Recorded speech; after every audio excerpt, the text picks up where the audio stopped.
Amish Burial Blunder, written by Samantha Price, narrated by the author, Samantha Price. Chapter 1. Ettie Smith leaned over the worn kitchen counter, squinting down at the bright red filling pooling inside the pie crust. "It's raspberry, Elsa-May, not strawberry, not cherry, raspberry. I can't have you going around telling people otherwise." Elsa-May sniffed from her chair at the table where she was knitting. "I never said it was strawberry. I said it smelled like strawberry. There's a difference." "There is not." Ettie pressed the crimped edges of the pie crust with the back of a fork. "You've been wrong about pies since 1973, when you mistook rhubarb for apple and gave poor Judd Stallwell the hiccups for a week. I think he was allergic." Elsa-May's needles clicked steadily. "You're exaggerating again. He didn't have hiccups for a week. Can't fix a man who eats first and asks questions later." Ettie slid the pie into the oven and then wiped her hands on her apron. "And you can't fix a sister who starts knitting mittens and ends up with socks big enough for a Clydesdale." Elsa-May stared at her knitting. "They're not socks. They're roomy pink mittens. I thought making them a bit larger would be practical." Ettie stared at Elsa-May's new knitting glasses. "I don't know what you're seeing, but whatever you're knitting is white." "They're pink, Ettie." Ettie sat down in front of her. "That's why you can't see colours properly." Elsa-May chuckled. "There's nothing wrong with looking at life through rose-coloured glasses. Makes everything feel better." She looked over at Ettie. "Makes you look better." At that moment, the cat leapt onto the windowsill with a soft thump and a flick of her tail. On the way up, she swatted Elsa-May's ball of yarn, sending it rolling across the floor. "Hey!" Elsa-May leaned down and grabbed it before it got near the hot stove. "I ought to knit you a muzzle, you bad kitty." The cat, unfazed, sat tall and peered out the window like she was waiting for something or someone to appear. Snowy lifted his head from the rug in the corner and let out a single tired bark. Elsa-May gave the cat one last glare, then returned to her knitting. "You didn't have to bake this morning." "I had to do something. I couldn't just sit around thinking about Lydia. It kept going round in my head. One moment she's there, and the next—" "She's gone," Elsa-May said softly. "And Jacob," Ettie added. "He's only 14 or thereabouts. He's not a child, but he still needs his mother." "He's staying with the grandparents now. I found that out yesterday." Ettie nodded slowly. "It's just not natural. Dying at that age." "A lot of people die young." "I know, but not all of them drown in a creek wearing Englisher clothes." Elsa-May paused her knitting. "You think she was murdered?" Ettie thought about it for a while. "I don't know, but it doesn't sit right with me." Elsa-May frowned, her needles still. "There were no police involved that I know of. Nothing suspicious. So just don't get all weird again. Don't go making a fool of yourself again." "I wasn't. What do you mean again?" Ettie asked. "Like when you said the bishop's buggy was stolen and he'd only parked it behind the outbuilding." "It looked stolen." "It was parked, Ettie. Parked. It hadn't gone anywhere." "Well, we did have an incident with stolen buggies, and I wasn't wrong about that." Elsa-May glanced up at the ceiling. "Ancient history. Now, what will we wear to the funeral if our clothes don't dry in time?" Ettie frowned at her sister. "What do you mean? We'll wear our Sunday best, of course." "I don't know. We washed our Sunday best dresses early this morning. I thought the sun was going to come out, but in case it doesn't, what will we wear?" "Oh no," Ettie muttered. "You didn't. You washed our Sunday dresses. Mine too?" I had to. They had gravy spots. Ettie glanced at the clock on the wall. We leave in 2 hours, Elsa-May. I know this, Ettie. I just said they're on the line. What more can I do? I can't force the sun to shine. Ettie walked to the back door with a sigh, opened it and looked out. The dresses were still hanging on the clothesline, limp and damp. Fog clung to the field beyond the yard and the sky remained grey. They're wet. I can see that from here. They look like they just came out of the washer. It's breezy, so it's still possible they might dry in time, Elsa-May shot back. It's foggy! Elsa-May didn't answer. Ettie closed the door with a thud. We're going to show up at a funeral looking like we slept in the barn, in our second best clothes. Don't be so dramatic, Ettie. I'll wear my brown dress and you can wear something else. You cannot wear the brown one. It's got a crooked hem. Wear something else. I feel brown is a good colour for a funeral. I'll pin it up or something. Ettie shook her head. That won't work. You'll probably poke yourself with the pins or trip and they'll stick into you. Then I'll sit carefully and walk slowly. Oh, you always walk slowly, Ettie grunted. Elsa-May gave a little shrug. Lydia always said my brown dress made me look sturdy. Ettie sighed. She meant wide. Well, wide's sturdy too. Oh, Ettie groaned. I'll have to wear my dark blue dress. I should be wearing my Sunday best. If Lydia can see us from heaven, she's going to be shaking her head. She'd understand. She'd laugh, and then she'd tell you to stand in the back row where no one can see your crooked hem. They sat for a while, and Ettie did her best to calm herself. There was nothing she could do now. For the next funeral, I'm going to hide the dress I want to wear. Elsa-May kept knitting. I was only trying to help. You don't have to be so bossy. Me? Bossy? Yes. I'm not the one. Ettie stopped mid-sentence as Kelly the cat hopped onto the table between them. Ettie promptly picked her up and placed her on the floor. The cat strolled over and made herself comfortable beside Snowy, who gave a half-hearted grunt but didn't move a muscle. You were saying, Ettie? Ettie sighed and shook her head. Nothing. Elsa-May leaned across the table. Nothing to say? Too much to say, that's the problem. Well, as Mam used to say, if you don't have anything nice to say, then don't say anything. I suppose you thought you were doing the right thing. I just imagined myself going to the funeral feeling comfortable, wearing my best dress. It's not your funeral, Ettie. What does it matter what you wear? Who will even care? Only me, I suppose. Ettie stood and opened the back door again. She looked toward the clothesline one last time and murmured, Let that breeze pick up, let the pie bake through, and let Maggie be 5 minutes late. Chapter 2. Maggie arrived just before 2 o'clock, reins in hand as she waited outside the small house for Ettie and Elsa-May. After seeing Maggie from the front window, they put on their coats and walked slowly toward the horse and buggy. You look so nice, Ettie said to Maggie as she climbed into the back seat. Thank you, Maggie replied. Is that your Sunday best, Maggie? Ettie asked after Elsa-May had gotten into the front seat. Of course it is, Maggie said. What else would I wear to a funeral?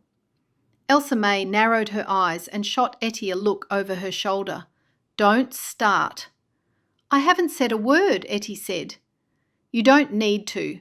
Maggie clicked the horse forward and heard the whole story about the morning dress debacle.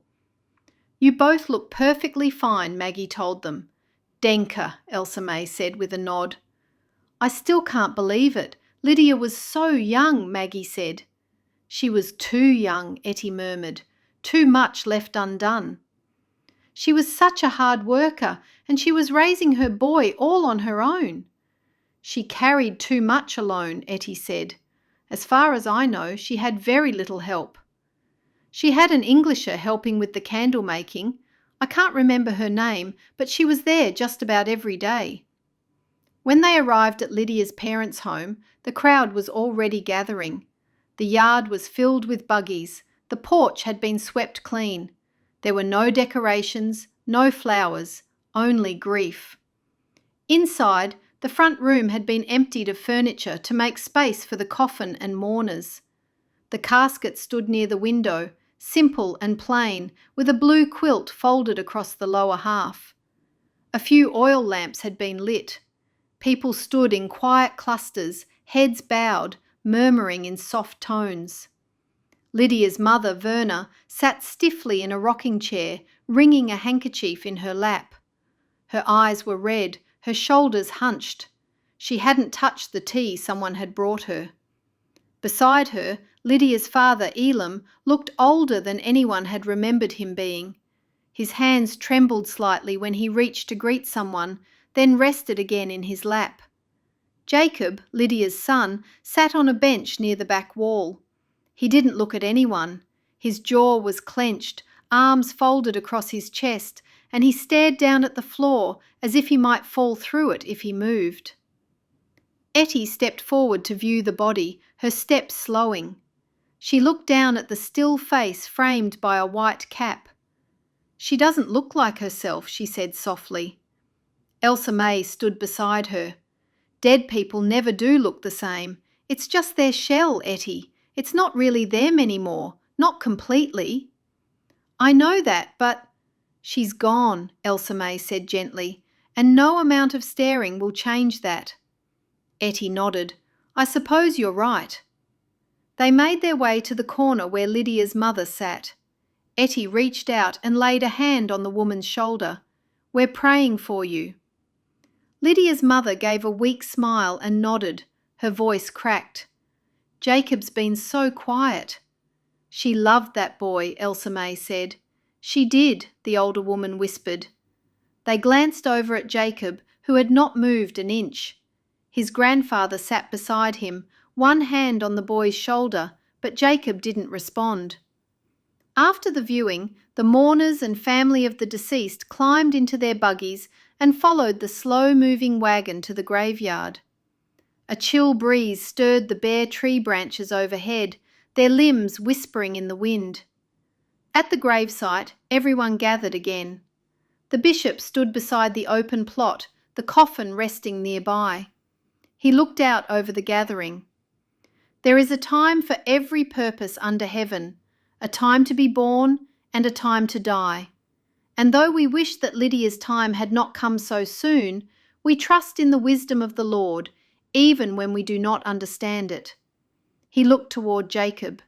"She leaves behind a son, a fine young man, and it will fall to each of us to lift him up, in our meals, our prayers, our quiet kindness.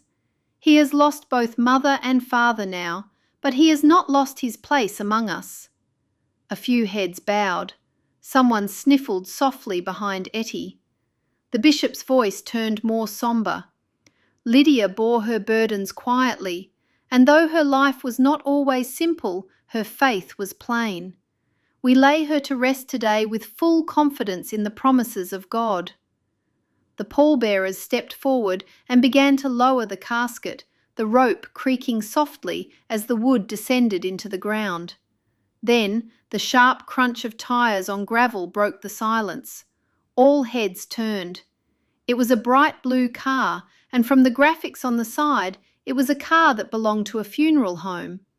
A man leaped out of the vehicle, his dark coat flapping behind him as he sprinted toward the grave. "Stop!" he shouted. "Stop! Don't bury her!" The bishop froze. One of the pallbearers let the rope slip from his hand. The man skidded to a halt at the edge of the grave, panting hard.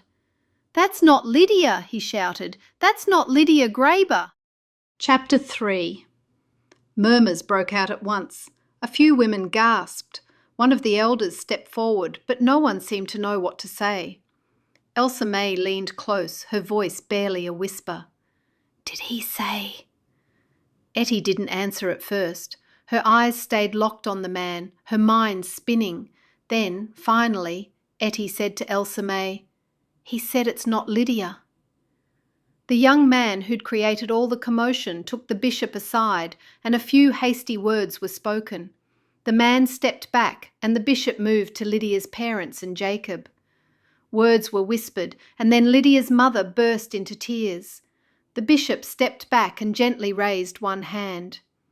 "Everyone, please return to your homes. There will be no burial today. It seems this is not Lydia. There has been some mix-up." The murmurs grew louder. The confusion, the unease, it rolled through the crowd like an unexpected storm. Ettie and Elsa-May didn't move at first, neither did Maggie. The three of them stood rooted in place. The man from the funeral home stood a few feet away, looking pale and shaken. Lydia's parents remained near the edge of the open grave, their faces drawn and hollow. Her mother clutched her husband's arm as though it were the only thing keeping her upright. Ettie walked toward them slowly, Elsa-May and Maggie close behind.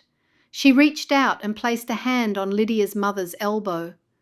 The woman turned, eyes red-rimmed and glassy. "Where is she?" she whispered. "If that's not Lydia, where is my daughter?" Before anyone could answer, Jacob's voice rang out, sharp and high with panic. "Where is she then?" he cried, his voice cracking. "Is she dead or is she alive? Which is it?" No one answered. He looked around, wild-eyed. "You all keep talking, but no one says anything that makes sense." "Jacob, it's okay," Robin, the schoolteacher, said, reaching for him. But Jacob had already turned and taken off, sprinting past the rows of headstones, disappearing into the woods behind the graveyard without a second glance. Two boys from the gathered mourners ran after him. Lydia's father took a step forward. "Jacob," he called, voice rough. "Jacob, come back here." The man from the funeral home stood near the casket, wringing his hands. "I don't know how this happened," he said shakily. "I truly don't. This woman has a tattoo, a distinctive one." Lydia's mother stared at him. "Lydia doesn't have a tattoo." "It's not our fault," he said quickly. "One of you identified the deceased as Lydia Graber." The bishop stepped up beside him. "I think it's best you leave now." The man nodded and backed away, stumbling slightly as he turned. "I'll get people to come collect the casket." That's when the sirens came, cutting through the cold air, growing louder until a cruiser appeared at the top of the hill. It pulled up with a crunch of gravel and the sirens faded. Out stepped Detective Kelly, his suit coat unbuttoned and blowing in the wind. He scanned the scene and spotted Ettie and Elsa-May immediately. Meanwhile, the crowd dispersed. He walked forward and the bishop met him halfway. Words were exchanged. Then Kelly walked forward toward Ettie and Elsa-May. "Oh no," he said under his breath. "Of course it's got something to do with you two." Ettie offered a weak smile. "Good afternoon, Detective." "We didn't do anything," Elsa-May added quickly. "I didn't say you did," Kelly muttered. "I was called by a funeral home. Seems there's been a mistake. Where can I find Mr. and Mrs. Graber?" Ettie and Elsa-May pointed them out and Kelly walked over. "Mr. and Mrs. Graber, I'm Detective Kelly. I'm sorry to meet you under these circumstances." "Where's my daughter?" Verna demanded. Kelly shook his head. "I don't know, but I promise you I'll find her. Can we talk privately somewhere? I could drive you home." "No," Lydia's father said. "We'll go in the buggy. We need the quiet. You can meet us there." He gave Kelly the address. Kelly nodded. "I'll see you there." As the Grabers moved toward their buggy, Maggie turned toward Ettie and Elsa-May. "We should go." They climbed into the buggy and sat in silence for a long minute as the horse and buggy turned onto the road. It was Elsa-May who spoke first. "How does something like this happen?" "They would have had to identify the body like the man said. You can't just guess who someone is," Ettie said. Maggie tightened her grip on the reins. "They didn't guess, Ettie. We saw the woman, and she did look very much like Lydia." "But if they looked closely," Ettie started, "why didn't they ask the parents if Lydia had a tattoo?" "Lydia had been missing for a week. Then they found this woman, and they put two and two together," Maggie said. Elsa-May let out a snort. "They put two and two together, and they came up with 5. I took one look at her in that coffin and thought it wasn't her." Ettie's mouth fell open. It was she who had said that. Ettie slowly closed her mouth, deciding to keep quiet. They rode in silence the rest of the way. When they reached the house, Maggie pulled up alongside the front gate. Ettie and Elsa-May climbed down slowly. "You want to come in for a bit?" Ettie asked. Maggie hesitated, then nodded. "Yes, I think I will. It's been a bit of a shock. Why did the police come? Unless—" "Well, Lydia is still missing," Elsa-May said, "and that means he'd be investigating that," Ettie added. Inside the house, the scent of raspberry pie still lingered faintly. The kitchen felt too quiet, too normal after everything they'd just been through. Ettie lifted the edge of the dish towel covering the pie and gave Maggie a look. "Pie with a cup of hot tea?" Maggie smiled. "Yes, please." Chapter 4. 2 days later, Ettie was at the stove frying potatoes when the knock came at the front door. Snowy let out a single bark from his dog bed. Elsa-May peeked through the front curtain. "It's Detective Kelly!" Ettie hurried out from the kitchen while Elsa-May opened the door. "Detective, you're out early." "Morning, Mrs. Smith, Mrs. Lutz." He stepped inside. Snowy ran to him, but Elsa-May scooped him up and put him outside, then headed back to Kelly. "We weren't expecting company, but there's hot coffee and leftover pie." Kelly smiled. "You two always have pie." "We always have something," Ettie replied. "What brings you here?" Kelly glanced around the room, then took the chair Elsa-May gestured to. "Wait for me before you say anything. I'll bring out the coffee and pie." Ettie hurried to the kitchen and came back with a tray. "I just came from the funeral home," he said. "The Graber family will not file any formal complaint against the funeral home. The funeral director's shaken but cooperative. It was a perfect storm of mistaken assumptions." "Seems like more than a storm," Ettie said, pouring coffee into 3 mismatched mugs. "You don't just bury the wrong person." Kelly accepted the cup with a nod. The woman in the casket did match the description of a missing person. Tattoo, hair colour, height. That report came in the day before Lydia's funeral, and as we often do, we send notifications to morgues, and that's what the funeral director saw. "Before that, they thought it was Lydia," Elsa-May cut in. "They did," Kelly said, "but they weren't trying to trick anyone. The paperwork was in order, the timing lined up, and honestly, that's what I get for taking a week off. I would have questioned why an Amish woman had a tattoo. It's not usual. I'm not sure why Lydia's parents weren't questioned about—" Ettie interrupted. "But how and why did they think it was Lydia?" "She was identified by Elam Graber, the father. The women did look remarkably alike. Same colour hair, similar features. No one mentioned the tattoo to him, which seems like a misstep. That's a key identifying feature. The body was covered. They pulled the sheet down and he saw her face. And being Amish, there were no dental records to match.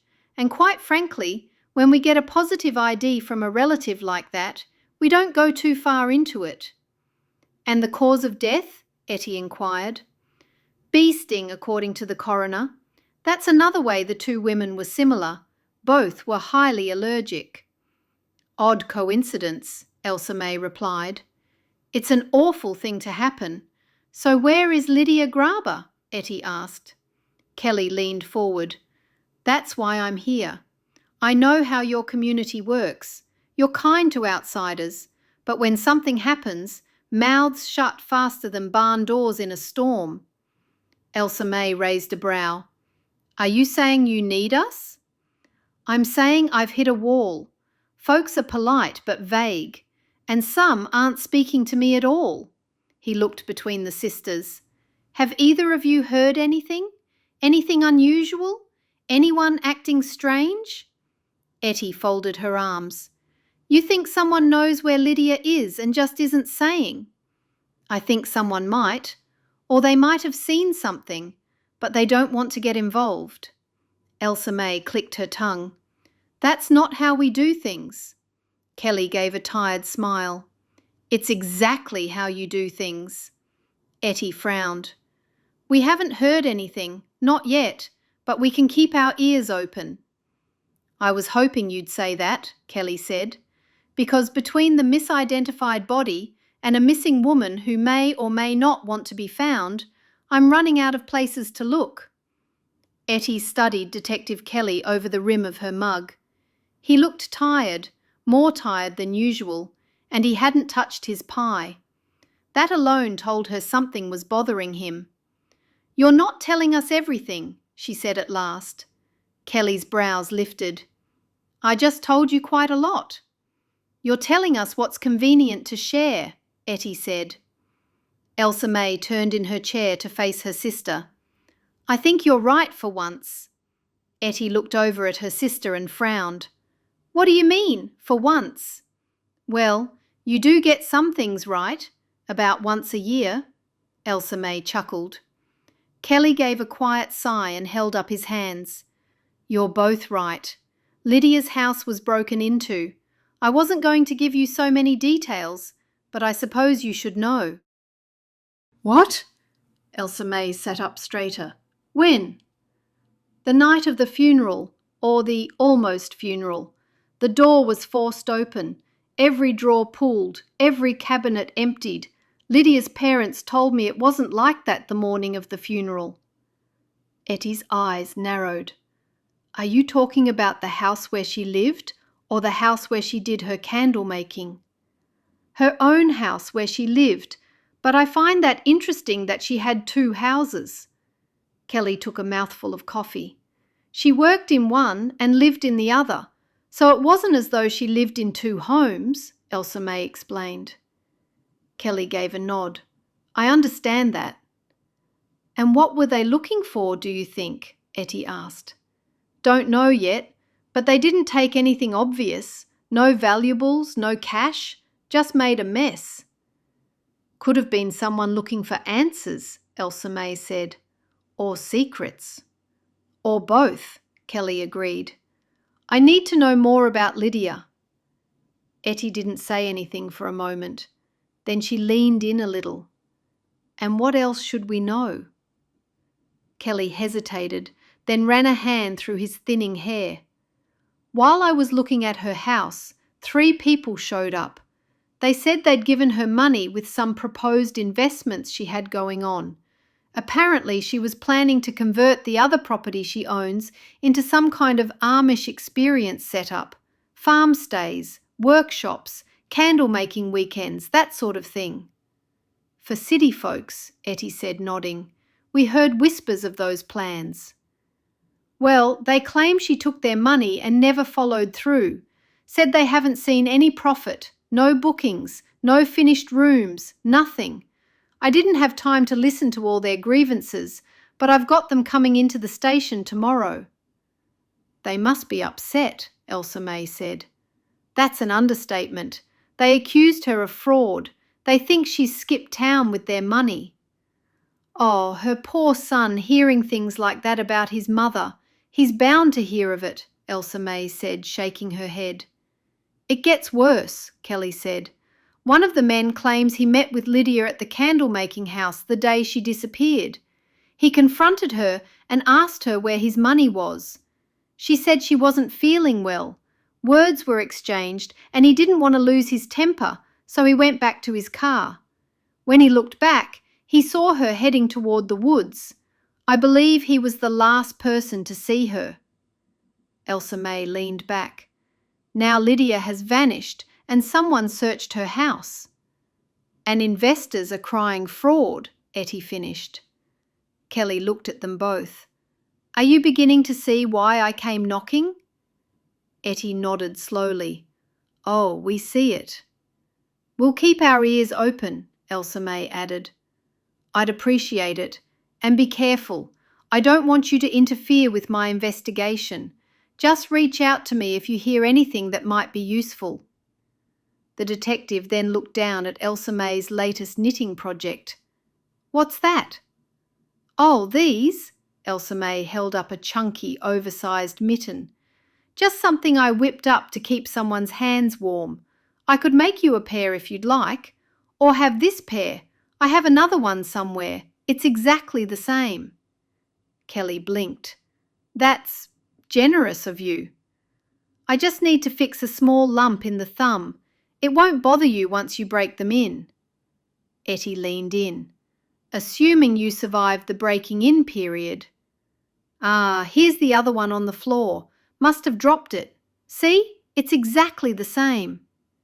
Kelly gave a tight smile. They look durable and large. Elsa-May beamed. I'll drop them by the station when they're done.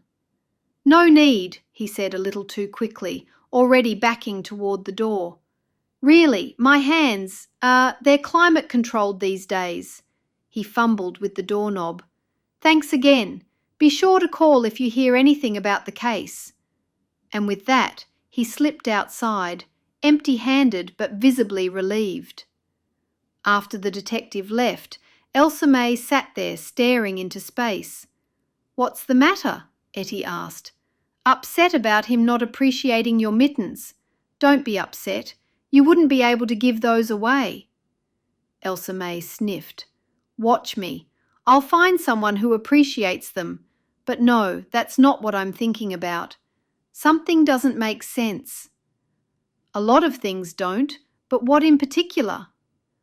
Like Kelly said, why didn't Lydia move from her home and live in the bigger home? The house where she did the candle making.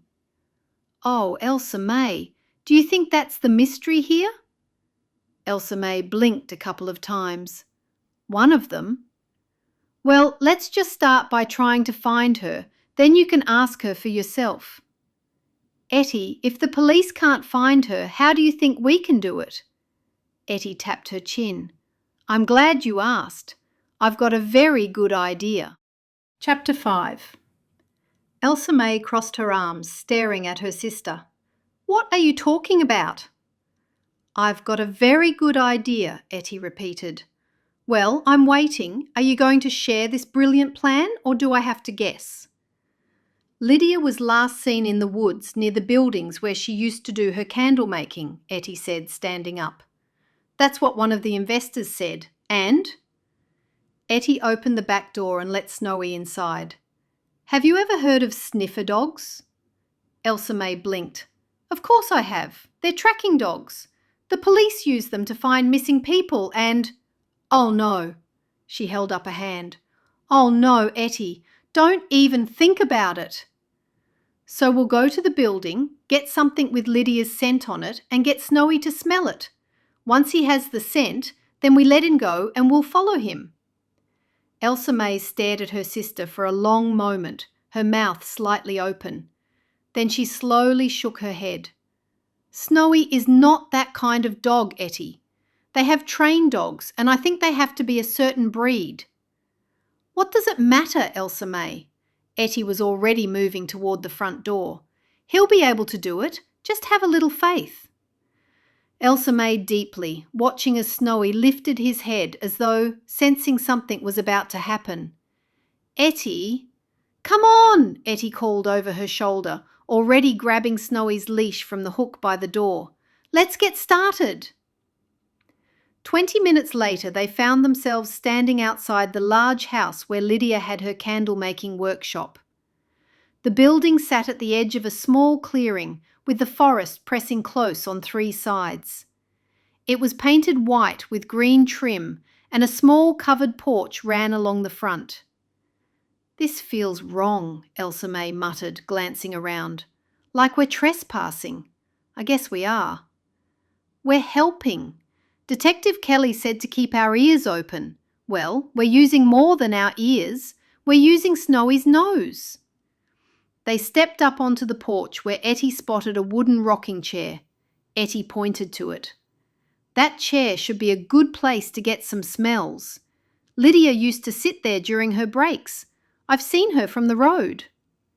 Before Elsa-May could protest, Ettie had grabbed the chair and was dragging it towards Snowy, who had been contentedly sniffing around a patch of wildflowers.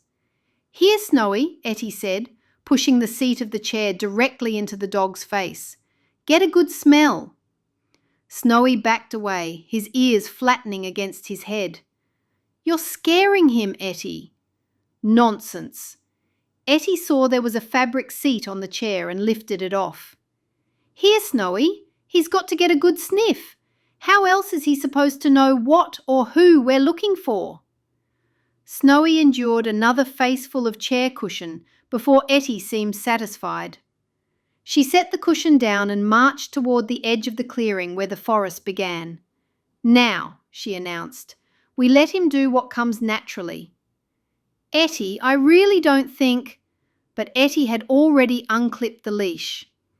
Snowy stood there for a moment, looking confused, glancing between the two sisters as if waiting for clearer instructions. "Go on," Ettie urged, making shooing motions with her hands. "Find Lydia. Find the smell. Go!" Snowy suddenly took off into the woods. "I told you, Elsa-May. Now we have to catch up with him." Elsa-May hurried to follow, under her breath about fool sisters and poor innocent dogs who didn't know any better.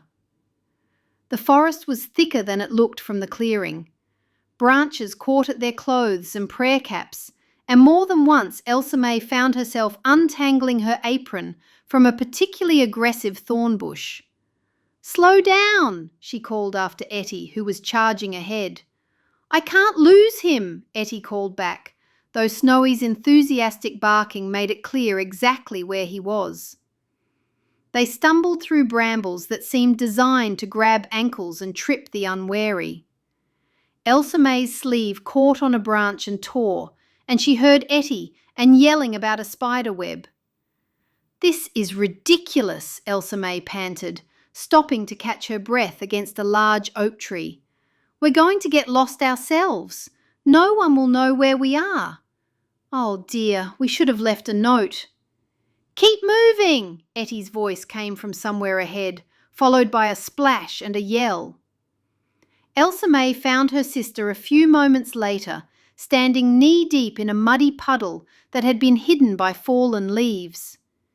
Ettie's prayer cap had slid to one side, and she was picking off twigs and what appeared to be part of a bird's nest. Ettie looked up at Elsa-May. "Don't say a word."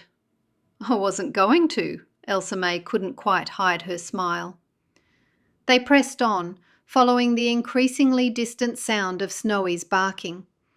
After a few more 100 feet, the trees opened up into a small clearing, and there, in the centre of it, was Snowy. He was at what appeared to be an old campsite. A ring of stones surrounded a cold fire pit. But Snowy wasn't investigating the camp itself. Instead, he was enthusiastically devouring what looked like half a hamburger still half wrapped in its paper. Elsa-May folded her arms. "Well, I hate to say it, but I think your tracking dog has found exactly what he was looking for. Lunch."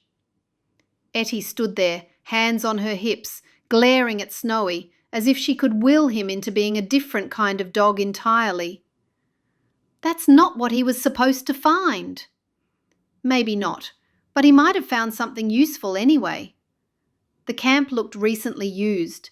The ashes in the fire pit were cold but not ancient. A few cans and food wrappers were scattered around, along with what looked like the remains of several meals. "Someone's been staying here," Ettie said, "and recently. These ashes aren't more than a few days old." Snowy, having finished his unexpected snack, trotted over to them with his tail wagging, looking extremely pleased with himself. Ettie put her hands on her hips, looking down at Snowy. "Don't look so proud. You were supposed to be tracking a missing person." "To be fair, Ettie, you never actually trained him to do that. You just assumed he'd know what you wanted." Ettie opened her mouth to argue, then closed it again.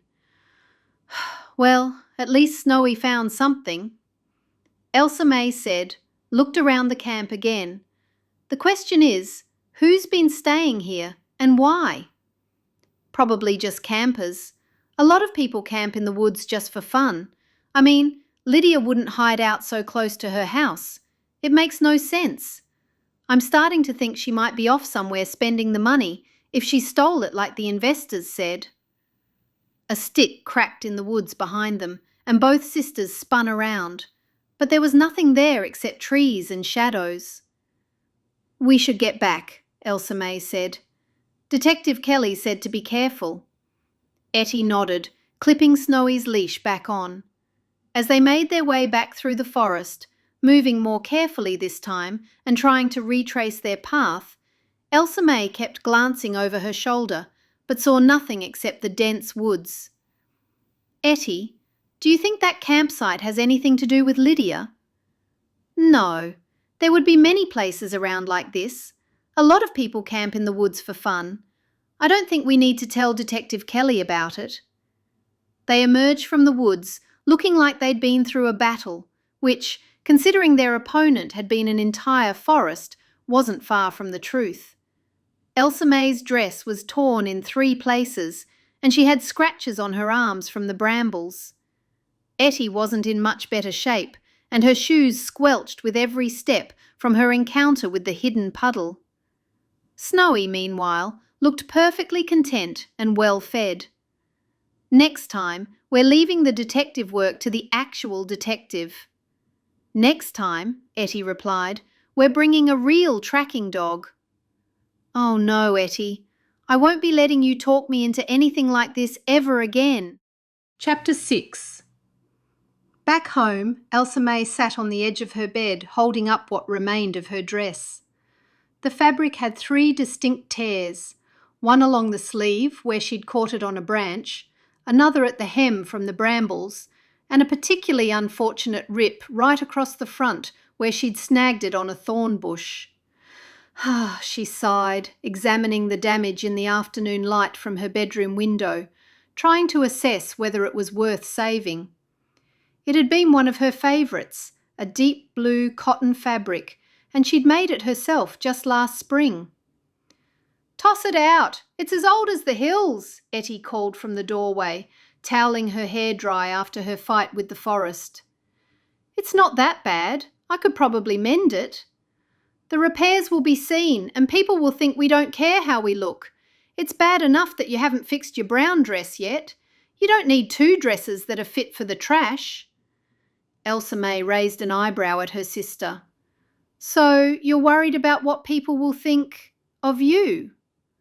"Of course," Ettie admitted without hesitation. "Since when do you care what people think?" "Since always. I just don't usually admit it." Ettie sat down on the edge of the bed, still working the tangles out of her hair. "There's a difference between not caring about frivolous things and looking like you've been living wild in the woods." Elsa-May folded the ruined dress and set it aside, making a mental note to cut it up for cleaning rags later. "Well, we did spend the day in the middle of the woods, thanks to your brilliant plan." "Don't remind me." Ettie glanced toward the kitchen where Snowy was no doubt napping off his hamburger feast. "I still think the idea was sound, seeing that all dogs have a good sense of smell." Elsa-May pulled a fresh dress from her wardrobe, shaking her head. "We wasted the whole afternoon today, Ettie. You know what we really should have done?"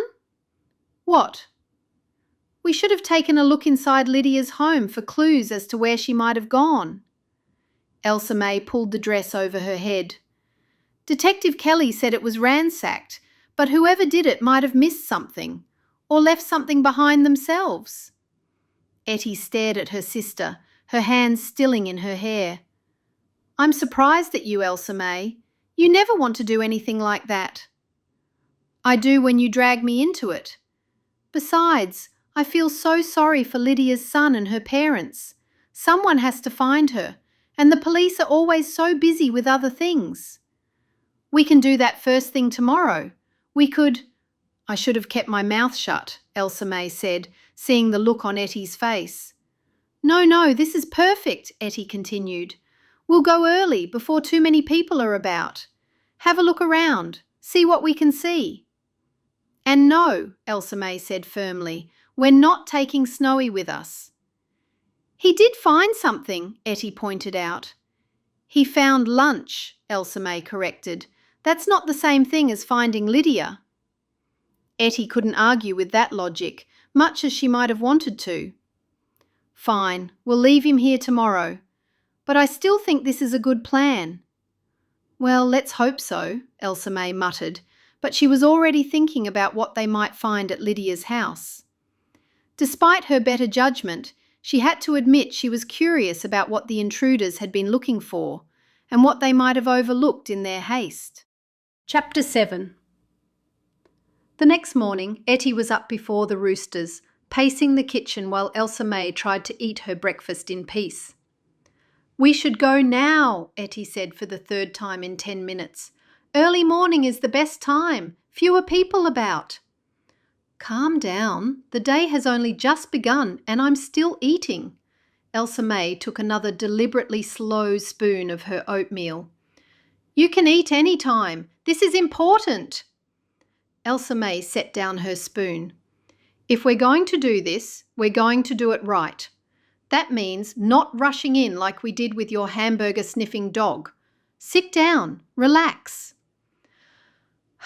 Ettie sighed dramatically and sat down. "All right, it might not have been the best idea I've ever had." "It's likely your worst." Ettie huffed. Elsa-May eventually finished her breakfast and got ready. An hour later, they found themselves in front of Lydia's small white cottage. "I don't see anyone," Ettie whispered, though there was no one around to hear them. "Neither do I, but we should be sure." Elsa-May studied the house for a few more minutes. "Go knock on the door, just in case." "Why me?" Ettie asked. "What does it matter? Just go knock on the door." Ettie stepped onto the porch and knocked firmly on the damaged door. When no answer came, she knocked again, louder this time. "Anyone home?" she called out. "Lydia!" She waved to Elsa-May, who joined her at the front door.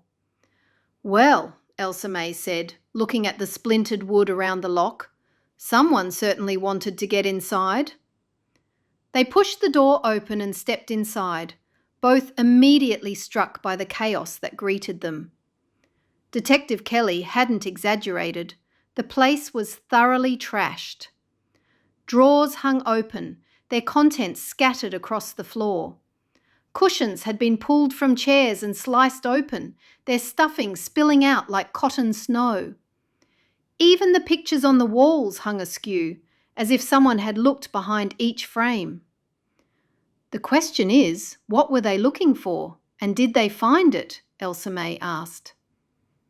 They moved through the small house methodically. The living room was a disaster. The bedrooms weren't much better, and knickknacks had been moved off shelves and tossed carelessly aside.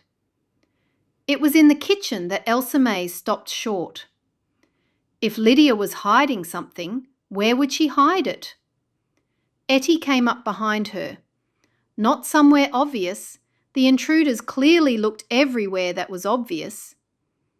Elsa-May wandered around the small space, opening and closing a few cabinets. Then she knelt down and opened the drawer underneath the sink, one of the few that hadn't been completely emptied. She looked up at the underside of the sink itself, running her hands along the pipes and the cabinet frame. Her fingers found something taped to the back of the cabinet, tucked up where it would be invisible unless you were specifically looking for it. "Ettie," she said quietly. "What is it?" Ettie asked. "An envelope." Elsa-May ripped it open. Inside were 2 official-looking papers. It says, "Thank you for submitting DNA results." "What's that?" Ettie asked, peering over her shoulder. "I have no idea, but Lydia or someone else was obviously hiding it. It must be important." Elsa-May folded the paper back into the envelope. "We should hang on to this." "Yes, the police are busy, so we don't want to bother them with it until we know what it means." Ettie looked around about her. Near the trash bin, she found a small notebook that had apparently been left in the chaos. "Look at this," she said, flipping through pages covered in handwriting. "Names and dollar amounts." Elsa-May took a few steps to look at the book. Could this be the name of the people who gave Lydia money? Maybe. Ettie studied the list more carefully, then stopped at one entry. "Oh, this is our vet." "It is?" "Well, it's a vet at the same clinic that we've been to. We need to go ask him what he has to do with Lydia." "No, we can't. What if he killed her? We still don't know whether she's dead or alive. We must be careful." Ettie looked up at the ceiling, thinking. "Well, we'll take Snowy there for a checkup." Elsa-May nodded. "Yes, he might need one after eating that stale hamburger." "Don't blame me for that." "Well, you're the one who turned him loose in the woods with instructions to find Lydia when he's never tracked anything more challenging than his food bowl."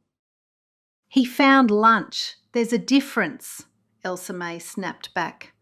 "Well, if you hadn't been so negative about the whole plan, if I hadn't been negative, we'd probably still be lost in those woods." The sound of car doors slamming cut through their argument. Both sisters froze, then rushed to the front window to peer through the curtains. Detective Kelly was getting out of his patrol car, accompanied by another officer Elsa-May didn't recognise. They were walking purposefully toward the front door. "Oh no," Elsa-May whispered. "We have to hide." "Where?" Ettie hissed back, looking around frantically. Elsa-May's eyes fell on the kitchen pantry, a narrow closet that might, just might, hold two determined sisters if they squeezed together. "There," she whispered, grabbing Ettie's arm. They crammed themselves into the pantry just as they heard footsteps on the front porch. The space was barely big enough for one person, let alone two, and Ettie's elbow was digging into Elsa-May's ribs, while Elsa-May's foot was pinning down the hem of Ettie's dress. "This is ridiculous," Ettie breathed into her sister's ear. "Shh." They heard the officers entering the house, their voices carrying clearly through the thin walls. "I want to check the kitchen again. Something's been bothering me about it," they heard Detective Kelly say. Footsteps approached the kitchen, and both sisters held their breath. Through the crack in the pantry door, they could see Kelly examining the very area where they'd been searching moments before. "Did you find anything?" the other officer asked. "Not yet, but—" Kelly stopped, bending down to look under the sink. "That's odd." "What?" "This drawer. Yesterday it was hanging open like all the others. Now it's closed. I distinctly remember it was open." "I believe you, sir, with your photographic memory," one of the officers said. "Since when has he had a photographic memory?" Ettie whispered. "Shush," Elsa-May said. "Wait, did you hear something?" Kelly asked the officer. "No, sir. What was it?" There was silence for a long, drawn-out moment. Footsteps sounded closer to their hiding spot, and Ettie tried to shift her weight to give Elsa-May more room. Unfortunately, this caused her to bump against a shelf, which creaked. "I heard something, but it's probably just the old house settling." "Or it could be mice or some kind of rodents," Kelly replied. The footsteps moved away from the pantry, but not far. The sisters remained frozen in their cramped hiding place, trying not to breathe too loudly while listening to the officers in the other room. After what felt like hours, but was probably only minutes, they heard Kelly say, "Let's check the bedroom again, then we'll head out." Finally, the sound of the front door closing reached them, followed by car doors and the engine starting up. They waited several more minutes before daring to emerge from the pantry, both gasping for air and rubbing cramped muscles. "That was too close," Elsa-May said, smoothing down her dress and trying to restore some neatness to her appearance. "But we found something. We're practically real detectives now." "We're practically criminals now," Elsa-May corrected her sister. "And if we get caught, I'm telling everyone this was your idea." Ettie chuckled. "It was actually your idea this time." "Yesterday it was my idea. Today it was yours. Try to keep up." "And did Detective Kelly call us rodents?" Elsa-May frowned. "I believe so." Chapter 8. An hour later, the sisters found themselves walking down the road toward the shanty that housed the public phone.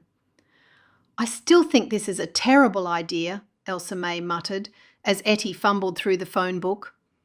"It's the only way we're going to find out what Dr. Greenacre knows about Lydia," Ettie replied, running her finger down the listings. "Ah, here it is. Greenacre Veterinary Services." She dialed the number and waited, tapping her foot impatiently while it rang. "Hello," came a cheerful voice on the other end. "Greenacre Veterinary, this is Verna." "Oh, hello," Ettie said, adopting her most innocent tone. "This is Ettie Smith. I'd like to make an appointment for my dog, please." "Of course. What seems to be the problem?" Ettie glanced at Elsa-May, who was shaking her head vigorously. "Well, he's been eating things he shouldn't, unusual things. We're concerned he might need a checkup." "That sounds wise. Let me see. Dr. Greenacre has an opening tomorrow at 2:00. Would that work?" "Perfect. We'll see you then." After hanging up, Ettie turned to her sister with a triumphant smile. "Tomorrow at 2. "I can't believe we're doing this," Elsa-May said. "What if he realises we're not really there about Snowy?" "Then we'll cross that bridge when we come to it. But first, we need to understand what the DNA thing means." Ettie picked up the phone again. "We're going to call Maggie." "Good. Ask her to come see us." 20 minutes later, she was at their house. "Now," Maggie said, settling into a chair, "what's this about modern things you don't understand?" Ettie glanced at Elsa-May, who nodded encouragingly. "We found some papers, DNA, but we don't know what that means." Elsa-May handed over the envelope, and Maggie opened it and stared down at the page inside. "DNA testing? Where did you find such a thing?" "We can't really say, but we're trying to understand what it's for," Elsa-May said. "Well, DNA is like a blueprint for who you are. It's in every cell of your body, and it tells the story of your family, who your parents are, where your ancestors came from, that sort of thing." "Like genealogy?" Ettie asked. "Exactly, but much more precise. With a DNA test, you can prove family relationships and where in the world your ancestors originated. People use them to find long-lost relatives or to confirm parentage, or even to trace their heritage back hundreds of years." Elsa-May frowned. "But why would someone need to prove parentage? Don't people know who their parents are?" "Sometimes there are questions, adoptions, family secrets, that sort of thing. Or sometimes people discover they were raised by someone other than their biological parents." Ettie and Elsa-May exchanged glances. "So, if someone took a DNA test, they might be trying to find out if their parents are really their parents?" Ettie asked. "That's one possibility." Maggie studied the letter for several seconds, occasionally making small humming sounds. "These aren't actually results." "What do you mean?" Ettie leaned forward. "This is the paperwork for sending in a test. See here?" Maggie pointed to a section of the form. "It's got the instructions for collecting the sample and mailing it to the laboratory, but there are no actual results here. It's confirming they have received samples." "Ah," Elsa-May said, understanding dawning. "So a test will be coming back soon? The results, I mean?" "Quite possibly," Maggie agreed. "These forms are dated just about 3 weeks ago. I have heard that most DNA tests take 4 to 6 weeks to process, so if someone sent this in, the results wouldn't have arrived yet. Ettie and Elsa-May looked at each other with the same thought. We'll have to regularly check her mail, Ettie said. Check whose mail? Maggie asked, but both sisters had suddenly become very interested in their cookies. Just someone we know, Elsa-May said vaguely.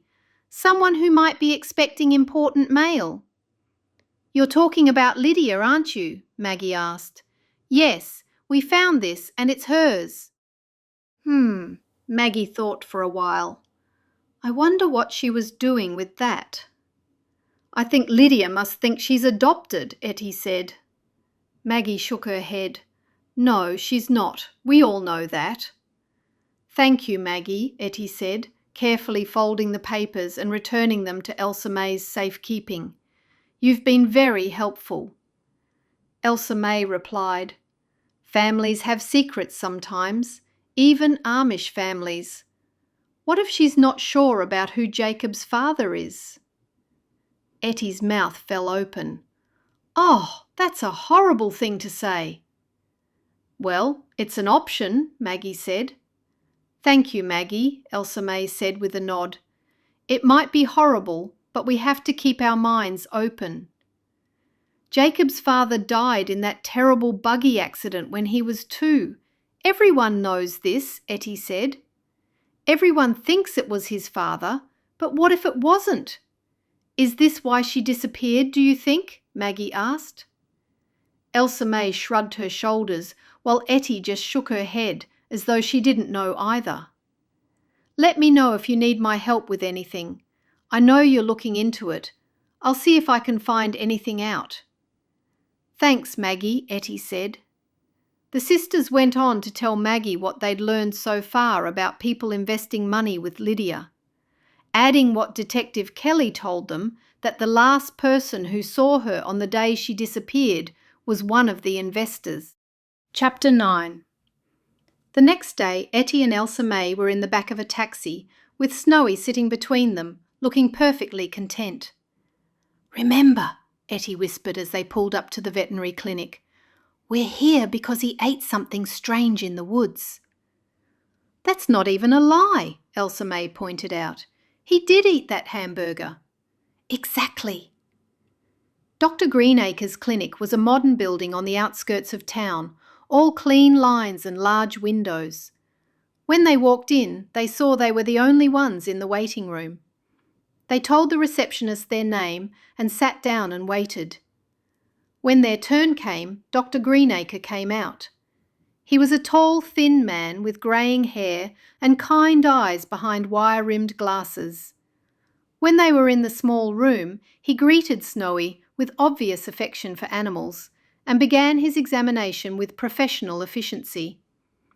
So, he said, listening to Snowy's heart with his stethoscope, you said he's been eating unusual things? Oh, yes, Elsa-May said, warming to her role. We found him eating a hamburger someone had left behind. We were worried it might have been stale or something. That's certainly a concern. Dogs will eat almost anything, unfortunately. Dr. Greenacre moved his hands expertly over Snowy's body, checking for any obvious problems. Has he shown any signs of distress?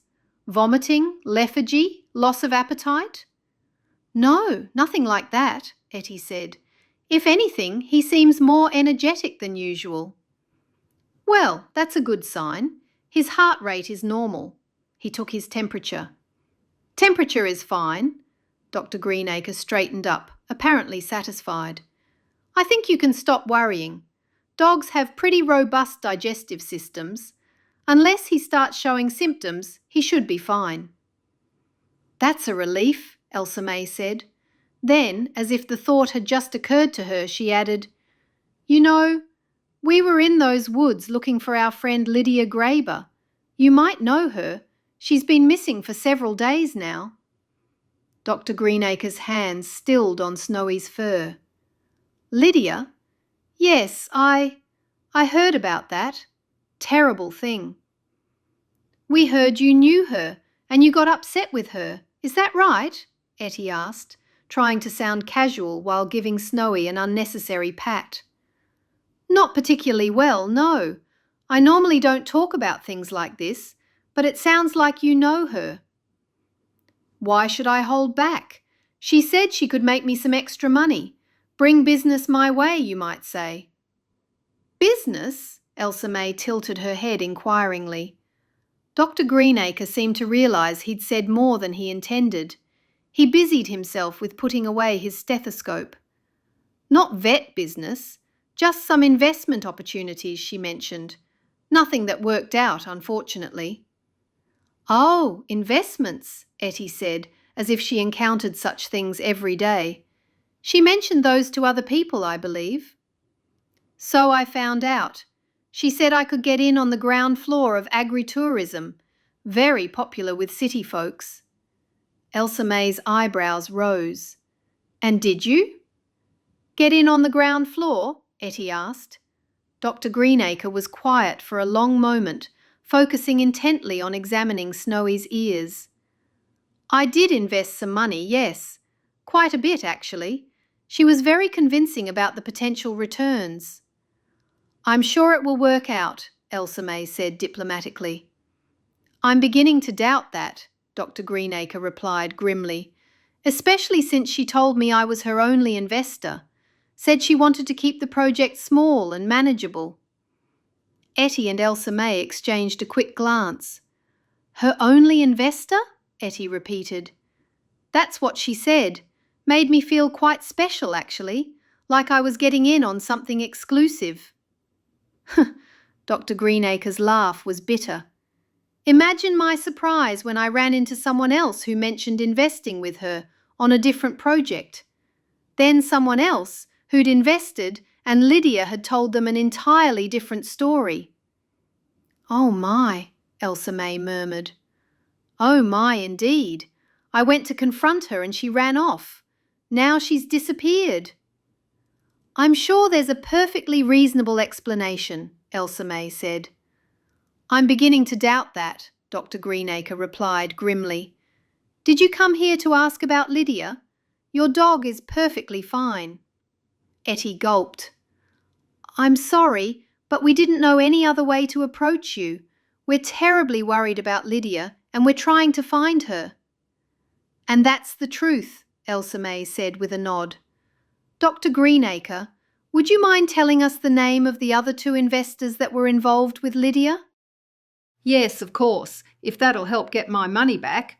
There's Pat Peddles, who runs the greengrocers, and Fiona Johnson from the post office. Fiona thought she was investing in bed and breakfasts, and Pat thought he was investing in a wellness centre.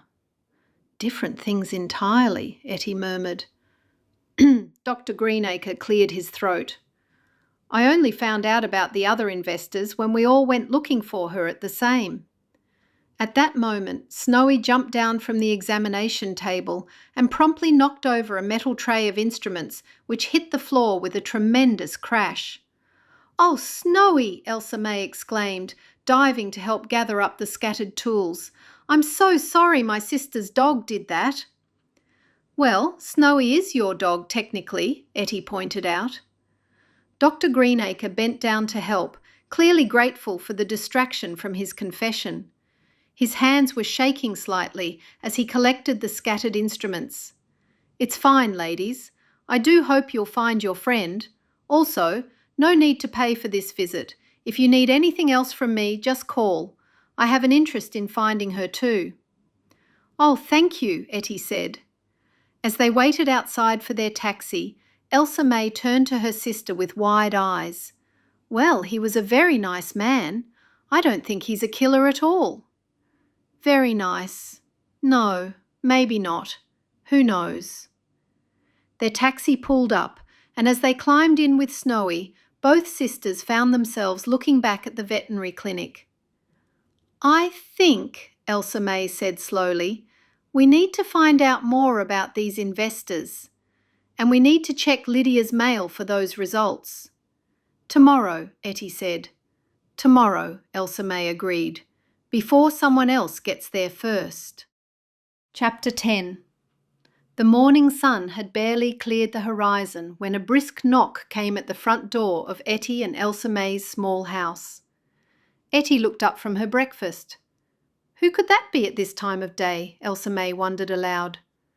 Only one way to find out. Ettie got up to answer the door. Maggie stood on their porch, practically bouncing on her toes with excitement. "Maggie, what brings you out so early?" "I have news," Maggie announced, stepping inside without waiting for an invitation. "It's about our missing friend, Lydia." Elsa-May came out from the kitchen. "What have you heard? Come in here and talk while we eat." Maggie walked forward and settled herself at their kitchen table as if she'd been invited for breakfast. You know how word travels in small communities. Well, I was at the market yesterday evening and I heard and saw something quite fascinating. "Well, don't keep us in suspense," Ettie said, pouring Maggie a cup of coffee. "Thank you, dear." Maggie took a sip and leaned forward. "It seems our Lydia had herself a gentleman friend." Elsa-May raised an eyebrow. "A gentleman friend? No one ever mentioned Lydia had anyone special." "That's because she was being discreet about it. Apparently, she'd been seen quite regularly with a man from town. Not Amish, mind you, an Englisher fellow." "And?" Ettie prompted, sensing there was more to come. "And," Maggie continued with obvious relish, "since Lydia disappeared, this same man has been seen around town quite frequently with the woman who worked at Lydia's candle-making shop. Someone pointed him out, and he was with Becca. He was right there at the markets. He was a nice-looking fellow, but looks aren't everything." Elsa-May set down her spoon with a soft clink. "He's moved on rather quickly." "Suspiciously quickly, I'd say. The woman's name is Becca something or other. She's been working for Lydia for about 6 months, helping with the candle production and dealing with customers." Ettie frowned thoughtfully. "That does seem odd timing." "It gets more interesting. According to what I heard, this Becca woman has been telling people that she's not worried about Lydia coming back because she's probably run off with someone, and good riddance to her anyway." Elsa-May shook her head. "That's harsh. Even if she didn't like working for Lydia, that's a cruel thing to say about someone who's missing." "Especially cruel if you're now dating her former intended and probable beau," Maggie added. Ettie and Elsa-May exchanged glances. This added yet another layer to the mystery of Lydia's disappearance. "Speaking of interesting developments," Ettie said, settling into her chair, "we learned something quite surprising yesterday ourselves." "Oh?" Maggie leaned forward eagerly. Elsa-May picked up the story. "We took Snowy to see Dr. Greenacre, you know, the veterinarian. Well, we discovered he was one of Lydia's investors." "You mentioned investors, but you never said you were going to talk with one. What did he say?" Maggie asked. "Quite a lot, actually. It turns out there are 3 different investors who are all rather upset with Lydia.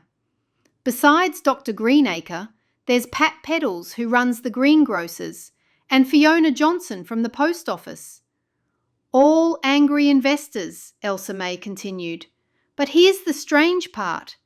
Each of them thought they were investing in completely different projects." Maggie's eyebrows shot up. "Different projects? How different?"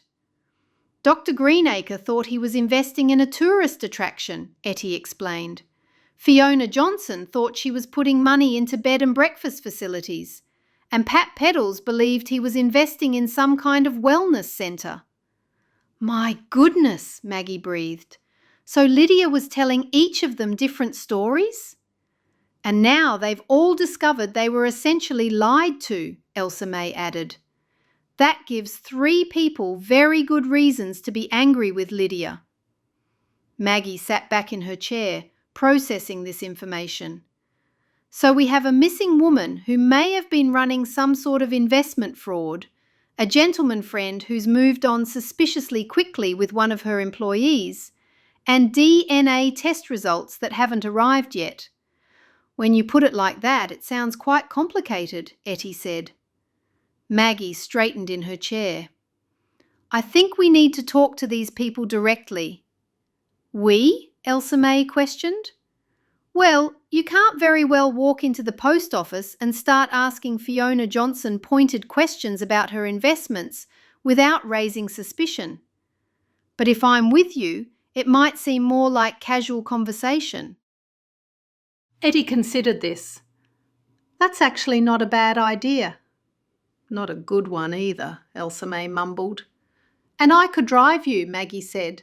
We should talk to both Pat Peddles and Fiona Johnson about their investments. If something has happened to Lydia, the truth needs to come out. Ettie looked at her sister. What do you think? Elsa-May was quiet for a moment. I suppose it would be helpful to hear what the other investors have to say. Dr. Greenacre seemed genuinely upset, but we only have his word about what the others said. Exactly, Maggie agreed. We need to verify his story and see if there are any contradictions. And it would be interesting to find out more about this Becker woman and Lydia's gentleman friend, Ettie added. Oh, we can certainly ask around about that too, Maggie said with enthusiasm. Small towns are wonderful for information gathering if you know how to ask the right questions of the right people. Elsa-May smiled despite herself. You're enjoying this, aren't you, Maggie? I'll admit, it's the most excitement I've had in months. My usual routine of gardening and baking has become rather predictable. Well then, Ettie said, standing up and beginning to clear the breakfast dishes. When shall we go? No time like the present, Maggie replied promptly. The post office opens at 9 and Pat's shop opens at 8. We could start with Pat, then visit Fiona, and still be back in time for lunch. That sounds reasonable, Elsa-May agreed. And if not, I can suggest some places where we can have lunch along the way. Ettie shook her head. You can't have cake again. I said lunch. I never said anything about cake. Elsa-May looked at Maggie. Did I say anything about cake? No, I didn't hear it. Ettie, you're hearing things again. Ettie huffed. Excellent, Maggie stood up. Let's go. My horse and buggy is waiting outside. Ettie and Elsa-May grabbed their coats and headed out the door with Maggie. Ettie looked down and saw the oversized mittens in Elsa-May's hands. Why are you bringing those? You said I couldn't give them away. I'm going to do that today.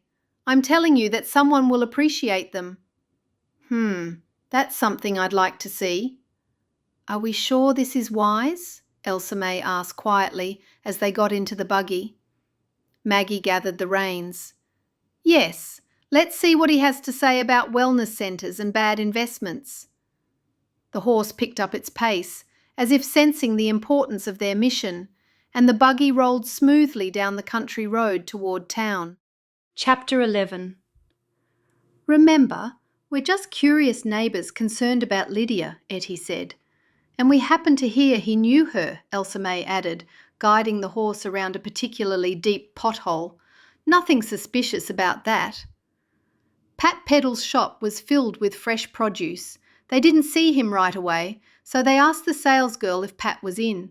She disappeared into the back room, and a moment later Pat came out. He seemed like a happy man until they mentioned Lydia's name. We heard you knew her, Ettie said. And we're trying to find her, Elsa-May added. Ah, yes, he said, his voice taking on a bitter edge. Lydia and her investment opportunities. I suppose you've heard about that mess. We heard she was planning some kind of business venture, Ettie said. Business venture, Pat snorted. She told me she was setting up a wellness centre. Said people from the city would pay good money to come out here and eat fresh vegetables, learn about healthy living, maybe do some yoga in one of the outbuildings once we fixed it up. He shook his head, made it sound like a gold mine. And you invested? Elsa-May prompted gently. $5,000 is what she asked for a down payment, Pat said, his face reddening. My wife nearly killed me when she found out, and now it looks like the money's gone for good." "Dr. Greenacre mentioned there were others," Ettie said. "Oh yes, 3 of us fools, all told different stories. We're having a meeting soon to figure out what to do about it. All 3 of us together." Just then the bell above the shop door chimed and 2 people entered. Maggie moved closer to the sisters and whispered, "That's Becca, Lydia's assistant, and the man with her, that's Parker Day, the same man I saw at the markets." Becca's eyes widened when she saw the 3 ladies, and she quickly looked away, whispering something to her companion. The man's gaze swept over them with obvious curiosity before he too turned his attention to the produce displays. Pat Peddles looked around at their whispering, his eyes narrowing as he took in the couple near the vegetables. "Friends of yours?" he asked the sisters. "Not exactly," Ettie replied, keeping her voice low. The atmosphere in the shop had suddenly become tense. Becca was clearly uncomfortable, shooting glances toward the door as if planning an escape, while Parker seemed to be intently examining the tomatoes. "We should go," Elsa-May murmured to Ettie. "Yes," Ettie agreed. "Thank you for the information, Pat. We hope things work out with your situation." Pat nodded grimly. "One way or another they will. We 3 investors are going to get to the bottom of this." The sisters hurried out of the shop, Maggie following close behind. Once they were safely in the buggy, Elsa-May turned to her sister with wide eyes. "Did you see how nervous Becca looked?" "I did. And did you notice how interested that Parker fellow was in our conversation?" "Very interested," Maggie agreed, climbing up beside them. "He's been around town for about a week now, asking questions about Lydia. Claims to be a business associate, but nobody seems to know exactly what kind of business." "A 4th investor?" Ettie asked. "Who knows?" They sat in the buggy for a moment, watching the shop. Pat had confirmed what Dr. Greenacre had told them. 3 investors, 3 different stories, all of them angry about their missing money. "So we have 3 people with motive," Ettie mused. "Pat, Dr. Greenacre, and Fiona Johnson. And now we have Becca with a mysterious man who's been asking questions about Lydia," Elsa-May added. "Told you, that's Parker Day. The question is, are those investors mad enough to murder? Or did Becca and Mr. Parker Day have their own reasons for wanting Lydia gone?" Maggie said. As if summoned by their conversation, Becca and Parker emerged from the shop. Becca was carrying a small bag of vegetables, but Parker's hands were empty. Clearly, shopping hadn't been their real purpose. "Look," Elsa-May whispered. "They're walking up the street." "Follow them," Ettie said immediately. "Ettie, we can't just—" "We can, and we will. Just keep the buggy back far enough that they don't notice." Maggie clicked to the horse, who began a leisurely walk up the main street. They stayed well behind the couple, who seemed deep in intense conversation. Becca kept gesturing animatedly while Parker nodded. "It seems like they're arguing about something," Maggie said. "The question is what?" Ettie replied, leaning forward as if that would help her hear better. The couple stopped in front of the post office, and Parker pointed toward the building while speaking earnestly to Becca. She shook her head vigorously, but he seemed to be insisting on something. "That's where Fiona Johnson works, one of the other investors." "Very interesting," Ettie murmured. But before they could speculate further, Becca and Parker continued walking. "We need to find out more about that Parker fellow," Ettie said. "And we need to keep an eye on Becca," Elsa-May added. "There's something about the way she looked at us in the shop, like she was afraid we'd ask her something." "Or recognise him," Maggie suggested. "Funny that neither of them were at the funeral." "Pat said the 3 investors are meeting up. I think we need to find out what they're planning." "We can't. We don't even know where or when they're meeting. Firstly, I think we need to find out exactly what Parker Day's business with Lydia really was. Was it romance or business?" Elsa-May suddenly sat bolt upright. "Stop the buggy!" "What? What's wrong?" Maggie yanked the reins. Elsa-May pointed to the side of the road, where a scruffy-looking man was pushing a squeaky-wheeled cart stacked with bags and a pillow shaped like a goose. "Those hands look cold," she declared. "He needs mittens." Ettie muttered, "Oh no." Elsa-May climbed down and approached with her best smile. "Excuse me, sir, I made these. They're very warm." The man stopped, looked at her, and then looked down at what she was holding out to him. "Are they supposed to be gloves or something?" "Yes, gloves. Very warm. Toasty warm for cold nights. I'm sure you could use them. My gift to you," she said. He took one hand off the cart and waved it in front of him. "I'll pass." He turned and kept walking. Ettie, watching from the buggy, put her hand over her mouth to stop her giggling aloud. She was right. Elsa-May couldn't even give those awful things away. Elsa-May stood still, holding the mittens as she watched him leave. When Elsa-May climbed back into the buggy, Ettie couldn't help but feel a little sorry for her. She was usually so good at knitting. This was her first true disaster, a total and complete failure. "Well," Ettie offered, "maybe next time knit him a teddy bear. You're brilliant at those, like the ones you used to make for the hospital."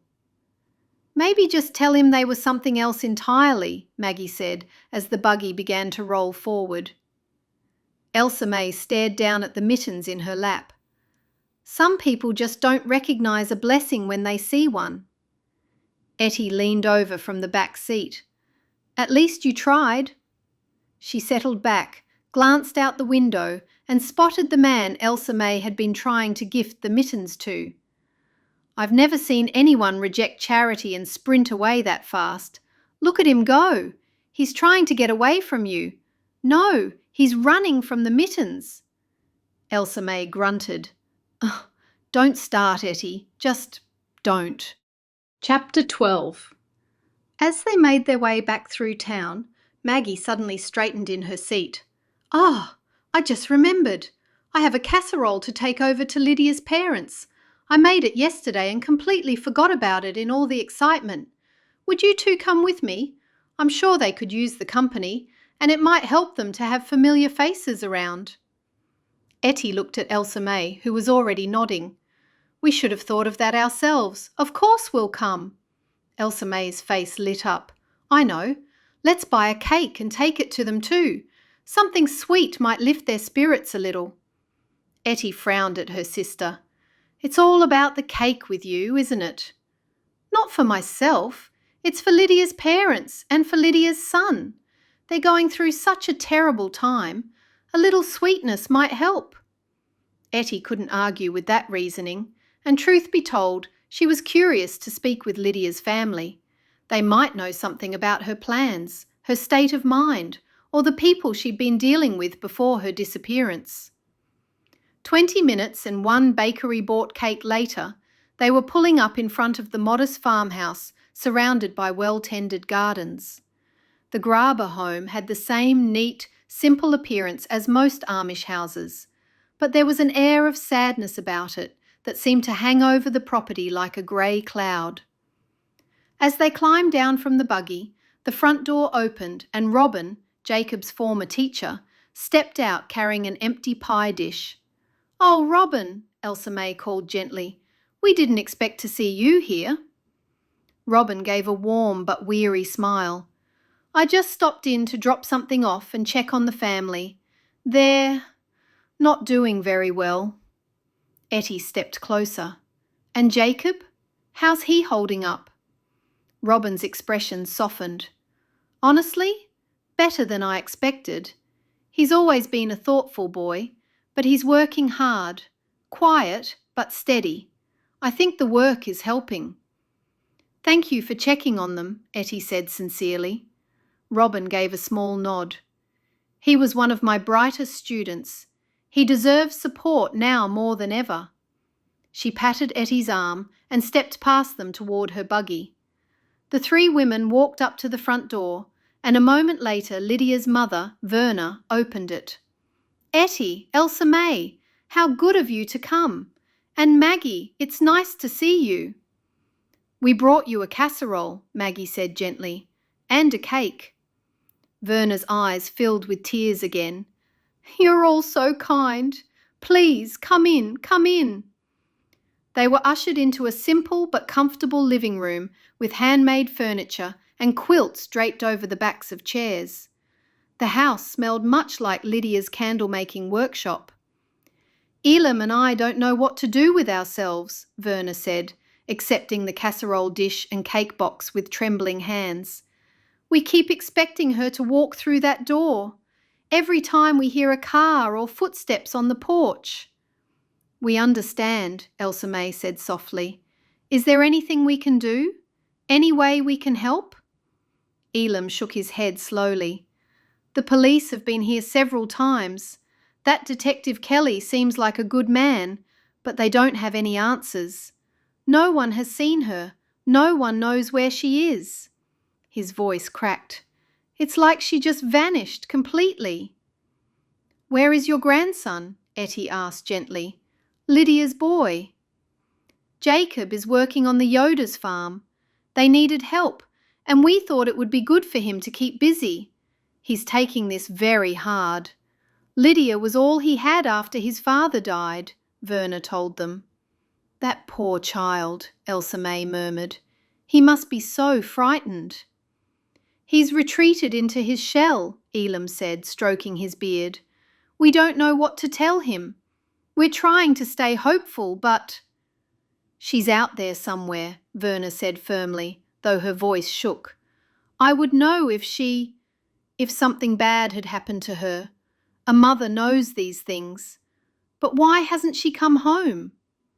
Ettie felt her throat tighten with emotion. She could only imagine what these poor people were going through. "Why don't I make us all some hot tea?" Ettie offered, standing up. "It's the least I can do." Verna nodded gratefully and got to her feet. "I could use the help.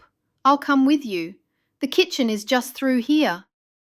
Ettie followed Verna into a kitchen with a large wooden table and windows that looked out over the garden. Verna moved automatically, setting out cups and saucers while Ettie filled the kettle and set it on the stove.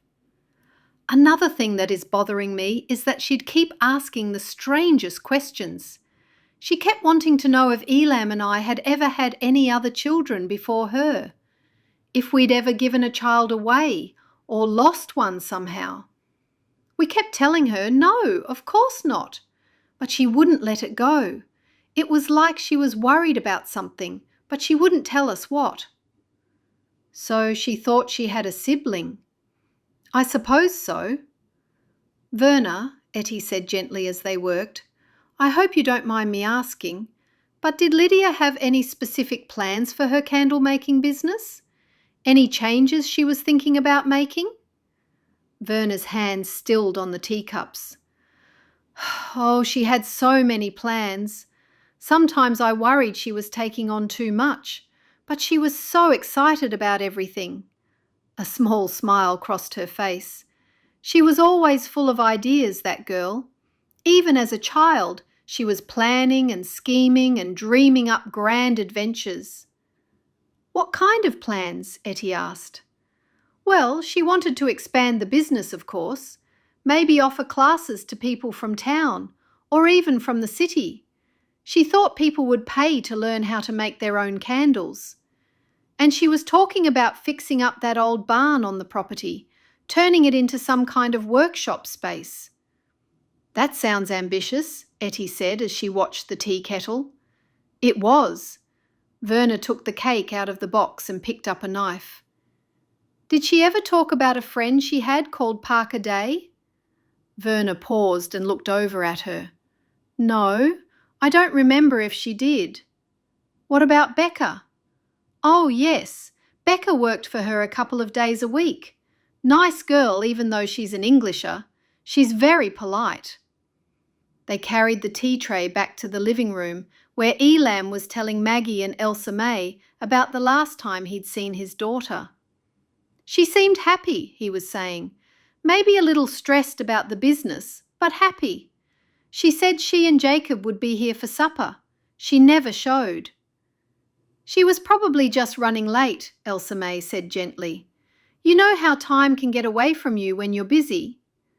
That's what we keep telling ourselves, Verna said, sitting down and accepting a cup of tea. Elam put a slice of cake on a small plate and balanced it on his knees. I can't think who would do such a thing to her house, messing it up like that. She had nothing worth stealing. Sometimes people think there are valuables when there aren't, Ettie said carefully. Or maybe they were looking for business documents, something related to her candle making. Elam nodded. That's possible. She did keep a lot of papers related to the business. Orders, receipts, that sort of thing. Elsa-May slurped her tea and then set the teacup down. Speaking of the business, do you know if she had any problems with customers? Anyone who might have been upset with her?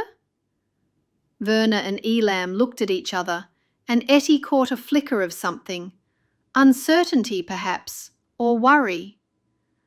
Well, Verna said slowly, there was that one incident a few weeks ago. A woman came here looking for Lydia, very angry about something. She said Lydia had taken money from her and hadn't delivered and was avoiding her. What woman? Ettie asked. She worked somewhere in town, the post office, I think. Lydia was very upset after she left. She said there had been an innocent misunderstanding. Did she say what kind of misunderstanding? Maggie asked. Elam shook his head. Lydia didn't like to worry us with her business troubles. She just said she was working it out, that everything would be fine. Seeing their distress, Ettie tried to steer the conversation to lighter topics. When they'd finished their tea and cake, Elsa-May stood up. We should let you get some rest, but please know that we're thinking of you and praying for Lydia's safe return. Thank you, Verna said, tears appearing to threaten again. It means so much to know that people care. If you think of anything else, Ettie said to Verna and Elam, anything at all that might help find Lydia, please let us know. We're doing all we can to help. We will. Thanks for coming today, Elam said. We heard about the workday planned for Lydia's house. We'll be there with food for the workers, Maggie said. Elam gave them a nod. Thank you. We look forward to seeing you. As they drove away from the Graber farm, all three women were quiet for a long time. Finally, Ettie spoke. We didn't know about a workday. No, Elsa-May agreed. Oh, I think I was meant to tell you. It's on Wednesday. I'll pick you up if you want to come. Ettie gave a nod. Yes, please. Maggie gave a... They're trying so hard to stay hopeful. They are, Elsa-May agreed, but I'm not sure how much longer they can keep it up without answers. We need to find out more about Parker Day, Ettie said grimly. He could have stolen money from Lydia and then... Oh dear, I shouldn't think things like that, Maggie muttered. I don't know, but I'm beginning to think that Lydia was involved in something much more complicated than a simple investment scheme. Something dangerous, Elsa-May said quietly. Ettie gave a nod. And that's why she had to get away. Hopefully, she's still out there somewhere. Chapter 13. As soon as Ettie and Elsa-May walked through their front door, Snowy launched himself at them with the enthusiasm of a dog who had been abandoned for weeks rather than hours. His tail wagging so furiously that his entire back end wiggled with the motion. Yes, yes, we missed you too, Elsa-May said, trying to calm him down. Kelly, the cat, perched regally across the back of the sofa, opened one green eye to observe the commotion, decided it wasn't worth her attention, and promptly closed it again. Her position hadn't changed by so much as a whisker since they'd left that morning. At least someone appreciates us, Ettie said. It wasn't until they were sitting down to a simple supper of leftover soup and fresh bread that Ettie realised something was wrong. Elsa-May hadn't said more than a few words since they'd gotten home. What's wrong? Ettie asked, setting down her spoon. You've been so quiet. Elsa-May sighed and put down her spoon. I wasn't thinking straight today. About what? At the bakery. I could have gotten something for ourselves while we were there. We haven't had time lately to do any proper shopping, what with all this running around that we've been doing. She gestured vaguely at the simple meal before them. We're down to the last of everything. Ettie studied her sister's face. What did you have in mind? Well, I was thinking maybe... Elsa-May paused, looking slightly embarrassed. You think we need cake? Ettie asked, unable to keep the amusement out of her voice. Elsa-May's eyes widened. How did you know? Ettie laughed, the first genuine laugh she'd had in days. Because I know you've been thinking about that chocolate cake ever since we left the Graber house. Well, Elsa-May said defensively, it did look very good. I suppose I should have had a piece. You didn't eat any? No, I'm not sure why. Next time we go to town, we'll get one for ourselves, Ettie promised. But right now, we have more pressing concerns. Such as? Ettie's expression grew serious again. We forgot to check Lydia's mailbox today. Those DNA results Maggie told us could be arriving any time now. Oh, Elsa-May sat up straighter. You're right. We got so caught up with visiting her parents that it completely slipped my mind. We'll do it first thing in the morning, Ettie said firmly, before anyone else thinks to check. If anyone else knows to check, Elsa-May pointed out. Exactly. The next morning dawned grey and drizzly.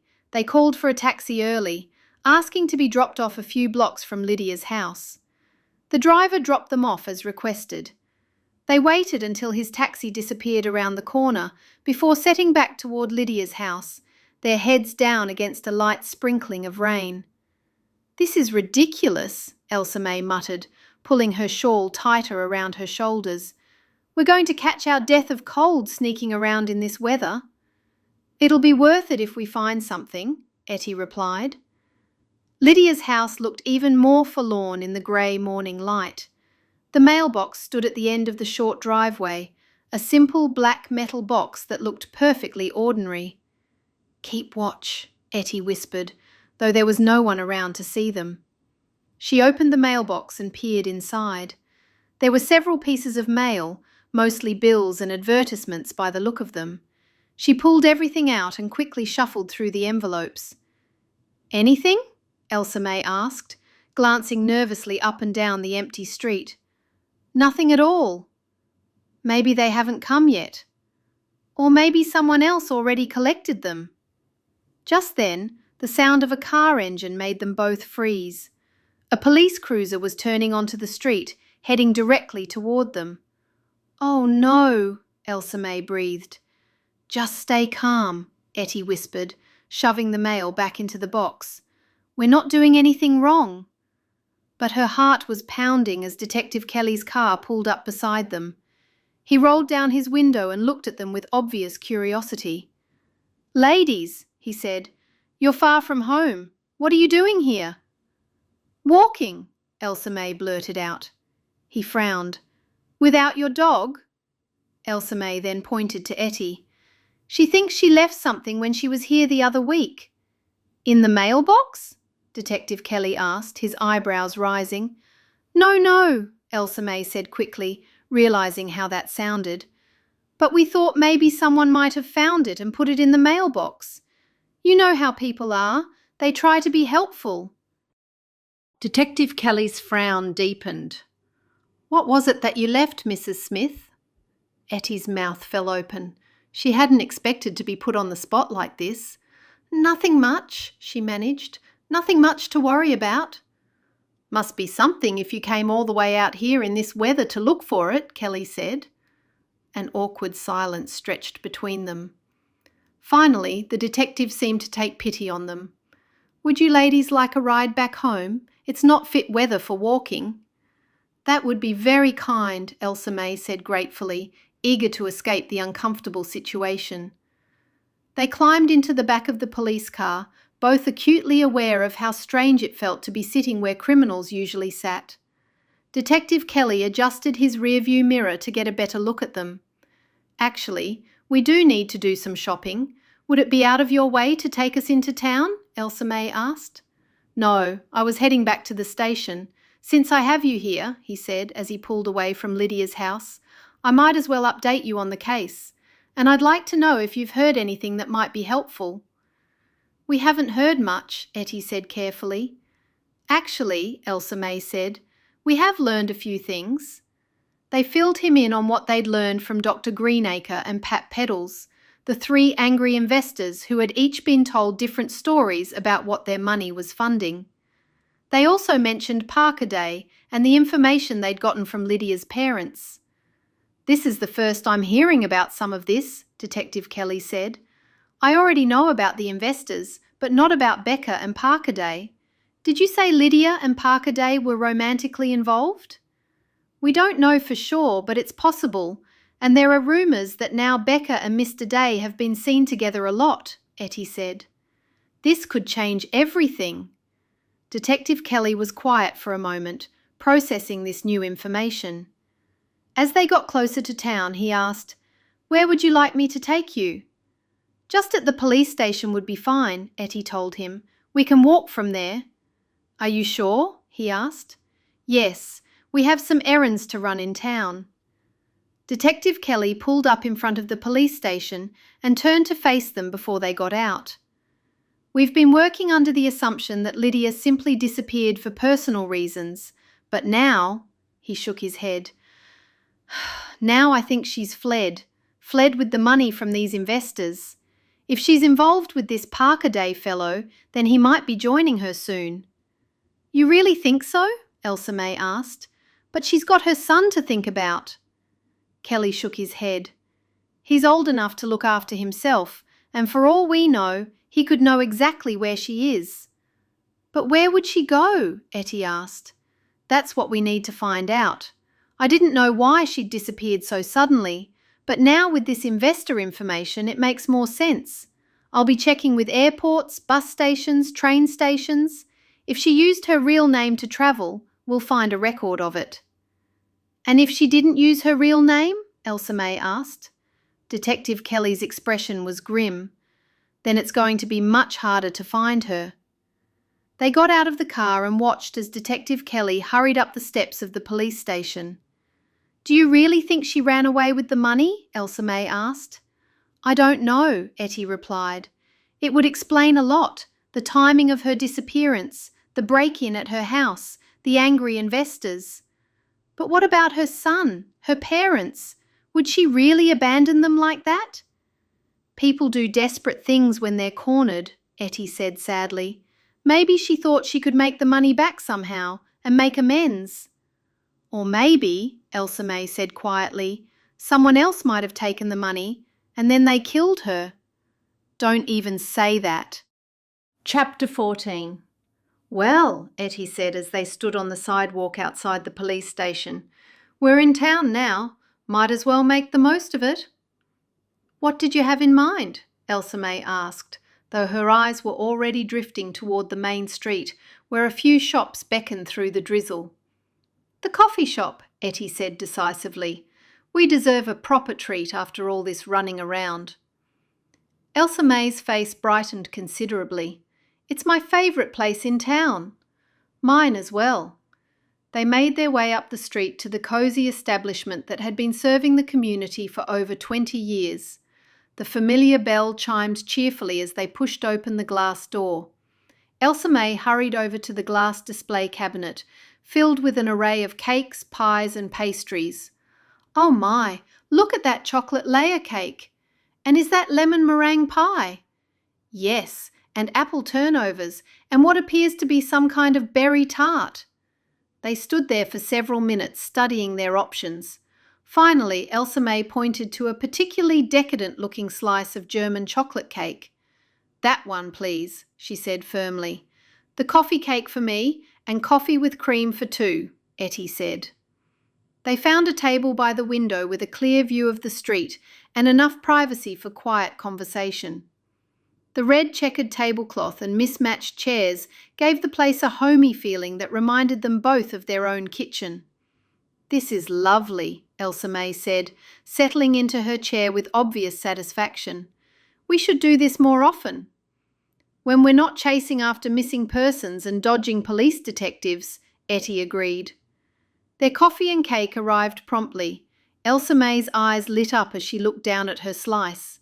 It was a thing of beauty, 3 layers of moist chocolate cake separated by coconut pecan frosting with rich chocolate icing drizzled over the top. She picked up her fork and had just taken her first blissful bite when the bell over the door chimed again. "Ettie! Elsa-May!" Maggie's voice carried across the small shop as she spotted them by the window. She hurried over, and without waiting for an invitation, she pulled out the 3rd chair and sat down. "What are you two doing in town? I saw Detective Kelly driving away from the police station as I was coming up the street. You weren't talking to him, were you?" "We might have been," Ettie said carefully, glancing around to make sure no one else was listening. "We ran into him at Lydia's house, checking the mailbox for DNA results." As Ettie talked, Maggie reached across the table and grabbed a fork from the nearby empty table. "You don't mind, do you?" she asked, already cutting off a generous piece of Elsa-May's German chocolate cake. Elsa-May's fork paused halfway to her mouth. Ettie could practically see her sister's internal struggle, politeness warring with her obvious desire to keep every crumb of that cake for herself. "Of course not," Elsa-May said, though her voice was slightly strained. "Help yourself." "This is delicious," Maggie said, after taking a large bite, oblivious to Elsa-May's increasingly pained expression. "So, tell me everything. What did Detective Kelly say? Did you find anything in the mailbox? What's the latest about investors?" Ettie caught Elsa-May's eye and saw her sister glance pointedly at her rapidly diminishing cake slice. At this rate, Maggie was going to eat half of it before Elsa-May got another bite. Ettie launched into a quick summary of their conversation with Detective Kelly while watching her sister carefully guard what remained of her dessert. "So he thinks Lydia ran off with the money?" Maggie asked, pausing with another forkful of cake halfway to her mouth. "That's his theory," Elsa-May said, quickly taking a large bite of her own cake before Maggie could claim it. "I don't know," Maggie said thoughtfully, finally setting down her borrowed fork. "It doesn't sound like the Lydia I knew. She was always so devoted to her family, especially her son." "People can surprise you," Ettie said, though she had to admit she was having her own doubts about the detective's theory. Maggie nodded. "They certainly can, but running off and leaving her child? That doesn't seem right. Even if he's an older child, he still needs his mother." "Unless she was planning to send for him later," Elsa-May suggested. "You know," Maggie said suddenly, "I've been thinking about Becca and that Parker fellow. I did a little asking around." "What kind of asking around?" Ettie inquired. "The discreet kind, and I found out some interesting things about Mr. Parker Day." Elsa-May set down her fork and leaned forward. "Such as?" "Such as the fact that he's been staying at the bed and breakfast on the outskirts of town for over a month now. And I heard a rumour that Mrs. Henderson, who runs the place, said he's been asking a lot of questions about local businesses." "What kind of questions?" Ettie asked. "The kind that suggest he's not just a casual visitor. He wanted to know about property values, business licenses, who owns what around here." "Another investor," Elsa-May said grimly. "Or someone investigating the investors," Maggie suggested. "But then why is he spending so much time with Becca?" Ettie asked. "That," Maggie said, "is exactly what I intend to find out." Before either sister could ask what she meant by that, Maggie was reaching for the fork again. Elsa-May's hand shot out protectively over her plate. "Actually," Elsa-May said quickly, "I'm still quite hungry. I'll tell you what, I'll get you a piece of cake you can eat all by yourself." Maggie looked surprised, then embarrassed.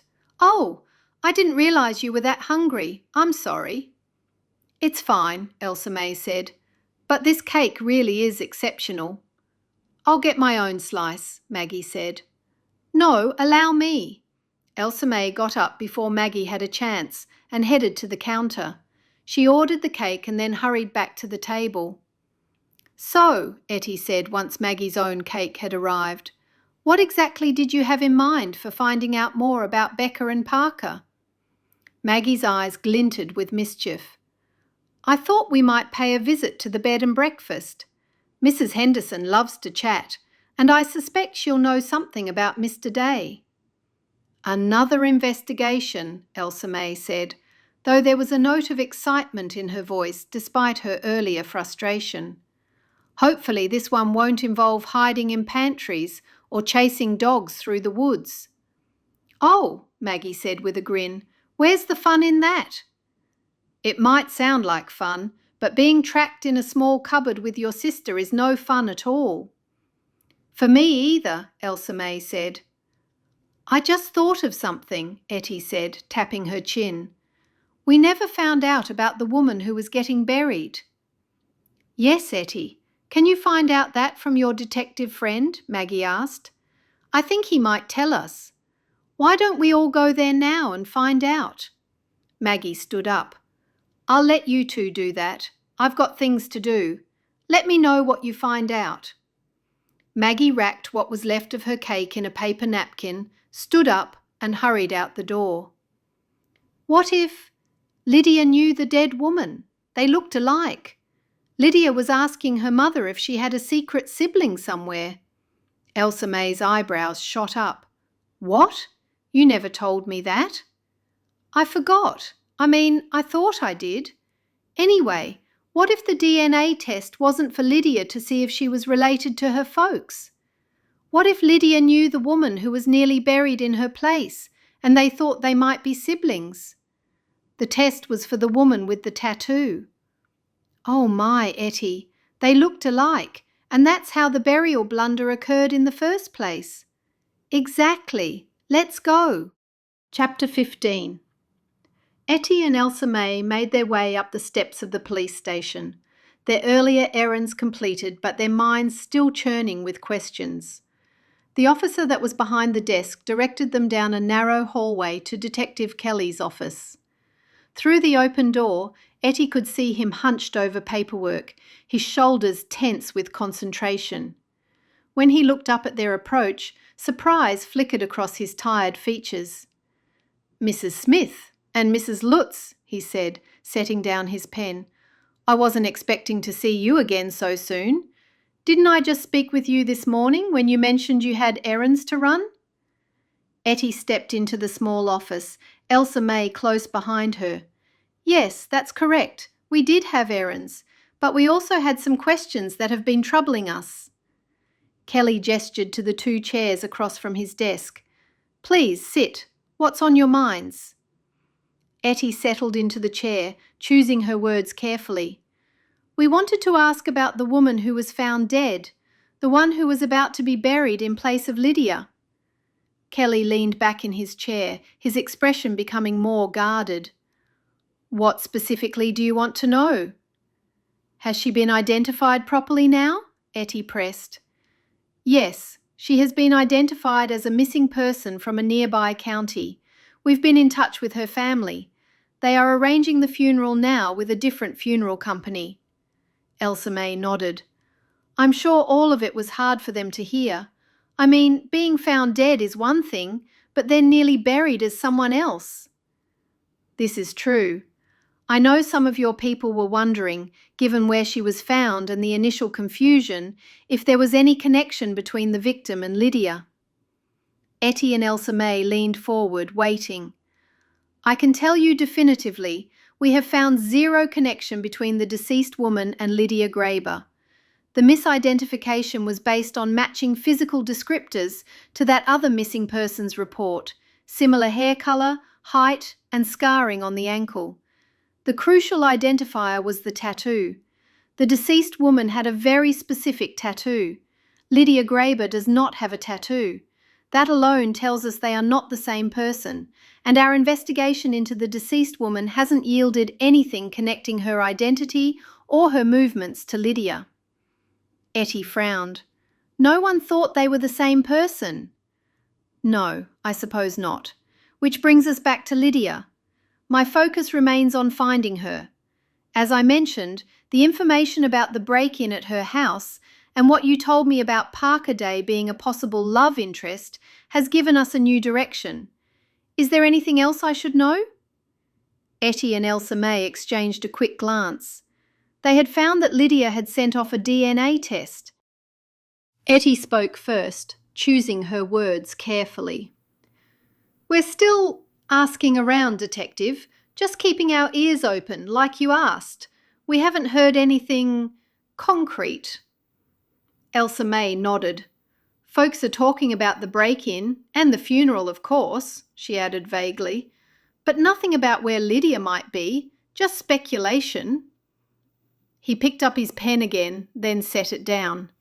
If you do hear anything at all, no matter how small it seems, please call me. Don't try to investigate it yourselves. I need to know anything that could help find her, or that might contradict the theory that she simply ran off with the money. What was the woman's name? Ettie asked. The dead woman with the tattoo, Elsa-May added. He narrowed his eyes, looking at each woman in turn. Why do you ask? So we can put a name to her in our minds. We don't have to know if you don't want to tell us. Ettie gave a shrug. Her name is Elizabeth O'Brien. O'Brien with an A. Does that ring a bell with either of you? The ladies looked at each other and then shook their heads.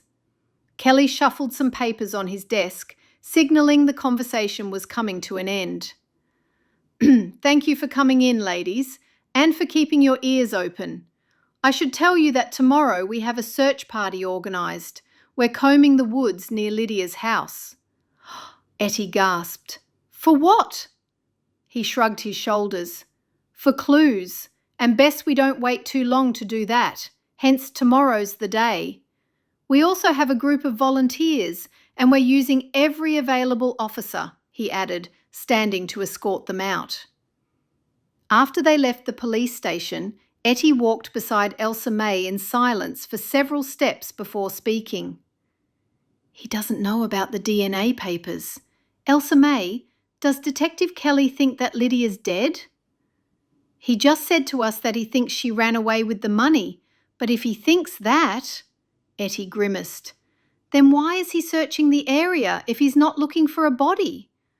What we'll do is, on the way home, leave a note at Maggie's house.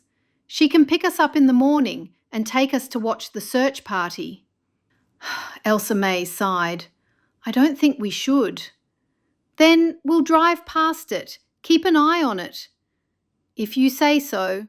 Chapter 16. Ettie stood at the living room window the following morning and found herself thinking about Detective Kelly's conversation from the day before. She then saw Maggie's horse and buggy come to a stop outside the house.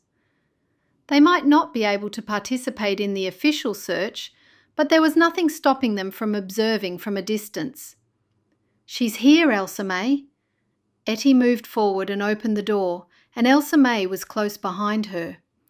Ready? Maggie called as Ettie and Elsa-May climbed into the buggy. Where exactly are we going? Do you know, Ettie? Elsa-May asked, settling herself in the buggy. Well, firstly, I think we should visit Mrs. Henderson at the bed and breakfast to learn more about our mysterious Mr. Day. Maggie moved the horse onward. And it just happens that we'll be driving past Lydia's property on the way, Ettie said. Pure coincidence, Maggie agreed. The road to Mrs. Henderson's bed and breakfast did indeed take them past Lydia's property, and as they approached, they could see the organised chaos of the search party. Several police cars were parked along the roadside, and uniformed officers were gathered around a folding table that appeared to be serving as a command centre. Volunteers in bright orange vests were being organised into groups, each with a police officer or deputy to lead them. Quite an operation, Elsa-May murmured as they drove slowly past. More people than I expected. Ettie counted at least 24 searchers. The woods that bordered Lydia's property stretched for miles in several directions, thick with underbrush and crossed by old logging trails that hadn't been used in years. It would be slow, methodical work to cover all that ground properly. "There's Detective Kelly," Maggie pointed toward the command table. Sure enough, Kelly was reaching for something on the table when his head turned in their direction. "Go, go, go," Ettie whispered urgently. Maggie clicked to the horse, who picked up his pace from a leisurely walk to a more purposeful trot. They rounded a bend in the road just as Detective Kelly straightened up, and Ettie caught a glimpse of him in the side mirror, shading his eyes against the morning sun as he looked after them. "Do you think he recognised us?" Elsa-May asked. "Hard to say," Maggie replied. "How many Amish people does he know?" They continued up the winding road, leaving the search party behind. The countryside here was particularly beautiful, with rolling hills dotted with farms and patches of woodland painted in autumn colours. It was hard to believe that somewhere in this peaceful landscape a woman had vanished without a trace. "The bed and breakfast is just around the next curve," Maggie said. "Mrs. Henderson makes excellent—" She broke off abruptly as they rounded the bend and saw two figures on the road ahead. Two men were standing near a farm gate, and their body language suggested they were in the middle of a heated argument. One was gesturing emphatically, while the other stood with his arms crossed, his posture defensive. "That's Jacob," Elsa-May said immediately, recognising Lydia's son. "Lydia's boy. But who's he arguing with?" As they drew closer, Ettie felt a jolt of recognition. The second man was tall and thin with dark hair, and something about his profile was familiar. Then he turned slightly, and she saw his face clearly. "That's Parker Day," Maggie said. "Are you sure? I can't see with my new glasses," Elsa-May said. "It is Parker Day, and look at how upset Jacob is," Maggie said. Jacob was clearly agitated, his hands moving as he spoke, his face flushed with emotion. The older man remained motionless, simply listening, but there was something cold and calculating in his stillness that made Ettie uneasy. As their buggy approached, both men looked up. Parker Day's eyes met Ettie's for a brief moment, and she saw something flicker across his face, surprise perhaps, or annoyance at being interrupted. He said something quick to Jacob, who glanced toward the buggy. Without another word, Parker turned and walked quickly away, disappearing through the farm gate and across the field beyond. Jacob remained by the roadside. "Should we stop?" Maggie asked quietly. "Yes," Ettie said firmly. "That boy looks like he could use some friendly faces." Maggie pulled the buggy to a halt beside Jacob, who looked up at them with eyes that were red-rimmed and exhausted. Ettie stared at the teenager. "Jacob, how are you holding up?" "Mrs. Smith, I'm all right." "Did you know that man you were talking to?" Elsa-May asked directly. "He seemed to be upsetting you." Jacob's jaw tightened. "He said he knew my mother, said he's trying to help find her." "But you don't believe him?" Maggie asked. "I don't know what to believe anymore. Everyone says they're trying to help, but no one can tell me where she is or what happened to her. And now there are people saying she stole money, that she ran away." His voice broke slightly. "She wouldn't do that, and she wouldn't leave me." Ettie's heart ached for the young man. What did that man want exactly? He was asking about her business, about people she worked with, places she might have gone. Same questions everyone else asks, but— Jacob shook his head. There was something different about him, something that didn't feel right.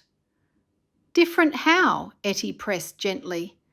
"He knew things, about meetings she had, people she'd talked to. How could he know that unless—" Jacob trailed off. Elsa-May moved forward. Unless what? Unless he was watching her, following her maybe. Jacob looked up at them with frightened eyes. What if he knows what happened to her? What if he's the reason she's gone? But would he be asking those questions if that was so? Maggie asked. I don't know. Ettie's mouth twitched to one side. We heard that man's name is Parker Day. We heard he's a friend of your mother's. And now a friend of Becca's, Elsa-May added. I've never seen him before. Ma'am never mentioned him. Did he say what kind of help he was offering? Maggie asked.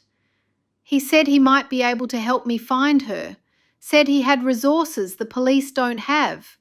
But then he started asking about money, about whether she'd left anything behind, any cash or papers or... He shook his head again. It felt wrong, like he wasn't really trying to help at all.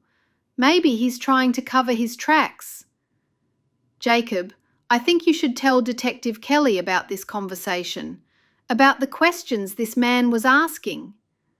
You think he's dangerous, Mrs. Smith? Jacob asked. We don't know, Ettie told him.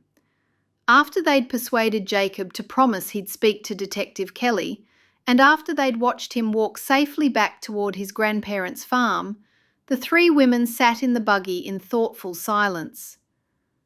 The question is, Ettie said, what is Parker Day really looking for? Chapter 17. After Jacob disappeared down the lane toward his grandparents' farm, Maggie urged the horse forward again. The encounter had left them all unsettled, and the short distance to Mrs. Henderson's bed and breakfast passed in silence. The Henderson place was a large Victorian house, painted cheerful yellow with white trim, surrounded by well-tended gardens that were now showing their autumn colours.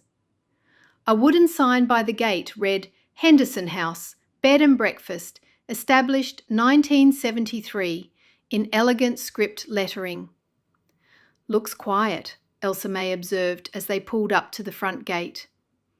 Indeed, there were no cars in the circular driveway, and the windows of the house reflected the morning sun without revealing any movement within.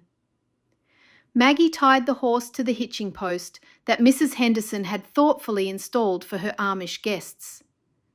They made their way up the front steps to a wraparound porch decorated with hanging baskets of late-season blooms.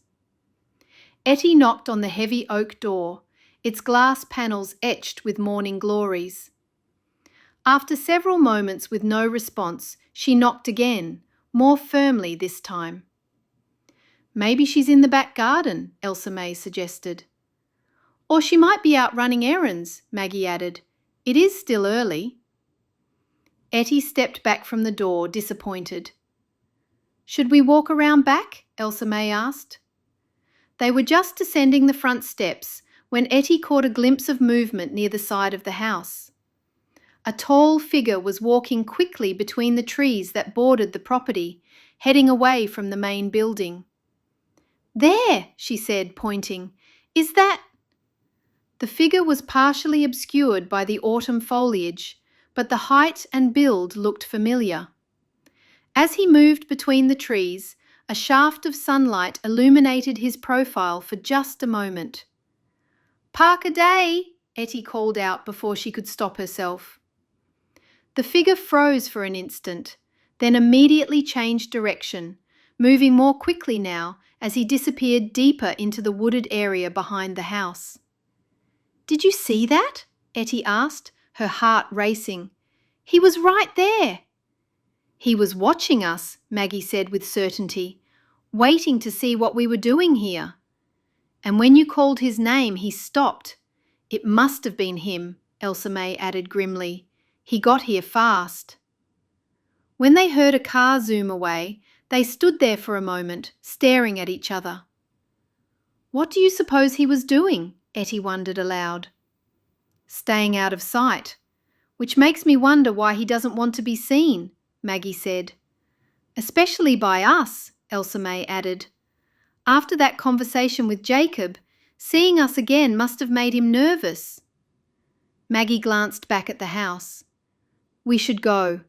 If Mrs. Henderson isn't here, there's nothing more we can do right now." They made their way back, and as Maggie untied the horse, Ettie found herself looking over her shoulder toward the trees, half expecting to see someone watching them from the shadows. The ride back took them past Lydia's property again, where the search party was still going on. If anything, the operation had expanded.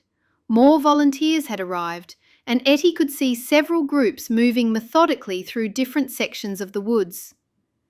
The bright orange vests created spots of colour against the brown and gold of the autumn landscape. "They're still at it," Elsa-May observed. "Which means they haven't found anything yet," Maggie said. "Or at least, nothing significant enough to call off the search," Ettie added. They could see Detective Kelly's tall figure near the command table, pointing toward a map spread out before him. Before Maggie took them home, they remembered to check Lydia's mailbox. They turned the buggy down a familiar road until the house came into view, and they were not prepared for what they had stumbled upon. Someone was reaching into Lydia's mailbox. Chapter 18. As they pulled up to the mailbox, they saw a woman in her 50s with greying hair pulled back in a practical bun, with wire-rimmed glasses. She was holding a bundle of Lydia's mail in one hand and a small letter opener in the other. Elsa-May was the first to step out of the buggy. "Hey, what are you doing with Lydia's letters?" I thought maybe some of the mail was mine," she stammered. "It's illegal to open someone else's mail, you know."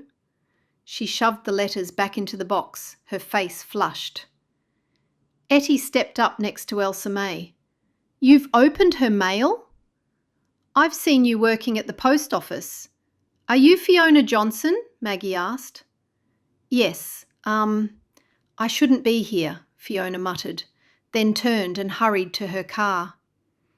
The women stared after her in stunned silence. "We're paying her a visit after this," Elsa-May said.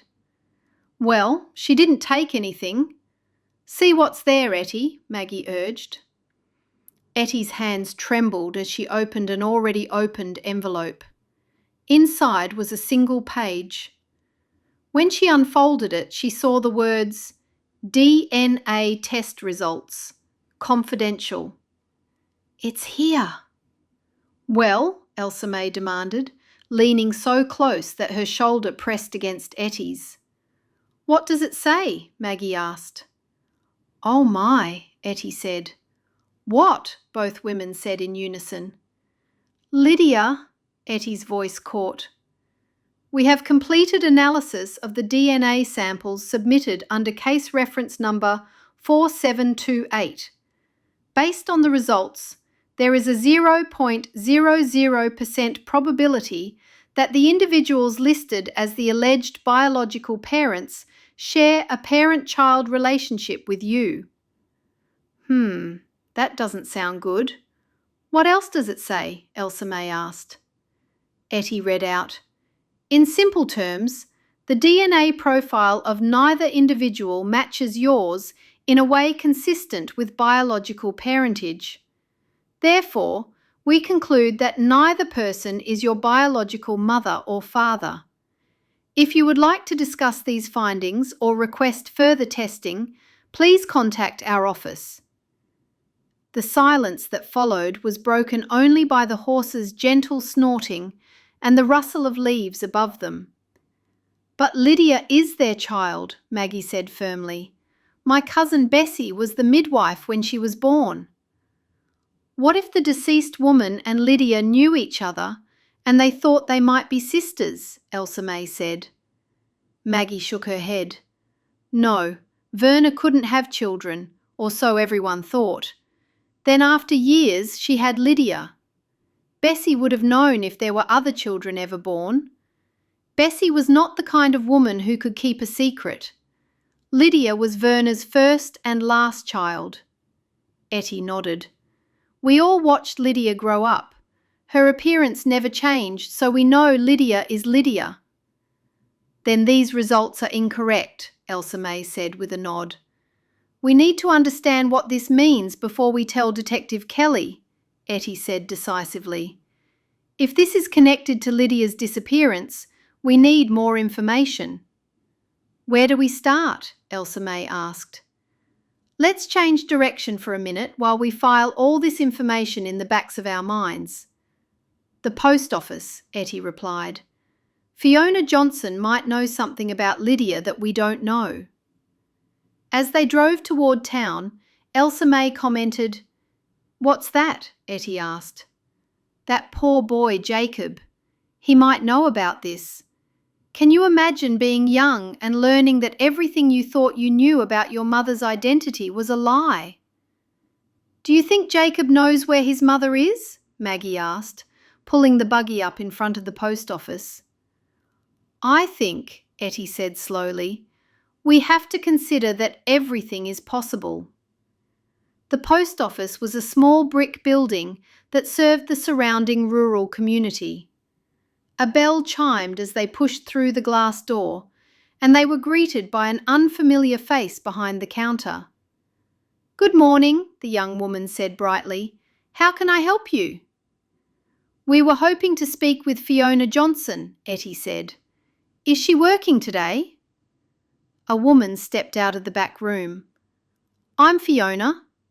Can we talk to you for a moment? Ettie asked. Elsa-May leaned forward and whispered, It's about Lydia Graber. Fiona shot the other woman a look. I'll be a few minutes. Then she came around the other side of the counter. Let's talk outside. They stepped outside the post office into the crisp afternoon air. You want to talk about Lydia, she said without preamble. You want to talk about Lydia, she said without preamble. I assume this is about the business. You opened her mail? Elsa-May asked. I suppose I owe you an explanation. Ettie nodded. We'd appreciate that. When I saw an official-looking letter come into the mailroom addressed to Lydia, I thought it might give me a lead on where my money went. I knew it was wrong, but I was desperate. I went to take it from the bin, but the mailman had already collected the route, so I drove out and checked her mailbox today, hoping to find it. And you opened that, even though it's not legal? Maggie asked. I did. I know I shouldn't have, but it told me nothing. No name, no clue where the money went. It was about someone not being related to someone else, that's all. Please don't tell anyone, she added quietly. I know what I did was wrong. We understand, Ettie said, but next time try asking. Fiona offered a small nod. We understand you were one of her investors, Ettie said carefully. Fiona's expression tightened. I was, though I'm beginning to wish I'd never gotten involved. Can you tell us what happened? Elsa-May asked. Fiona glanced around, then moved farther from the post office entrance. Lydia contacted me through email initially. She had this business plan, very detailed, very professional. She said she was expanding and needed investors. The projected returns looked good, and I had some money I was looking to invest. So you sent her money? Maggie asked. I did. Several $1,000s over the course of a few months. She sent regular updates, reports on how the business was growing, orders she was filling. Everything seemed legitimate. But then something changed? Ettie prompted. Fiona nodded, her face troubled. I decided I wanted to meet with her face to face, discuss the next phase of investment. When I went to her house, she was different, evasive. She seemed nervous, almost like she didn't want to talk about the business at all. When was this? Elsa-May asked. Shortly before she disappeared, Fiona replied. And here's the strange part. At one point during our conversation, she actually denied knowing about the investment, said she didn't know what I was talking about. When I showed her the emails on my phone, she went very pale and claimed she must have forgotten. Forgotten about thousands of dollars? Maggie asked incredulously. That's what made me suspicious. You don't forget that kind of money. especially when you're supposedly running a business with it." They thanked Fiona and walked back to the buggy. As Maggie guided the horse away from the post office, Ettie broke the quiet. "Did you notice something about what Fiona said?" "You mean about Lydia denying she knew about the investment?" Elsa-May asked. "That, but also something else. All of Fiona's contact with Lydia was through email. The business plan, the updates, everything." Maggie's hands tightened on the reins. "You're right. She never spoke to her on the phone, never met in person until that last visit." "Which means," Ettie said slowly, "anyone with access to Lydia's computer could have sent those emails." Elsa-May turned to look at her sister. "Anyone like who?" "Like Becca," Ettie replied. "She's been staying at Lydia's house, helping with things." Chapter 19. Pat Peddles looked up from behind the counter where he was sorting through a stack of invoices, his reading glasses perched on the end of his nose. When he saw the three women approaching, his expression shifted. "Well, well," he said, removing his glasses and setting them aside. "If it isn't the local investigation committee. Come to tell me you found that woman and my missing money, have you?" "Actually, Pat," Ettie said, approaching the counter with what she hoped was a diplomatic smile, "we just learned something interesting. Fiona at the post office mentioned that Becca is your niece." Pat's eyebrows rose. "She is my sister's girl. What of it?"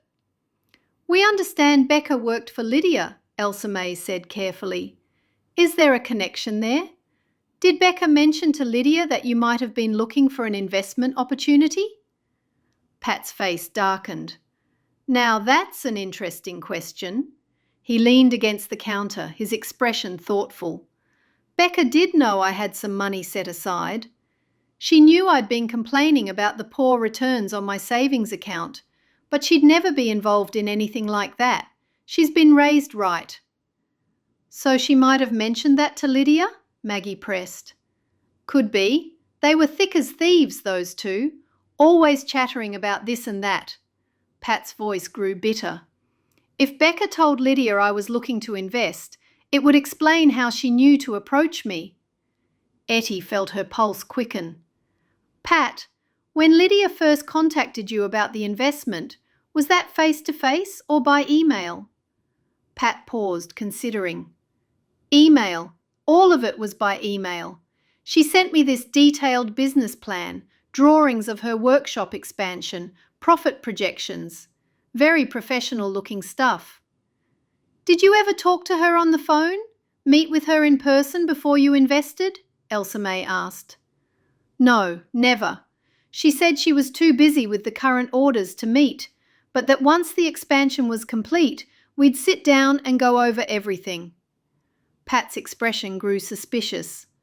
"Why are you asking?" The three women exchanged glances. "We're just trying to understand how she operated her business," Ettie said diplomatically.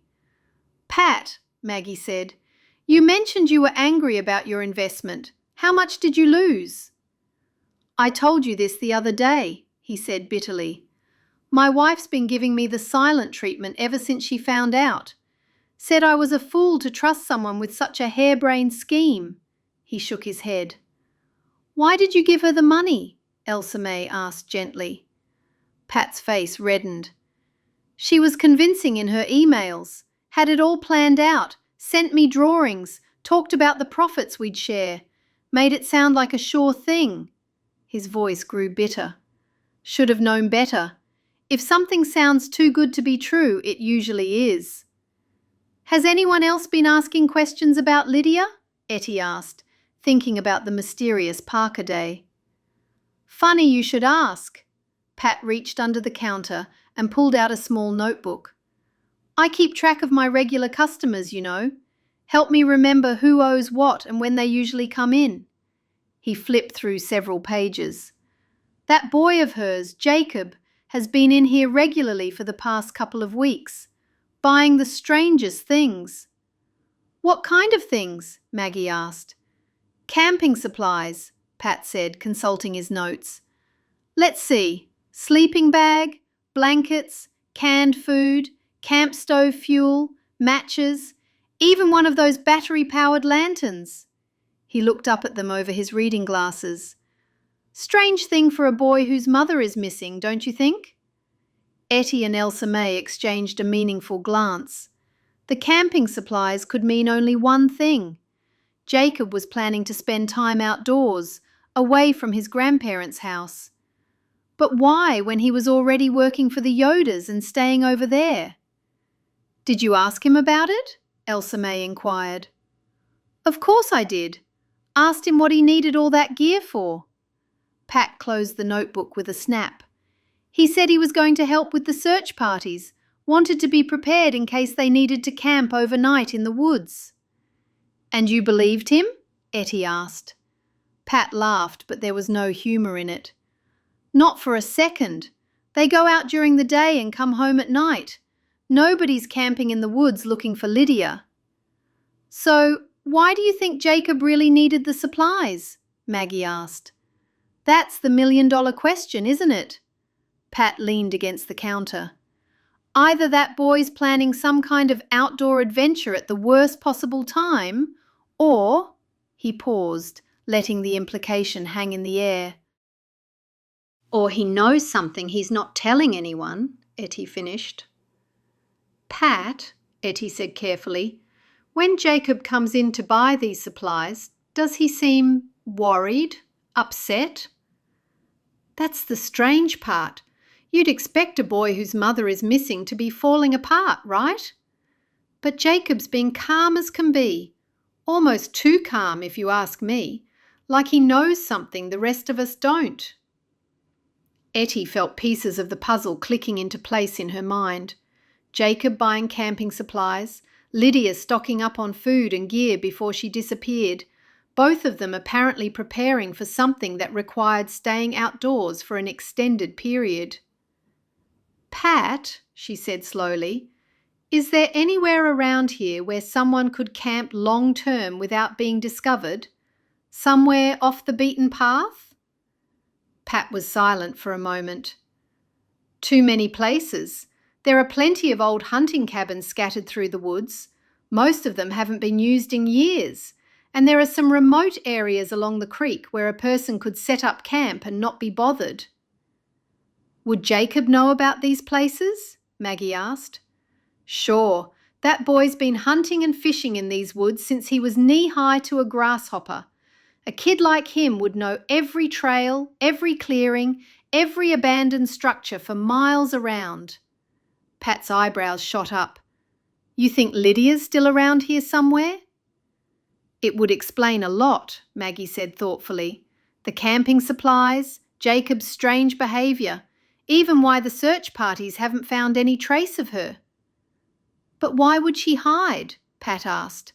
"What could be so bad that she'd put her family through this kind of agony?" Ettie thought about the DNA results and the email scheme they'd just discovered. "We're not sure yet, but do you think Becca would mind us asking her some questions?" "Don't see why not. She's been staying at her cousin's place since Lydia disappeared. Little house on Maple Street, just past the hardware store. I hope you get more sense out of her than I did when I tried to talk to her about my investment. That girl seemed scared of her own shadow." Ettie sat back in the buggy seat as they drove away from Pat's store, her mind working through all the pieces they'd gathered. The rhythmic clip-clop of the horse's hooves seemed to help her thoughts fall into place. "I've solved it," she announced suddenly. Elsa-May and Maggie both turned to look at her. "Solved what?" Elsa-May asked. "Lydia knew the deceased woman, Elizabeth O'Brien. I think that they suspected they might be sisters." Elsa-May frowned. "Sisters? How do you figure that?" "Think about it," Ettie continued. "Lydia somehow met Elizabeth and suspected they might be sisters. So Lydia sent off those DNA results to find out. The samples for Elizabeth and Lydia's parents." "So the DNA wasn't Lydia's?" Maggie asked. "Exactly. That's why the test showed no familial relationship to Verna Graber or to Elam." Elsa-May looked thoughtful. So where does that leave us? They never got the results before Elizabeth was killed and Lydia went missing. Well then, where is Lydia? Maggie asked. Ettie's confident expression faltered slightly. Oh, I haven't got that part figured out yet. So then where does Parker Day come into it? Maggie asked. I'm not sure about that either. When I said I'd solved it, I just meant that bit of it. Then you should have kept quiet. Maybe Parker Day was Lydia's secret boyfriend and Becca killed her so she could have him, Elsa-May suggested. Both Maggie and Ettie gasped. What? Elsa-May asked. I'm only saying what makes sense. We have to think Lydia hasn't come home because she can't. Ettie's mouth turned down at the corners. Elsa-May continued. Before we talk with Becca, I think we should take a look around at the building where Lydia did her candle making. We need to know what questions to ask. We've all been thinking Lydia might be gone, but we don't like to say it. Let's go to Lydia's place then. We'll do that. Maggie slowed down the horse and turned the horse and buggy around and headed in the other direction. Chapter 20. Elsa-May and Ettie stood outside the building that Lydia used for her candle making. Are you sure this is a good idea? Elsa-May asked, squinting at the windows. Of course, Ettie said. People don't just vanish without leaving something behind. We're not here to snoop. We're here to find any evidence of Elizabeth being here. Maggie groaned. Well, now what? Break the door down? We're not breaking anything, Elsa-May huffed. There's a small window on the side. If we can boost someone through, they could unlock the door from the inside. They marched around the building until they found the window, narrow, high, and dust-caked. It's a tight squeeze, Maggie muttered. Maggie, you're the youngest. Up you go, Ettie declared. I wouldn't fit. Ettie is the only one who could do it. Elsa-May looked Ettie up and down. Can you do it, Ettie? Ettie sighed. Fine. Boost me up, but if I break a leg, I'll never forgive you, and you'll have to fuss over me, cook for me, and clean up after me. That'll just be like any other day of the week, Elsa-May muttered. It took two of them to get Ettie onto a shaky wooden crate. Maggie cupped her hands and Elsa-May steadied her shoulders. Be careful, Ettie, Elsa-May said. You're not as springy as you used to be. With a huff, Ettie hoisted herself through the window frame. Halfway in, she froze. With a final shove from Elsa-May, Ettie tumbled inside and landed with a thud. I'm in, she called, brushing off cobwebs, without breaking any bones. Good, let us in, Elsa-May said.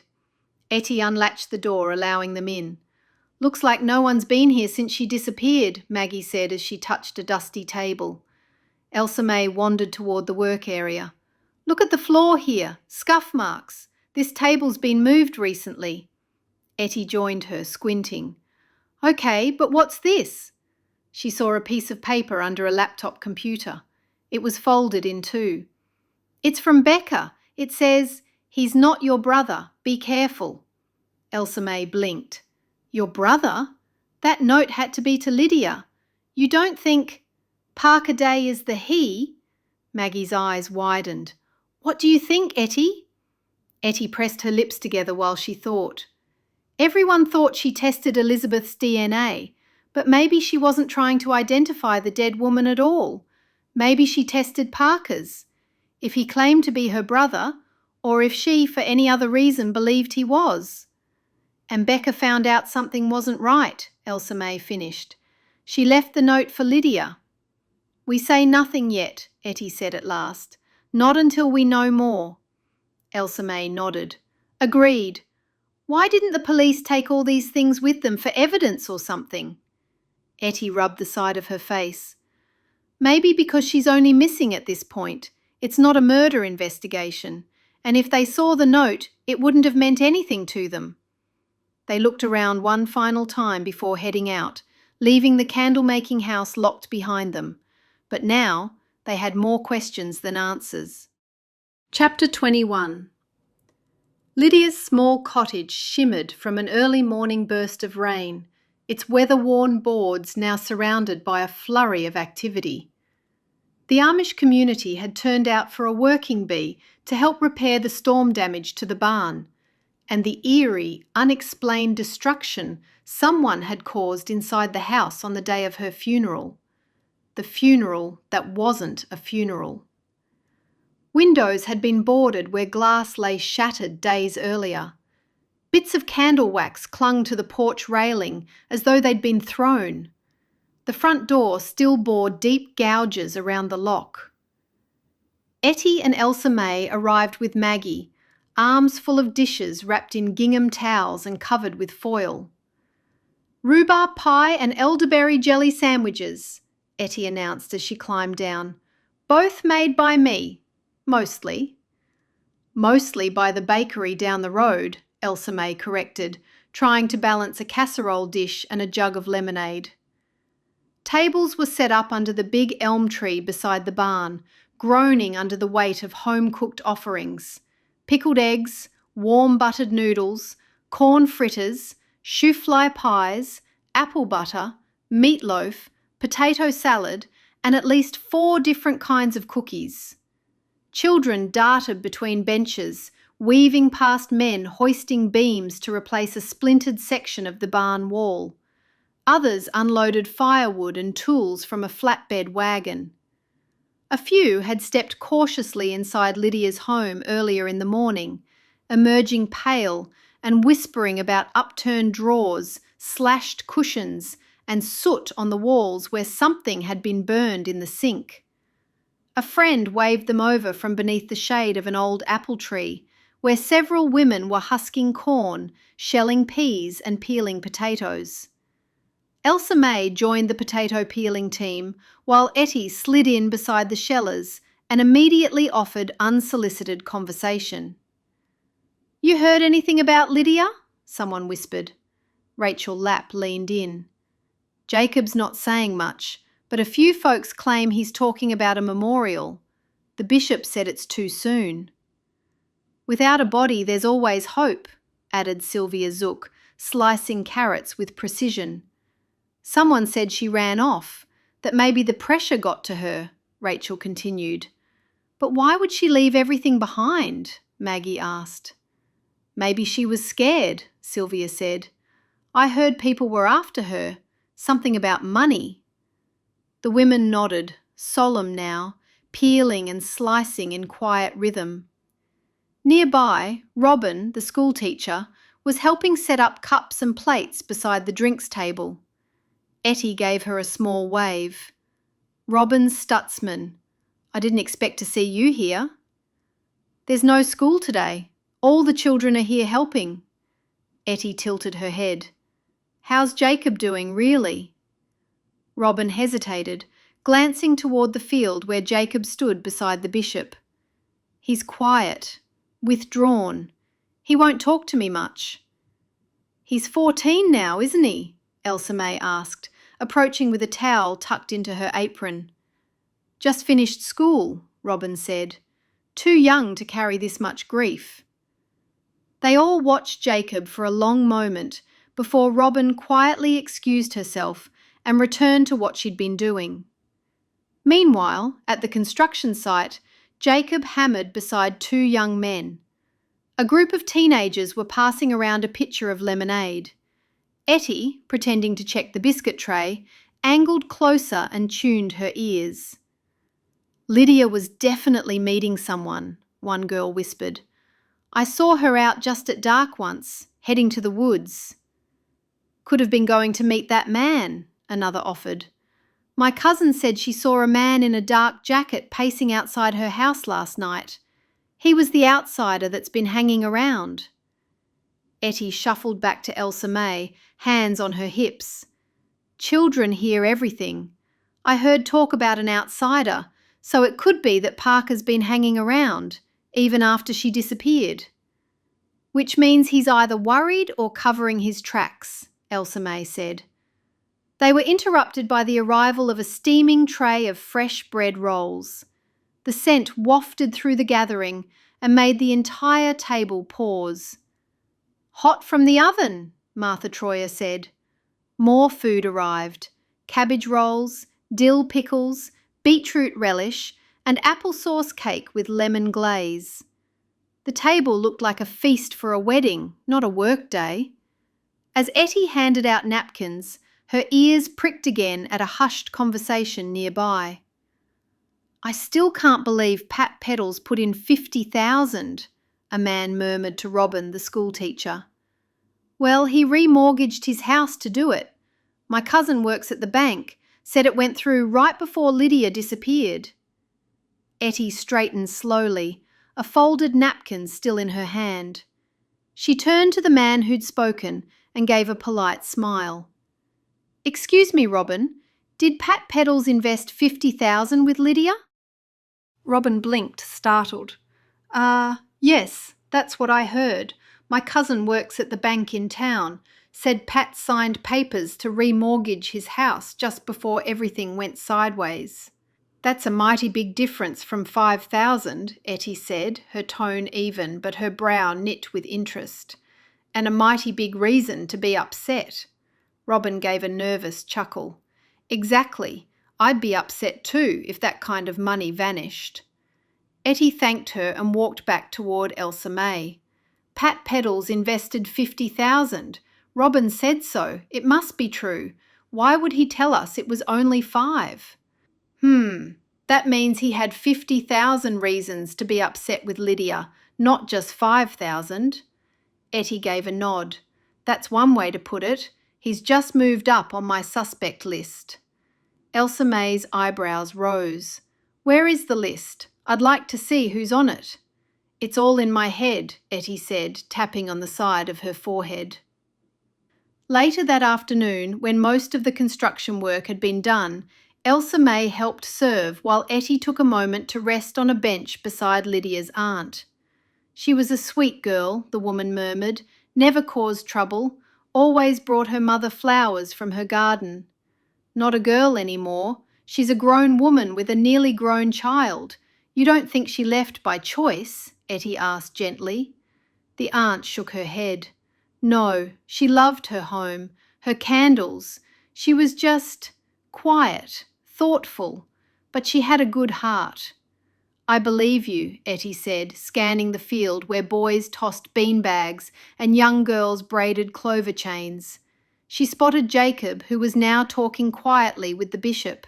They weren't animated, just two men sharing quiet words, nodding occasionally. Chapter 22. The next morning came with the kind of persistent drizzle that mirrored Ettie's grey mood.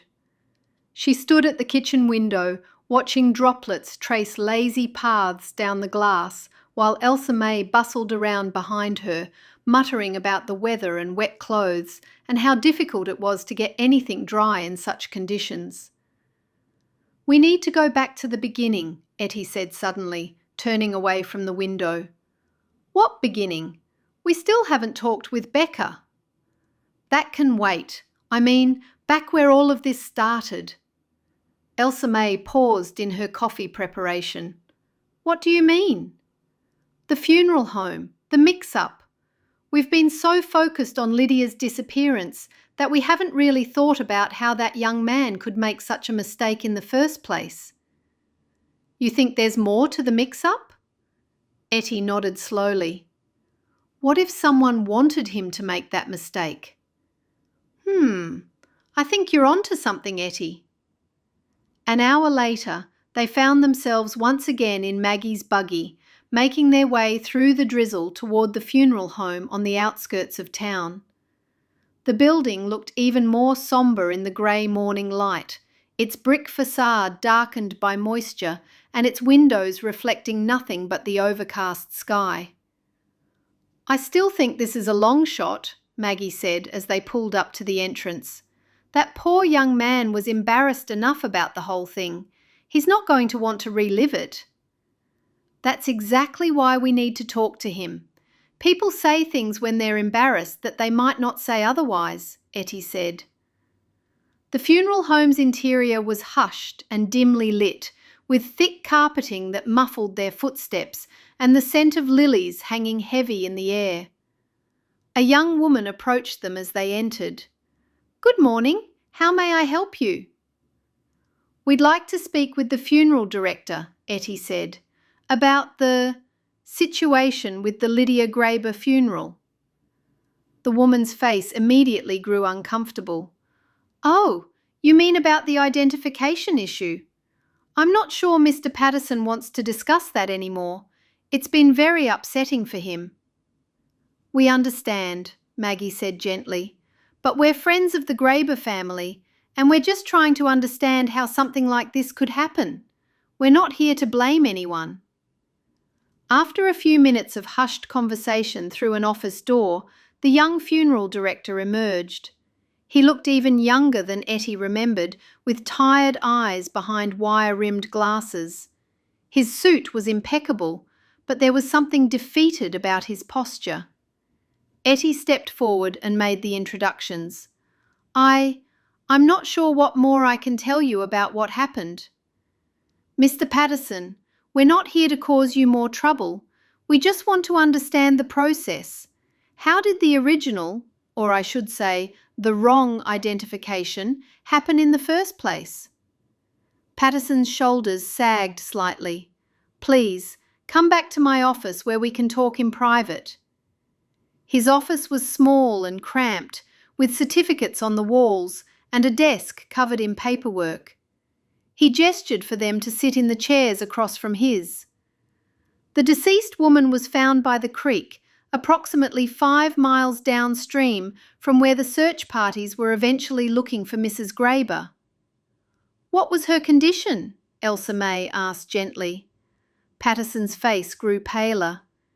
"She had been in the woods for days, it seemed. The identification was more difficult than it should have been." He paused, seeming to gather himself. "When the missing person report came in for Lydia Graber, the physical description matched closely. Well, exactly, so I thought at the time. Height, weight, hair colour, approximate age." "But surely there were differences," Ettie pressed. "We know that now, but Mr. Graber, the father, came to identify the body." Patterson trailed off, looking uncomfortable. "What happened when he came?" Maggie asked. "He was devastated, understandably. The viewing was brief.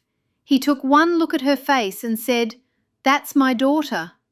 He was crying, could barely stand up.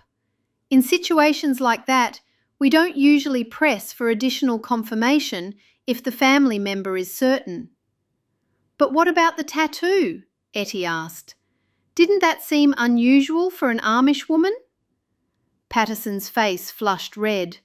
That's where I made my mistake. I saw the tattoo, of course, but I assumed it might be something the family would be ashamed of.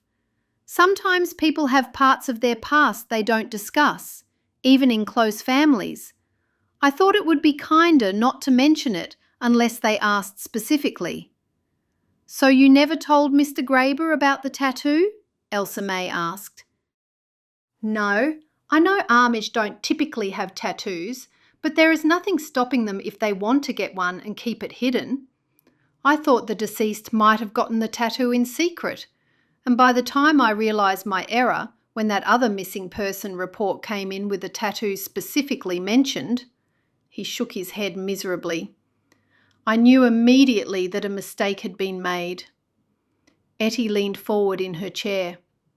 "Mr. Patterson, in the days before the Graber family was notified, did anyone else come asking about the body?"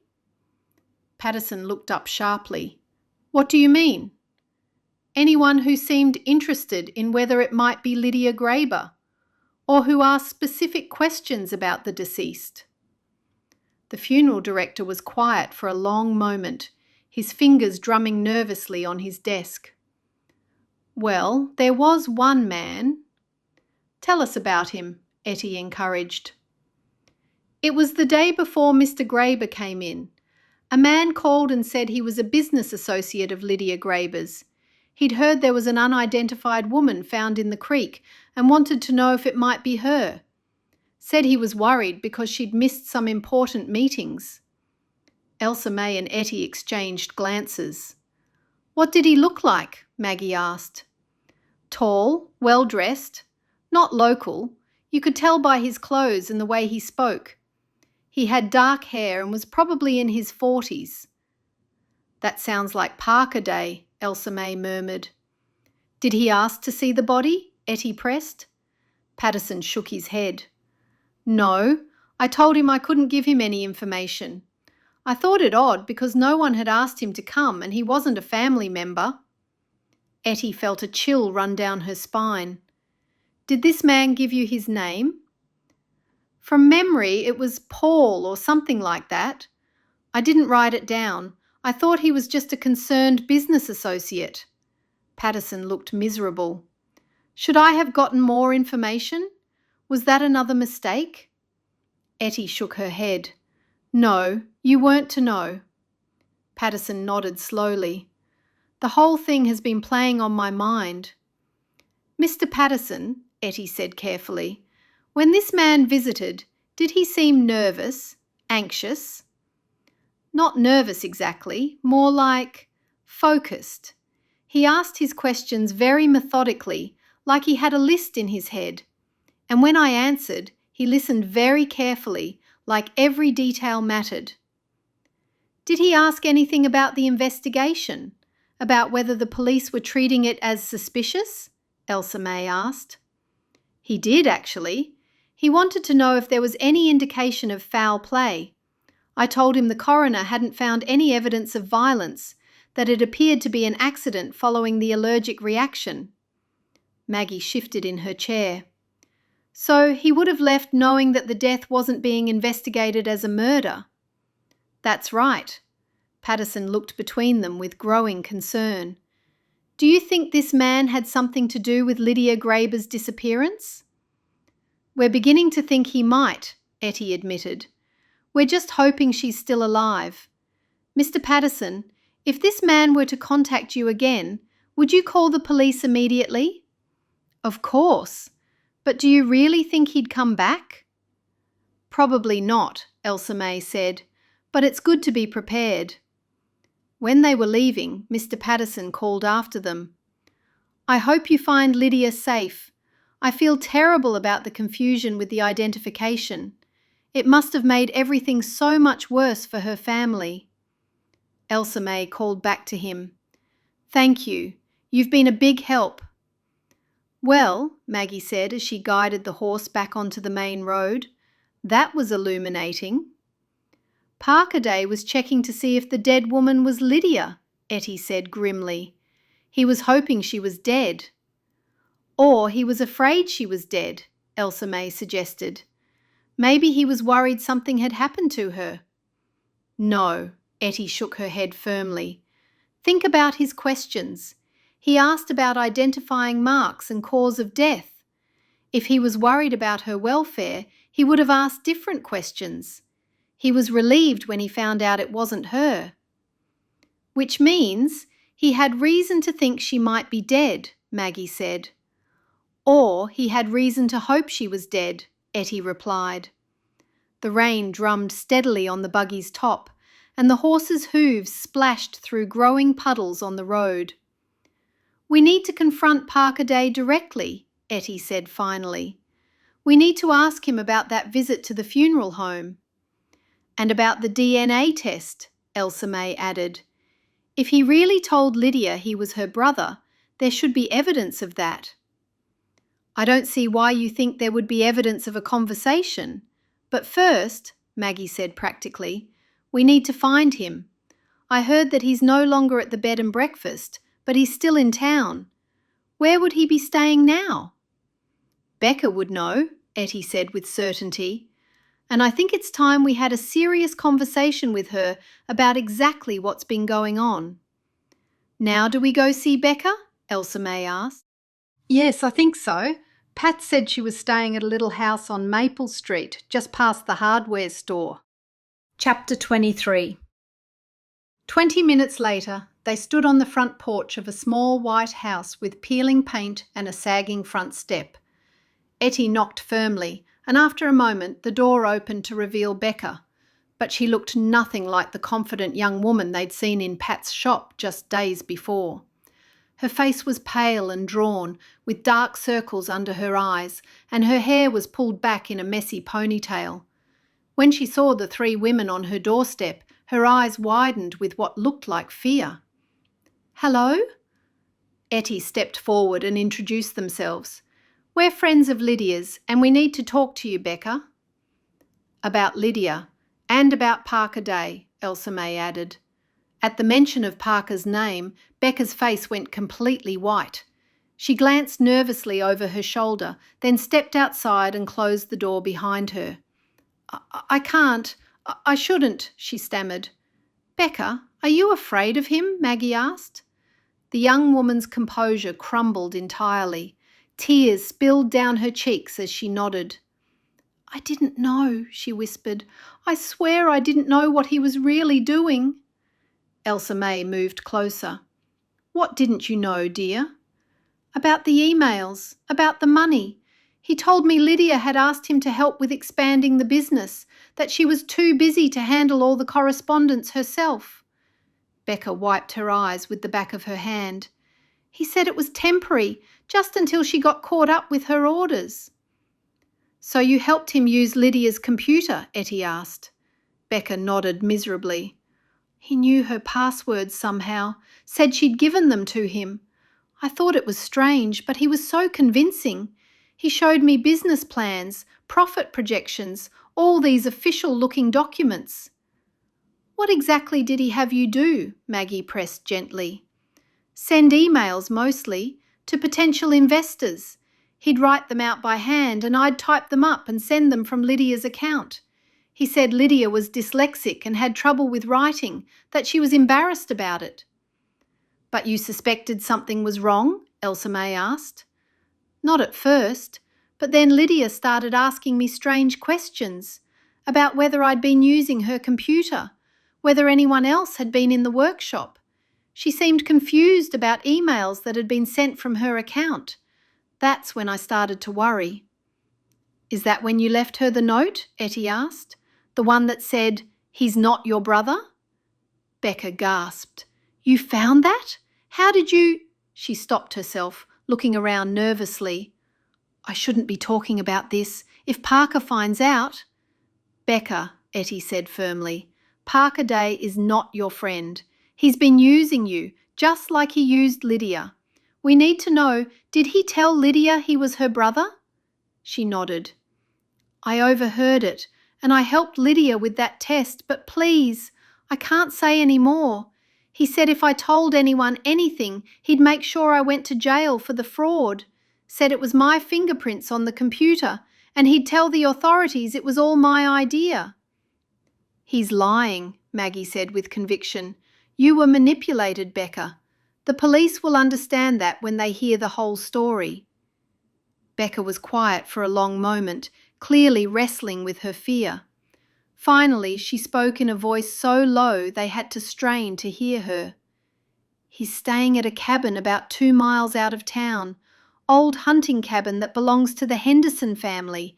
Mrs. Henderson's late husband used to use it. Parker's been renting it by the week."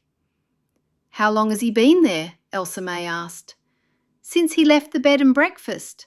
About a week now." Becca looked up at them pleadingly. "You won't tell him I told you, will you? I'm scared of what he might do." "We won't mention your name, but you need to tell Detective Kelly everything you've told us. This man is dangerous, and you're not safe as long as he's free," Ettie warned her.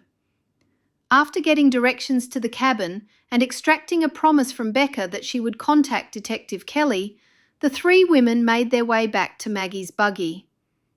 "That poor girl," Elsa-May said as they drove out of town toward the cabin. "She's been terrified." "And with good reason," Ettie replied grimly. "Parker Day is obviously skilled at manipulation and intimidation." The cabin was located down a narrow dirt road that wound through dense woods for several miles. When they finally spotted it through the trees, Ettie felt her stomach tighten with nervousness. It was a small, rustic building with a stone chimney and a covered porch, surrounded by tall pines that blocked most of the afternoon light. A dark sedan was parked beside the cabin, clearly not a local's vehicle. "That must be his car," Maggie whispered, though there was no one around to hear them. They left the buggy tied to a tree about 30 yards from the cabin and approached on foot, staying close to the tree line. As they got closer, they could see light in the windows and occasionally catch glimpses of movement inside. "Now what?" Elsa-May whispered. "Now we knock on the door and ask him some direct questions," Ettie replied, though her voice wasn't as confident as her words. They walked up to the front porch, their footsteps echoing on the wooden boards. Ettie raised her hand to knock, but before she could, the door swung open. Parker Day stood in the doorway, and for a moment no one spoke. He was tall and well-dressed as the funeral director had described, with dark hair and intelligent eyes that seemed to take in everything at once. His expression shifted from surprise to annoyance to something that might have been calculation. "Well," he said finally, his voice smooth and cultured, "you must be friends of Lydia. What brings you all the way out here?" "We need to ask you some questions," Ettie said, trying to keep her voice steady. Parker stepped back and gestured for them to come inside. "By all means. I was just making coffee. Would you like some?" "No, thank you, but we will come inside," Ettie said, stepping inside first. The interior of the cabin was surprisingly comfortable, with a stone fireplace, rustic furniture, and several oil lamps providing warm light. Parker moved with easy confidence, clearly at home in the space. "Please sit down," he said, indicating a worn leather sofa. "Though I have to say, I'm curious about what questions you think I can answer about poor Lydia." "Let's start with your visit to the funeral home," Ettie said without preamble. For just a moment, Parker's composed expression flickered. "I'm sorry?"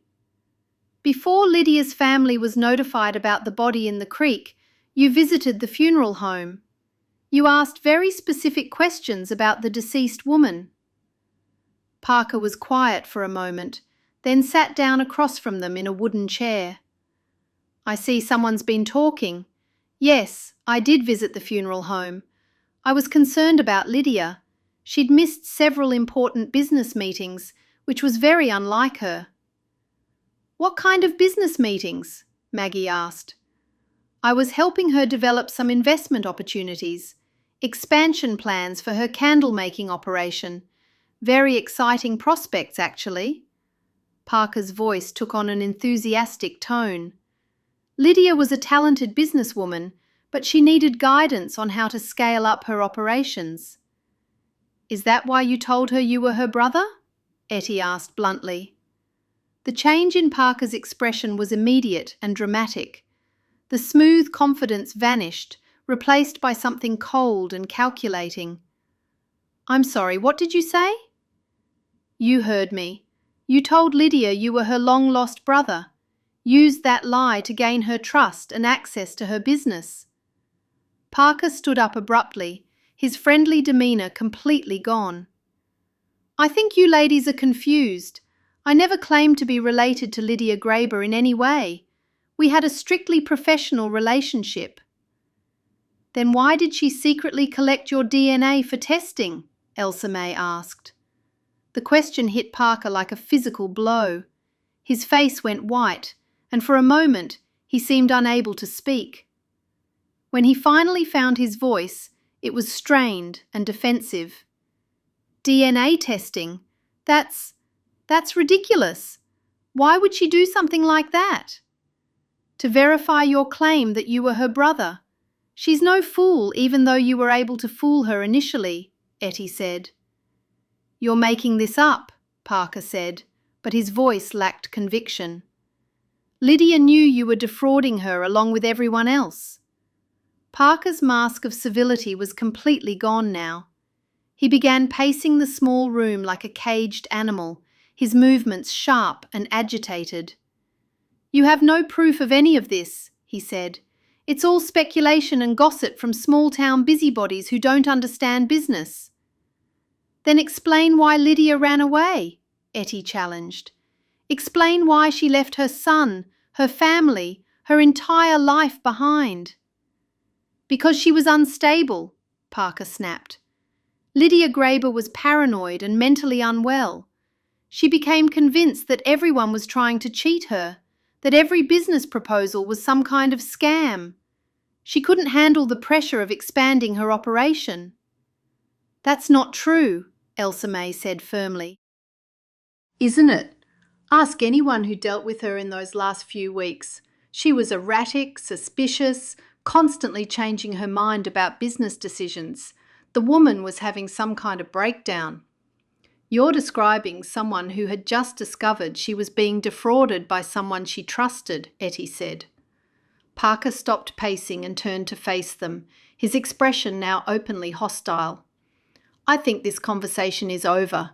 You're trespassing on private property and I want you to leave. Get out," Parker said, moving toward the door. "Get out now or I'll call the police and have you arrested for harassment."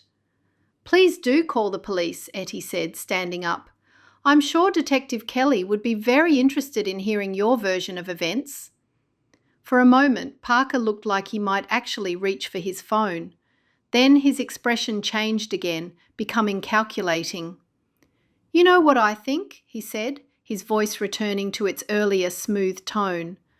"I think you three are so desperate to find someone to blame for Lydia's disappearance that you're willing to believe any wild theory. The truth is, Lydia Graber ran away because she couldn't handle her responsibilities. She took the investors' money and disappeared, leaving her son and her elderly parents to deal with the consequences." "That's a lie," Maggie said angrily. "Is it? Where is she then? If she's such a devoted mother and daughter, why hasn't she contacted her family? Why hasn't she come forward to clear her name?" Parker shook his head with mock sympathy. "The woman you're trying to defend is a thief and a coward." Ettie felt her temper rising, but she forced herself to stay calm. "You're very good at changing the subject of what we're talking about, Mr. Day, but you haven't answered our questions." "I don't have to answer anything, and unless you have some actual evidence, not gossip and speculation, I suggest you stop making wild accusations. Leave now, or I'll have you prosecuted for trespassing." Maggie sprang to her feet. "Let's go." Maggie led the way outside, and Elsa-May and Ettie followed. As they walked back to the buggy, Ettie's mind was racing. Parker's reaction to the DNA question had been telling. The shock, the denial, the way his entire demeanour had changed. But he was right about one thing. They needed proof, not just suspicions.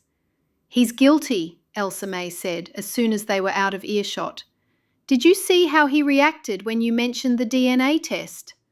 "I saw, but seeing and proving are two different things." "What do we do now?" Maggie asked as she untied the horse. Ettie was quiet for a moment, thinking. "We go to Detective Kelly with what we have. The funeral director's testimony, Becca's story, the DNA results. It might not be enough to arrest him, but it should be enough to get a real investigation started." "And if it's not enough?" Elsa-May asked. Ettie looked back toward the cabin, where Parker Day was probably already planning his next move. "Then we keep digging until we find something that is." Chapter 24. The ride back from Parker's cabin was quiet, as Maggie's horse picked its way carefully along the muddy road. The confrontation had left them all shaken, not just by Parker's hostility, but by the calculated way he tried to turn the situation around and paint Lydia as the villain. "He's good," Ettie said finally, breaking the silence. "Very good at what he does." Elsa-May half turned around to Ettie. "What exactly does he do? I mean, besides lie and steal?" "He finds people's weaknesses and exploits them," Ettie replied grimly. "Lydia's weakness was her questions about her family. The investors' weakness was their desire for easy money. Becca's weakness was her trusting nature." Maggie guided the horse around a particularly deep puddle. But how did he know about Lydia's family situation in the first place? You can't just walk into an Amish community and start asking personal questions without people getting suspicious. Research, Ettie said. He probably spent weeks, maybe months, learning about her before he ever approached her. Public records, obituaries, maybe even hiring someone to ask around discreetly. But what made him think the brother story would work? Elsa-May wondered. Ettie was quiet for a moment, piecing together the timeline in her mind. I think I know. Remember what Verna Graber told us? She said Lydia had been asking strange questions about whether they'd ever had other children, whether they'd given a child away or lost one somehow. You think those questions weren't random? Maggie said, understanding dawning in her voice. I remember asking my folks if I was adopted when I was young, and it wasn't prompted by anything, just a child's imagination. I think Parker had already started planting seeds. Maybe he didn't approach her directly at first. Maybe he found ways to make her question her own family history, to make her wonder if there were secrets she didn't know about. Ugh, that's diabolical, Elsa-May said with a shudder. It's also very clever. By the time he actually approached her claiming to be her brother, Lydia's mind was already prepared to believe it. She was already wondering about hidden family members. They had reached the main road now, and Maggie turned the buggy toward town. So when did he make his move? When did he actually tell her he was her brother? Probably about 6 months ago, based on what Becca said. He would have started slowly, maybe just showing up at her candle-making workshop as a customer, getting to know her routine, building trust. And then one day he reveals this incredible coincidence, Elsa-May said bitterly. He's been searching for his long-lost sister his whole life, and amazingly, he's found her. With just enough details to make it believable. He would have crafted a story that filled in the gaps, Ettie said. Poor Lydia, Maggie said softly. She must have been so happy to think she'd found more family and a sibling. Ettie nodded. That's what makes it so cruel. He gave her exactly what she'd always wanted, then used it to destroy her life. As they entered the outskirts of town, Elsa-May turned to her sister with a troubled expression. Ettie, I want to believe your theory about the DNA test, but something's been bothering me. What? How would Lydia have gotten Parker's DNA without him knowing? You can't just ask someone to spit in a cup for no reason. Ettie had been wondering the same thing. Hair from a brush, maybe? Or a drinking glass he used? Possible, but risky. If he's as careful as we think he is, would he really leave evidence like that lying around? Maybe she had help, Maggie suggested. What if Becca collected it for her? Becca was working closely with Parker on the email scheme. She would have had opportunities. That would make sense, Ettie said thoughtfully, especially if Lydia was already starting to suspect something was wrong. She might have asked Becca to help her verify Parker's claim. But Lydia never saw those results, Elsa-May said. Lydia must have already been suspicious of him, not just about being her brother, but about the business advice, the investment opportunities, all of it, Ettie said. They drove on, and as they passed the police station, Ettie found herself staring at the building with growing determination. We need to tell Detective Kelly what we've learned, she said finally. Do we have enough? Elsa-May asked doubtfully. Parker's right about one thing. Most of what we have is speculation. We have the funeral director's testimony about Parker's suspicious visit. We have Becca's confession about the email fraud. We have the DNA results showing Lydia was curious about testing someone. And we have Parker's own reaction when we confronted him. His reaction isn't evidence, Maggie pointed out. No, but it's telling. An innocent man would have been confused by our accusations, maybe angry at being falsely accused. Parker was defensive and manipulative. He immediately started trying to discredit Lydia rather than defend himself. "There's still one big problem," Elsa-May said. "Even if we can prove Parker defrauded the investors and lied about being Lydia's brother, that doesn't explain where Lydia is now. For all we know, she really did run away with whatever money she could get her hands on." Ettie shook her head firmly. "I don't believe that. Everything we've learned about Lydia shows she was devoted to her family. She wouldn't abandon her son." "Then where is she?" Maggie asked. "I think she's hiding," Ettie said. "I think Parker threatened her when she confronted him about the fraud, and she was scared enough to run." "But why not go to the police?" "Because Parker made sure all the evidence pointed to her. Think about it. The emails were sent from her account, using her computer. The investors all thought they were dealing with her directly. When the fraud came to light, who would be blamed?" "Lydia," Elsa-May said, understanding dawning in her voice. "Exactly. Parker set it up perfectly. If anyone investigated, all roads would lead back to Lydia. She would look like the mastermind, and he would just be an innocent business advisor who was also victimized." "So she ran rather than face accusations she couldn't prove were false," Maggie said. "And she's been hiding ever since, probably terrified that Parker will find her or that she'll be arrested if she comes forward." They had reached the centre of town now, and Ettie made a decision. "Maggie, can you take us to the police station? It's time we told Detective Kelly everything." "Are you sure?" Elsa-May asked. "What if he doesn't believe us?" "Then we keep investigating on our own. But I think we owe it to Lydia, and to her family, to try the official route first." As Maggie turned the buggy toward the police station, Ettie found herself thinking about Jacob. The poor boy had been living with uncertainty for over a week now, not knowing whether his mother was alive or dead, whether she'd abandoned him or been taken from him. "There's something else we need to consider," she said quietly. "What's that?" Elsa-May asked. "Jacob. His strange behaviour. The camping supplies he's been buying.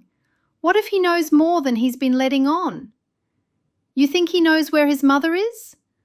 "I think it's possible. If Lydia was scared enough to run, she might have found a way to contact Jacob, to let him know she was safe." "The camping supplies," Maggie said, her voice growing excited. "What if they're not for Jacob's use? What if he's been taking them to Lydia?" Ettie felt a jolt of electricity run through her. That would explain everything. His calm demeanour when everyone expected him to be falling apart. His regular trips away from his grandparents' farm. The way he's been avoiding direct questions about his mother. "He's been protecting her," Elsa-May said wonderingly. "Which means," Ettie continued, her mind racing, "Lydia might not be far away at all. She could be hiding somewhere local, somewhere Jacob can reach her regularly." "The woods," Maggie said immediately. "There are dozens of abandoned cabins and hunting shelters scattered through these hills. A person could hide indefinitely if they knew where to look." "And Jacob would know," Ettie said with growing certainty. "Like we've been told, he'd know every trail, every shelter, every place where someone could hide without being found." As they pulled up in front of the police station, Ettie felt a surge of hope for the first time since this whole ordeal began. Maybe Lydia wasn't lost after all.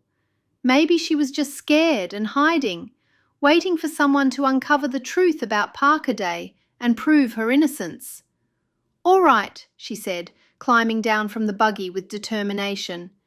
"Let's go tell Detective Kelly what we know, and then we're going to find Lydia Graber and bring her home." Ettie followed Elsa-May and Maggie up the steps of the police station. Half an hour later, Detective Kelly had listened to their story with growing interest, taking careful notes and asking pointed questions. He'd been particularly intrigued by the funeral director's account of Parker's visit and Becca's confession about the email fraud. But when they'd finished laying out all their evidence, his response had been frustrating. "It's compelling," he'd said, leaning back in his chair, "but most of it's circumstantial.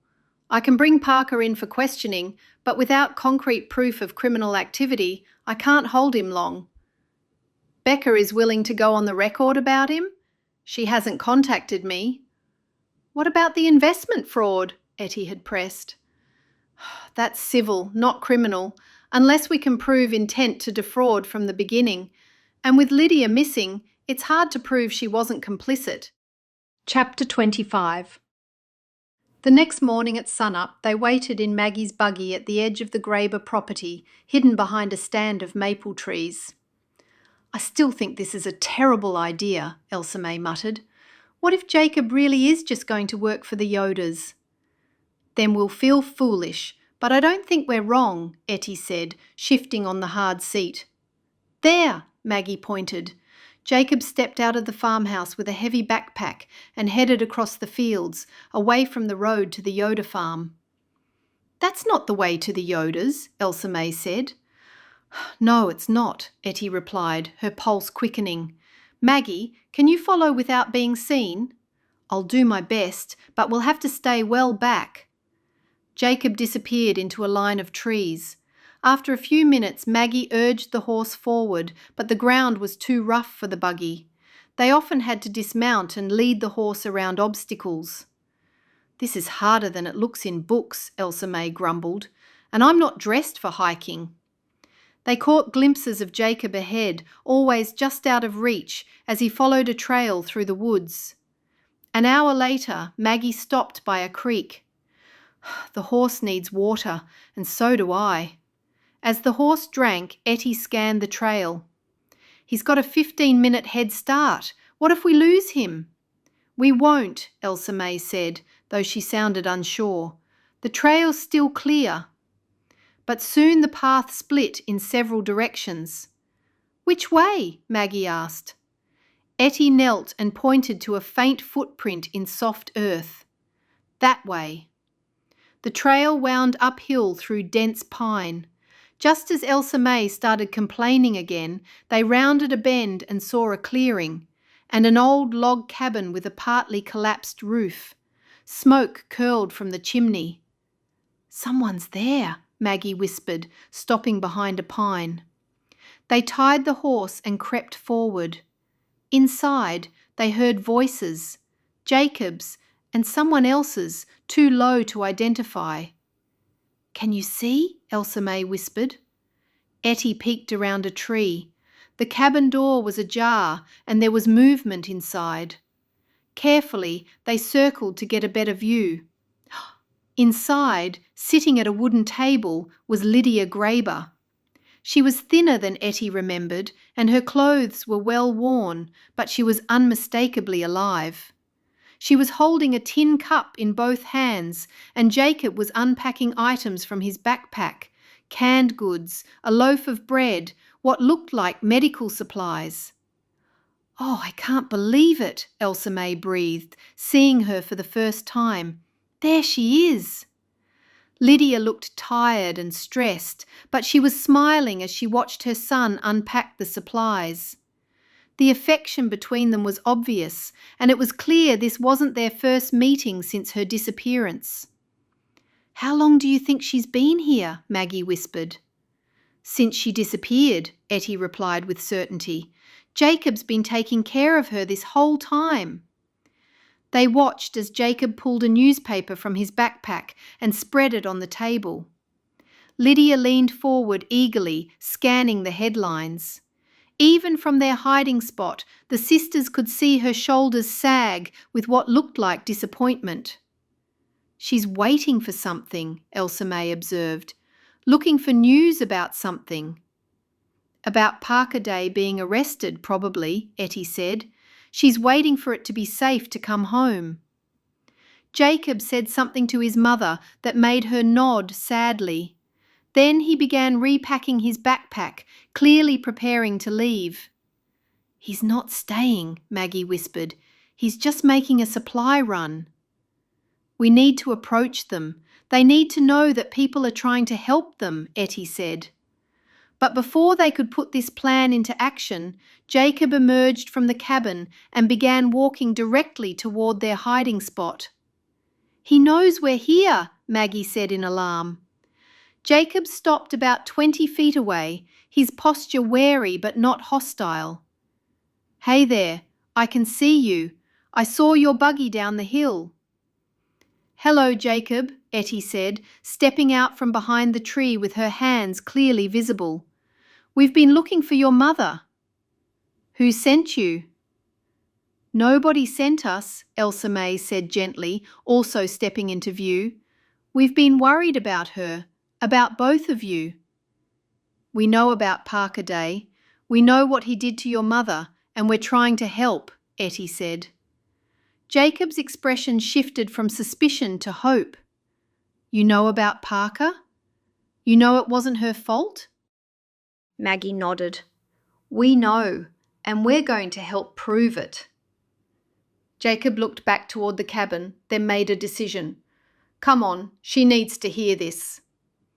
As they approached the cabin, Lydia appeared in the doorway. Her face showed the same mix of wariness and hope that they'd seen in Jacob. "Hello, I didn't expect to see anyone here." Ettie stepped forward. "We've been looking for you. Your parents are worried sick." Tears immediately filled Lydia's eyes. "I know. I wanted to contact them, but I was afraid that Parker would find out, or that the police would arrest me before I could explain." "Lydia," Elsa-May said, moving closer, "we know what Parker did. We know he lied about being your brother, that he used your computer to defraud those investors. We know none of this was your fault." Lydia's composure crumbled completely. She sank down onto the cabin's front step, sobbing with what looked like relief. "I was so scared. He said he was my brother. That's how he got close with me. But then I started to doubt everything he said." "What made you run?" Ettie asked gently. "A woman came to me. She told me that I should know everything going on, told me not to trust anyone. I asked her to tell me more, and she said she'd tell me the next day. We arranged a place to meet in the woods where no one would see us." She paused. "And then what?" Ettie asked. "She wasn't there, so I walked further into the woods. I found her body. Someone had killed her," Lydia said, her voice barely audible. I thought Parker had killed her. I was terrified he'd kill me too if I didn't disappear." Jacob moved to sit beside his mother, putting a protective arm around her shoulders. "I told her she should go to the police, but she was too scared, so I helped her hide instead." "Do people think I killed her? That's what I was worried about too. I never even saw her until she came to my house to warn me." "No one thinks you killed her," Maggie assured her. "You've been bringing her supplies?" Elsa-May asked Jacob. "Every day. I told my grandparents I was working more for the Yodas, staying overnight sometimes. They believed me because they were too upset to ask many questions." "Jacob, you're both in danger out here. Parker Day is getting suspicious. He knows people are asking questions about him." "What do you mean?" Lydia asked, alarm creeping into her voice. "We confronted him yesterday. He didn't take it well. If he thinks you're still in the area—" "He'll try to find me," Lydia finished, her face going pale. "Or worse," Elsa-May said grimly. "A man who's committed fraud and threatened you isn't going to just give up and disappear. You should know that the woman you found, she was killed by a bee sting, they said." "Oh, really? I'm allergic too. So she wasn't murdered?" Lydia asked. "It doesn't look like it, although I guess no one knows for sure," Elsa-May told her. "What should we do?" Jacob asked. "You come with us," Ettie said firmly. "Right now. We take you straight to Detective Kelly and you tell him everything, all of it, from the beginning." "But what if he doesn't believe me?" Lydia asked. "He will," Maggie said with confidence. "We've already told him most of the story. He's ready to listen. And we have evidence. The DNA test results, Becca's testimony, the funeral director's statement about Parker's suspicious visit." Elsa-May said. Ettie added, "Well, we believe it was him, but the funeral director gave us a different name, but he'd probably recognise him if he saw him again, so it's not just your word against his anymore." Lydia looked at Jacob, who nodded encouragingly. "All right, let's go home. I'm tired of being afraid." As they helped Lydia gather her few belongings from the cabin, Ettie felt a deep sense of satisfaction. They'd found her. They'd actually found Lydia Graber alive and well, and they were going to bring her home to her family. But even as they prepared to leave the clearing, Ettie couldn't shake the feeling that Parker Day wasn't going to go quietly.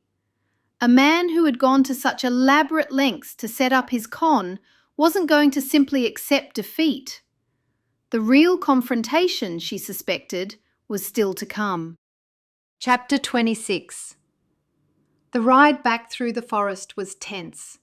Lydia sat quietly beside Jacob in the back of the buggy, clutching his hand as if afraid he might disappear. She had agreed to come forward, but Ettie could see the fear still lingering in her eyes. "Tell us everything from the beginning," Ettie said gently as Maggie guided the horse along the rough trail. "We need to know exactly what Parker did so we can help Detective Kelly build a case." Lydia took a shaky breath. "He first came to my workshop about 6 months ago. He said he was interested in buying candles for his business, some kind of corporate gift program. He was so charming, so professional. We talked for hours about the candle making process, about expanding the business." "When did he claim to be your brother?" Elsa-May asked. "Not right away. He came back several times over the next few weeks, always with new orders, always asking questions about my family, my background. I thought he was just being friendly." Lydia's voice grew bitter. "He was very good at getting me to talk about myself." "What kinds of questions?" Maggie asked.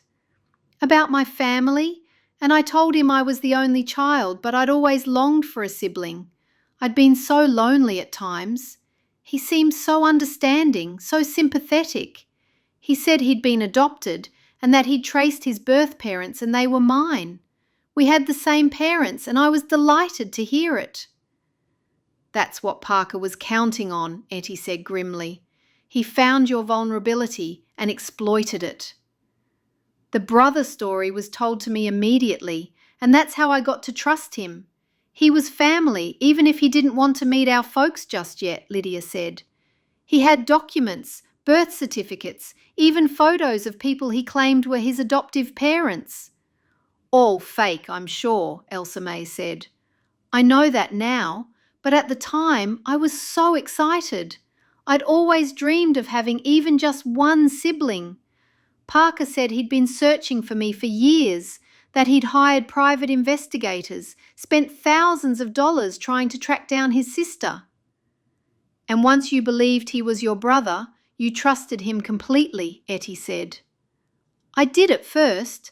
When he offered to help expand the business, to bring in investors and set up proper marketing, I was grateful. He said he had experience with that kind of thing, that he wanted to help his sister succeed." "That's when he got access to your computer?" Maggie asked. "He said he needed to study my current business model, understand my customer base. I gave him my passwords, let him use my email account to contact potential investors. I thought he was helping me." Jacob shook his head angrily.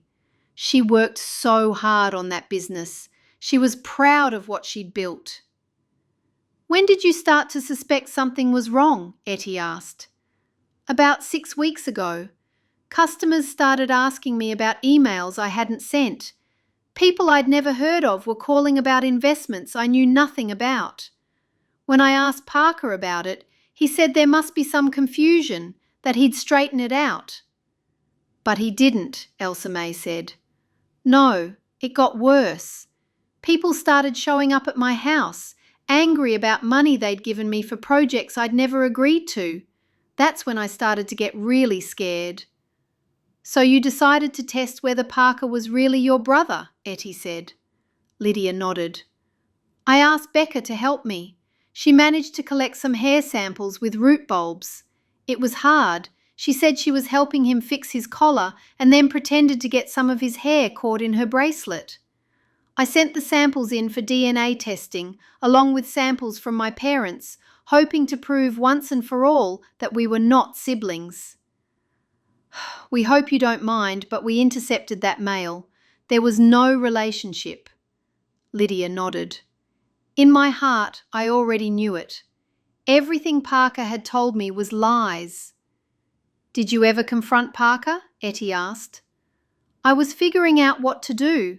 I was scared of him. He got threatening whenever I challenged him on anything.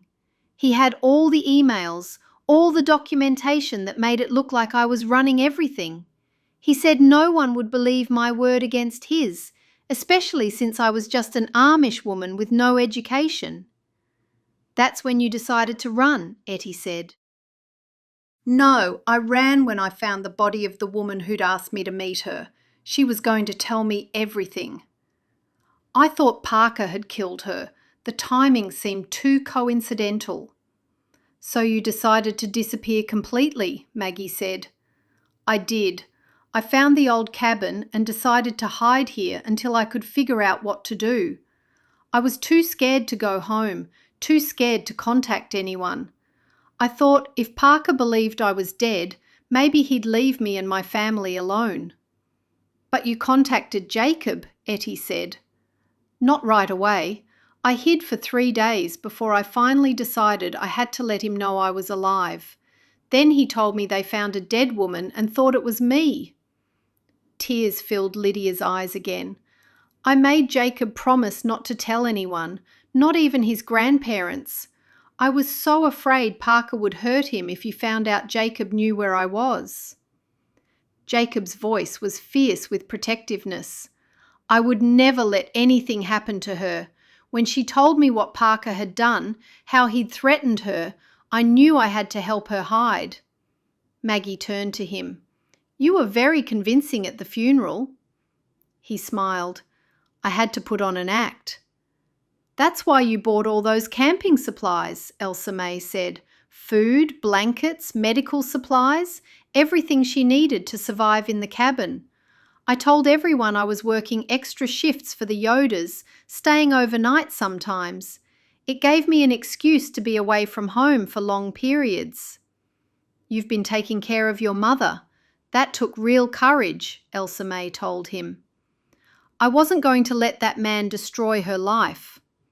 According to the coroner, that woman died from a bee sting. Is that true? Lydia asked. That's what the coroner said.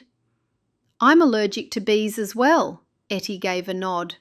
And that's another reason your father thought the deceased was you. They told him the cause of death. Oh no, what my parents must be going through. Lydia was quiet for a moment. What should I do? What if the police don't believe me? What if they arrest me for taking all that money from people? That's not going to happen, Ettie said firmly. We have evidence that Parker manipulated everything. Becca is ready to testify about how he used your computer and email account. Detective Kelly believes us. What about those people? They lost their money because of what Parker did with my business. They'll understand that you were as much a victim as they were.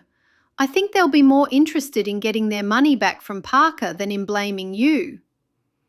As they reached the edge of the forest and could see the main road ahead, Lydia seemed to gather herself together. I want to see my parents, she said quietly. Before we go to the police, I want to see my mother and father. They've been through so much. Of course, Ettie said. They deserve to know you're safe before we do anything else. What about Parker? Jacob asked. What if he realises she's come back? What if he tries to hurt her? He won't get the chance, Maggie said grimly. Detective Kelly is already looking for him, and once Lydia gives her statement, he'll be arrested. Maggie continued to guide the horse and buggy toward the Graber farm. Chapter 27. The reunion at the Graber farm was everything Ettie had expected.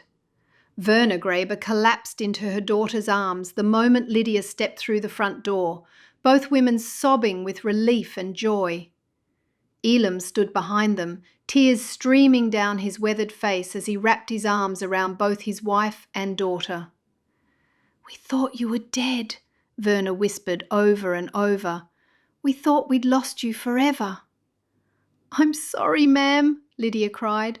"I'm so sorry I put you through this. I was scared and I didn't know what else to do." After the initial emotional outpouring, they all gathered around the kitchen table, where Lydia told her parents the same story she'd shared with the sisters and Maggie. Elam's face grew darker with each detail of Parker's manipulation. "This man preyed on your desire to have siblings," he said angrily. "He used your loving heart against you." "We never wanted you to feel lonely, but you were the only child we could have," Verna added, reaching across the table to squeeze Lydia's hand. "I know that now," Lydia said. "None of this is your fault," Ettie said firmly. "Parker Day is a professional con man. He knew exactly what to say and do to gain your trust." "Now we need to make sure he stays away from you for good," Elsa-May added. They spent the next hour talking about their evidence. Ettie talked about everything like pieces of a puzzle. The DNA test results, Becca's note warning Lydia about Parker, the timeline of events, and their conversations with the funeral director and the investors. "We need to tell Detective Kelly everything in the right order," Ettie said. "Start from when Parker first came to see Lydia and tell it step by step." Lydia provided crucial details about Parker's methods. "He always had answers for everything," she said. "When I questioned something, he'd pull out documents or photographs that seemed to support his story. He was very thorough." "Do you still have any of those documents?" Ettie asked. "Some of them. They're hidden in my house." Lydia paused. "I suppose they've been searched already?" "Someone broke in and ransacked the place," Jacob confirmed. "They were looking for something." "The documents he showed me are hidden in a place no one would think to look, behind a loose board in the cellar wall. I hid them there after I started getting suspicious." "We'll need to retrieve those. They could be crucial evidence," Ettie said. Elam cleared his throat. "Before we go to the police, there's something I need to say." He looked directly at his daughter. "Lydia, we failed you. We should have seen that something was wrong, should have asked more questions when you seemed troubled." "No, that's not—" "Let me finish. We were so caught up in our own daily concerns that we didn't notice you were being manipulated by this man. If we'd been more attentive, more involved in your life, maybe this never would have happened." "You can't blame yourselves," Lydia said, tears in her eyes. "Parker was very careful to keep his activities separate from my home life. He told me the business expansion needed to be kept confidential until everything was finalized. But he didn't tell me he was asking people for money. I found that out when they approached me." Jacob had been quiet during this exchange, but now he spoke up. "What happens next? After we go to Detective Kelly, I mean. Will they arrest Parker right away?" "If they can find him," Elsa-May said. "But men like Parker usually have escape plans. He might have already left the area." "He was still at the cabin when we confronted him," Ettie said. "But after our conversation, he might have decided it was time to disappear." "What about the investors' money?" Lydia asked. "Even if Parker is arrested, how will Pat and Fiona and Dr. Greenacre get their money back?" "That's going to be more complicated," Ettie admitted. "If Parker spent the money or moved it somewhere they can't trace it, recovering it might be difficult." Lydia wiped away a tear. "I feel so responsible.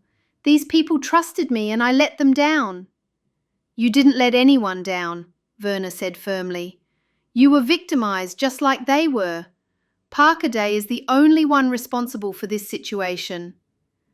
"Your mother's right, but I understand wanting to make things right. If there's any way to help those people recover their money, we'll find it," Elam said. Lydia wiped her eyes. What if the detective doesn't believe me? What if he thinks I'm making this up to cover my own involvement in the fraud? He'll believe you. We've already talked to him about most of this, and he was listening. And you're coming forward on your own. People who've done wrong don't usually do that, Maggie said. And we have Becca ready to tell the truth, Elsa-May added. She'll admit what she did with the emails and tell them that Parker was the one telling her what to do. There's one more thing we need to discuss, Ettie said seriously. Your safety. Parker is still out there, and he's not going to be happy when he learns you've come forward. You think he'll try to hurt her? Jacob asked, alarm in his voice. I think he'll try to make people think she's lying, that she was behind everything and now she's trying to blame him. He might even try to scare her into keeping quiet. So what do we do? Elam asked. We make sure she's never alone. Until Parker is in custody, someone should be with Lydia at all times. And we should probably stay away from isolated areas where he might try to confront her. I'll stay with her, Jacob said immediately. Verna added, We all will. This family has been through enough. We're not taking any more chances.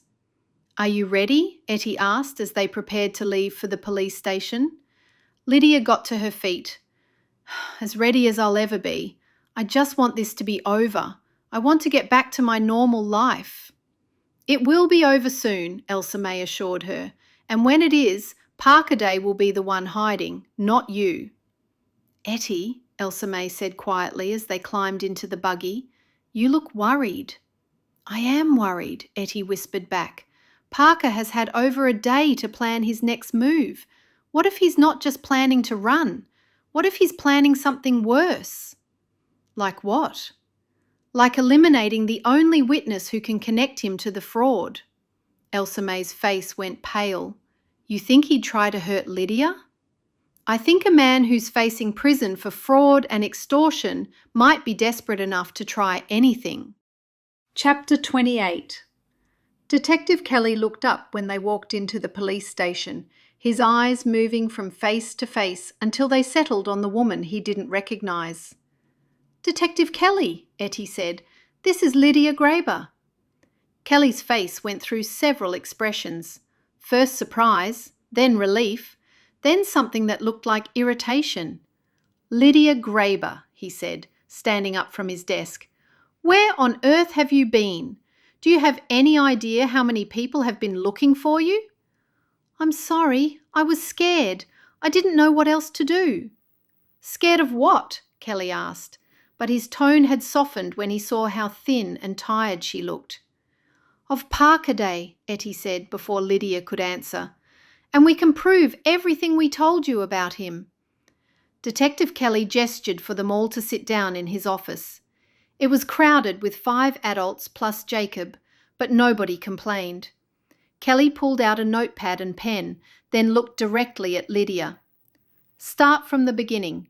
When did you first meet this Parker Day? Lydia took a deep breath and began her story. She told him about Parker's first visit to her workshop, how he'd gradually gained her trust, how he'd convinced her he was her long-lost brother. Her voice was steady but quiet, and she kept her hands folded in her lap, like she was trying to hold herself together.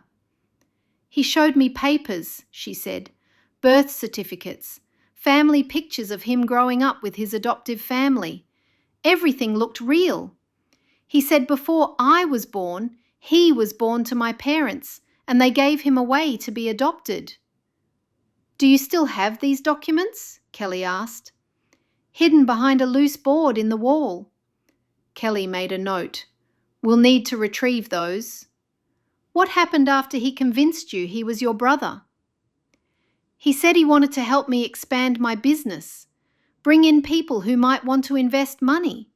I thought he was being kind, helping his sister. That's when he got access to your computer? Kelly asked. I gave him my passwords, let him use my email to contact people. He said I was too busy with orders to handle it myself. Lydia's voice grew smaller. I trusted him completely. Kelly looked up from his notes. When did you realise something was wrong? When people started showing up at my house, angry about money they'd given me for things I'd never agreed to. Pat Peddles, Fiona Johnson, Dr. Greenacre. They all said I'd promised them different things. So you confronted Parker about it? Not right away. First, I decided to test whether he really was my brother. I had Becca help me get a sample of his hair for DNA testing. And the results? Lydia looked over at Ettie. They said you weren't related at all, Ettie told him. But I only found that out after I hid. Tell me about the day you disappeared. A few days after I started asking questions, a woman came to me and told me not to trust anyone. She kept looking around and said she was in a hurry. Then she said she'd tell me everything the next day. We arranged to meet in an isolated location at the edge of the forest. That's when I found her. Elsa-May leaned forward. She was dead. Really? He looked over at Lydia. You found her dead? She was. It seemed obvious to me that she was killed because she was trying to warn me about Parker. I knew I was in danger. So she hid, Elsa-May added. Detective Kelly held up his hands. Please, Mrs. Lutz, I'm sure Lydia can talk for herself. Oh yes, I'm sorry, just trying to help. Continue, the detective said to Lydia. I've been hiding in an old hunting cabin. Jacob brought me food and supplies. I made him promise not to tell anyone where I was. Kelly looked at Jacob, who had been sitting quietly beside his mother. Son, you know you could have come to me with this information. We would have protected your mother. Jacob shook his head. She was too scared. Kelly was quiet for a moment, reviewing his notes. Then he looked up at Ettie and Elsa-May and shook his head. You could have gotten yourselves killed if this Parker Day is as dangerous as you say he is. My worker, Becca, was scared of Parker too, Lydia said. He convinced her she was helping with legitimate business. She didn't know he was stealing money from people, but she figured it out as well. We'll need to talk to her again, and we'll need to search your house for those documents Parker showed you. Kelly closed his notepad. Miss Graber, I want you to know that based on what you've told me, I don't consider you a suspect in the investment fraud. You were manipulated and threatened, just like the other victims. What about Parker? Jacob asked. Will you arrest him? If we can find him. So what do we do now? Lydia asked. We put out a warrant for his arrest. Check airports, bus stations, car rental places. If he's trying to leave the area, we'll find him. Kelly stood up. In the meantime, I want you to be very careful. Don't go anywhere alone. Don't meet with anyone you don't know. If Parker contacts you, call me immediately. Do you think he'll try to hurt her? Maggie asked. I think he'll try to convince her to keep quiet about what he did. And if that doesn't work... Kelly didn't finish the sentence, but they all understood. As they prepared to leave the police station, Kelly called after them. Mrs. Graber, one more thing. Those investors who lost money, Pat Peddles, Fiona Johnson, Dr. Greenacre, they're good people who made an honest mistake trusting the wrong person. When this is all over, I hope you'll consider talking to them. I think they'd like to know you were as much a victim as they were. I will, Lydia promised. I feel terrible about what happened to them. Outside the police station, they stood in a small group on the sidewalk, unsure what to do next. At least it's official now, Elsa-May said. The police know the truth. But Parker's still out there, Jacob said, looking around nervously. Detective Kelly will find him, Maggie said. What if he doesn't? What if Parker just disappears and starts over somewhere else? Then I'll never feel safe, Lydia said. I'm sure that won't happen. I don't think he's left town yet, Ettie said. Chapter 29. The obituary had been brief, tucked beneath a notice for a missing goat and an ad for used garden tools. Elizabeth O'Brien. Service to be held Friday morning at 11. All welcome. Maggie spotted the article while at the store. She brought the paper over to Ettie and Elsa-May's house, along with a pumpkin pie.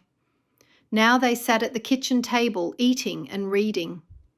She deserves someone there, Maggie said, tapping the page, even if she didn't have many friends here. Ettie set down her fork. She was going to be buried as Lydia Graber. I think the least we can do is show up for her proper funeral. Elsa-May gave a wary sigh. We'll stand at the back, far back. So the next morning, bundled against a biting breeze, the sisters and Maggie stood beneath a cluster of bare trees at the edge of the cemetery, watching from a distance as a small group gathered around a modest casket. The officiant offered gentle words and a scripture reading, but the service was quick, with few people. Ettie's eyes scanned the mourners, all unfamiliar faces, until one woman stood out. Long dark hair, slim build, standing apart from the others. Ettie squinted. I know that young woman. Of course you do, Elsa-May muttered. You think you know everyone. No, that's the receptionist from Dr. Greenacre's vet clinic. As the mourners began to leave, the young woman headed toward a small silver car. Ettie grabbed Elsa-May's sleeve. Come on. Ettie, don't you dare. But Ettie was already striding toward the woman. Excuse me, she called out. The young woman turned, surprised. Yes? We were just at the service. I believe we've met. I've seen you at the vet clinic. A flicker of recognition crossed the woman's face. Oh, you're the one with the little white dog. Snowy, right? That's him. How did you know Elizabeth? I used to work with her, briefly, the woman said. I was the receptionist at Dr. Greenacre's clinic. Elizabeth helped out with admin there sometimes. Off the books, I think. Just filling in gaps when the place got busy. Oh, Ettie said. So you know Dr. Greenacre well then? Sure do. I'm surprised he's not here, actually. She glanced around. And neither is Elizabeth's boyfriend. Elsa-May blinked. She had a boyfriend? Yeah, Parker Day. Never liked him, if I'm honest. Slick talker. Thought he was smarter than everyone else. Were they dating for a while? Ettie asked. The woman gave a small shrug. I don't think so. She mentioned him once or twice. Didn't seem like a happy situation. She opened her car door, then paused. How's Snowy, by the way? He's fine. He ate a bad hamburger, but he recovered. She smiled. Tough little guy. Well, take care. She slid into the car, started the engine and drove away, leaving the sisters and Maggie standing by the roadside, the wind tugging at their coats. Did I hear right, Ettie? Elizabeth worked at the clinic, knew Dr. Greenacre, and knew Parker, Elsa-May murmured. Ettie narrowed her eyes as she stared down the road. Yes, and I have the feeling she just gave us our next clue. But isn't this all over? Maggie asked. Ettie simply shook her head. Maggie continued. It seems that receptionist has the day off and Elizabeth's gone, and that means Dr. Greenacre is likely at the clinic alone. Ettie's eyes lit up. Then now's the perfect time to visit. Elsa-May frowned. We're not going to accuse him of anything, are we? No. We're going to pretend we already know everything and see what he lets slip. Ettie gave a nod. And if he doesn't slip? Maggie asked. Then I'll ask firmer, Ettie replied, climbing into the buggy. 10 minutes later they pulled into the gravel lot behind Greenacre Veterinary Services. No other cars. The curtains were half drawn. The "open" sign blinked faintly in the front window. "I'll go in alone," Ettie said, straightening her cap. "No," Elsa-May said immediately. "I'll be fine. Just wait here. If I'm not back in 10 minutes, come knocking." Ettie left them, pushed open the door and stepped inside. The waiting room was empty except for a fish tank gurgling quietly in the corner. A door at the back creaked open and Dr. Greenacre emerged, wiping his hands on a towel. "Can I help you?" he said, blinking in surprise. "I don't have an appointment or anything," she said brightly. "Thought I'd pop by. I've been thinking about poor Elizabeth O'Brien. I've just come from her funeral." He stilled for a second, just long enough for Ettie to know he was guilty of something. "Such a tragedy," he said. "Terrible," Ettie agreed. "And you knew her quite well, didn't you? Your receptionist said she helped out around here." He nodded slowly. "She did some temp work, didn't last long." "Strange though," Ettie continued, taking a seat. "She seemed to know quite a bit about your finances." Something flickered in his eyes. "What exactly are you getting at?" "Oh, nothing much," Ettie said sweetly. "Just I hear people saying this and that." Dr. Greenacre stared at her. "I was here with my sister the other day." "I remember. You were asking a lot of questions." Ettie nodded, putting more pieces together in her head. "Why was Lydia in danger? You were involved in the scam with Parker Day. Elizabeth tried to warn Lydia and that's why you killed her, didn't you?" "What are you talking about?" He moved toward her. When she saw the look in his eyes change, she got to her feet and headed for the door, but he moved faster than she'd expected. "I really wish you'd left this alone." He grabbed her by the arm, took her through a back room and shoved her into a small room and closed the door. The clang echoed through the room. "You're not thinking straight," she said. "People are outside. People know." "No one's coming," he snapped. "You think I didn't see you pull in? You're nosy old women playing detective, but this isn't a game. Your friends will find you, but I have the medical knowledge to make it look like you had a heart attack." Ettie looked around, trying to find a way out. There was nothing, not even a window. It was a small examination room, a table, a desk, and no phone. But she did see a small device. A small button on the device read, "Record." She pressed it. "If I'm going to die, just tell me this. What really happened to Elizabeth?" She heard an evil laugh. "You want answers? Fine, I'll give you some, since it won't matter. Elizabeth figured it out. She was nosy, got into my records, and then Parker told her everything. I only gave her a job because he asked me to.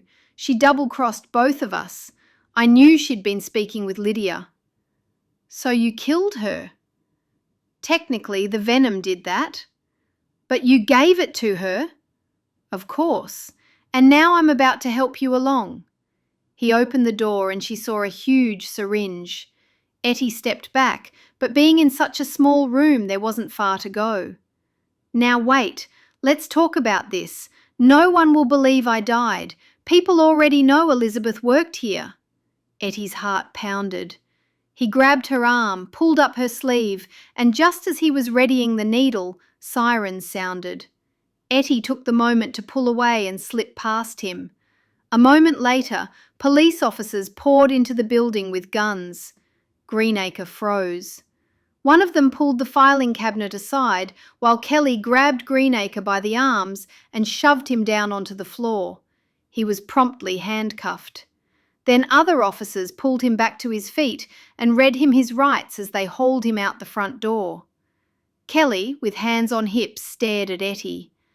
"How did you—" Ettie gasped. Kelly held up his phone. "Phone records," he said, breathless. "Elizabeth called here almost every day the week before she died, and one of her last texts was to Parker Day, telling him where she was meeting Lydia in the woods and that she was going to tell her everything about the vet." "I think you just saved my life. Thank you," Ettie said, smiling up at Detective Kelly. "All in a day's work." At that moment, Elsa-May and Maggie rushed in. "Ettie, are you all right?" Ettie nodded. "I am now. He was about to inject me with something and said it would look like a heart attack." Elsa-May threw her arms around Ettie. "I told you not to come in here alone." Maggie rubbed Ettie's shoulder. "It was a bad idea." Then Ettie remembered the small device and handed it to Kelly. "I hope this worked. Maybe I was able to record his confession. He told me everything." Kelly hit replay on the recorder, and they all heard what Greenacre was saying to Ettie. "Bad idea, but a pretty good outcome. Go home, Mrs. Smith. You've deserved a good rest. This will be invaluable." Maggie guided the horse toward Ettie and Elsa-May's home, the three women settling into a comfortable silence. The rhythmic clop of hooves against the packed earth felt soothing after the chaos of recent days, each steady beat marking their distance from danger. "I still can't believe it's over," Maggie said finally, her voice soft as she kept her eyes on the familiar road ahead. "Everything feels so quiet now." "Quiet and blessed," Elsa-May replied, tilting her face toward the afternoon sun. "To have all the truth laid bare, everyone safe, it's more than I dared hope for."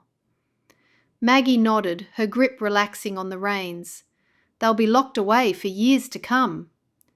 "I wonder," Elsa-May's brow furrowed in thought, "do you suppose prisoners need mittens? It must get terribly cold in those cells, and if they have outdoor time—" Ettie turned to stare at her sister. "Prisoners?" "Well, yes. Those poor souls will be shivering, won't they? A good pair of mittens might do wonders for morale." Maggie pressed her lips together, fighting a smile. "I'm not certain the prison would allow hand-knitted items, Elsa-May." Elsa-May's shoulders squared with determination. "I'm simply considering the possibilities."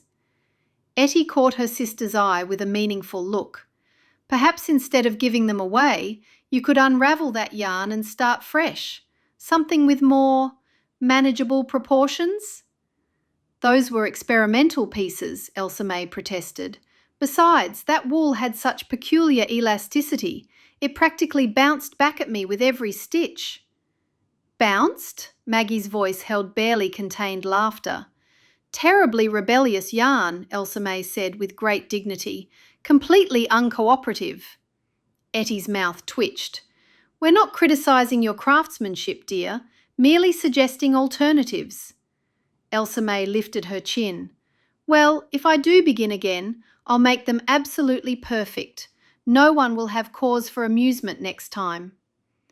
"I don't think anyone was amused," Maggie said gently. "More likely they were taken aback."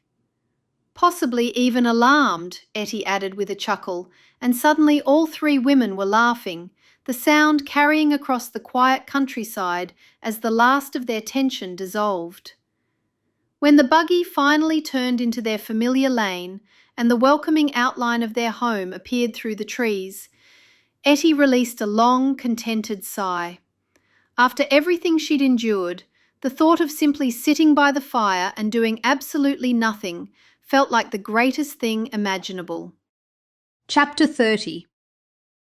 3 days later, Detective Kelly knocked on the front door of Ettie and Elsa-May's small house, just as Ettie was pulling a pan of cinnamon coffee cake from the oven.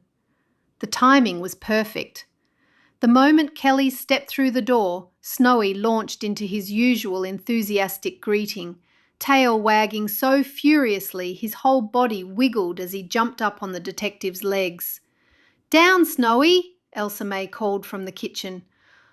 "Honestly, you'd think he hadn't seen another person in weeks." "He's fine," Kelly said, but he was already backing toward the door as Snowy continued his excited assault. "No, he's not," Ettie said, wiping her hands on her apron. "Snowy, bedroom, now." The dog gave Kelly one last longing look before trotting obediently down the hall. They heard the bedroom door close behind him, followed by a mournful whine. "He'll get over it," Elsa-May said, appearing with 3 mismatched cups and saucers. "Coffee or tea, detective?"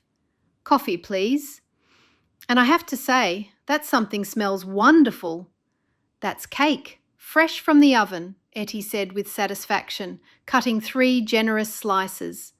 "Do you have news for us?" "I do." They settled around the small kitchen table, steam rising from their coffee cups. The cat, perched on the windowsill, opened one green eye to observe their visitor, decided he wasn't worth her attention, and went back to sleep. "We got him," Kelly said without preamble. "Parker Day was arrested yesterday morning at the airport in Pittsburgh. He was trying to board a flight to Miami with a suitcase full of cash and a fake passport." "How much cash?" Elsa-May asked. "Almost $30,000. Mostly the money he took from your local investors, though he had some from other schemes in different towns." Ettie nearly choked on her coffee. "Other schemes?" "Oh yes. Turns out Mr. Parker Day has been running variations of this con for years. Different names, different stories, but always targeting small communities where people are more trusting." Kelly took a bite of cake. When he finished chewing, he said, "This really is excellent." "So he's done this before?" Elsa-May asked. "At least 6 times that we know of. Usually he'd claim to be a long-lost relative or an old family friend, gain someone's trust, then convince them to help him contact potential investors for fake business opportunities."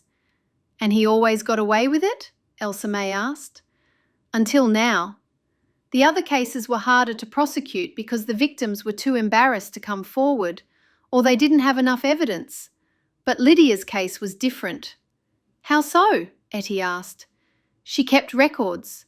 Those documents Parker showed her that she hid in her cellar, they were fake, but they were very good fakes, professional quality.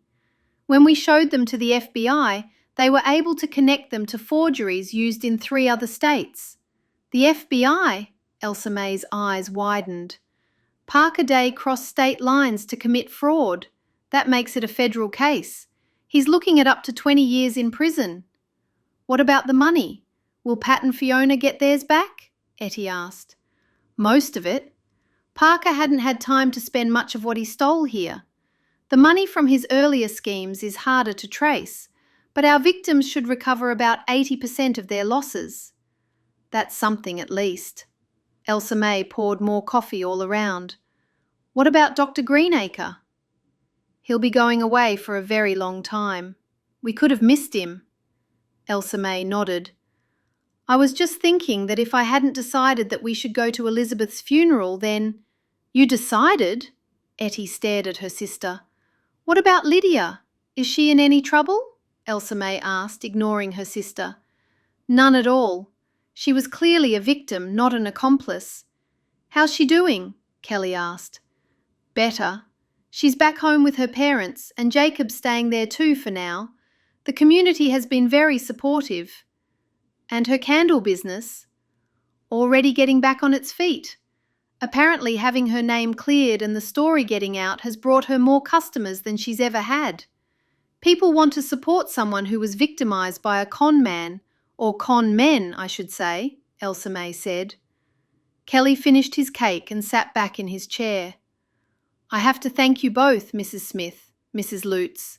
Your small part in this case made all the difference." "Small part?" Ettie raised an eyebrow. "Well, you did provide some useful information," Kelly said with a slight smile. "But let me tell you how we really put this case together. Once we had Lydia's statement, I was able to trace Parker Day's movements over the past 6 months. Turns out he'd been in town much longer than anyone realised."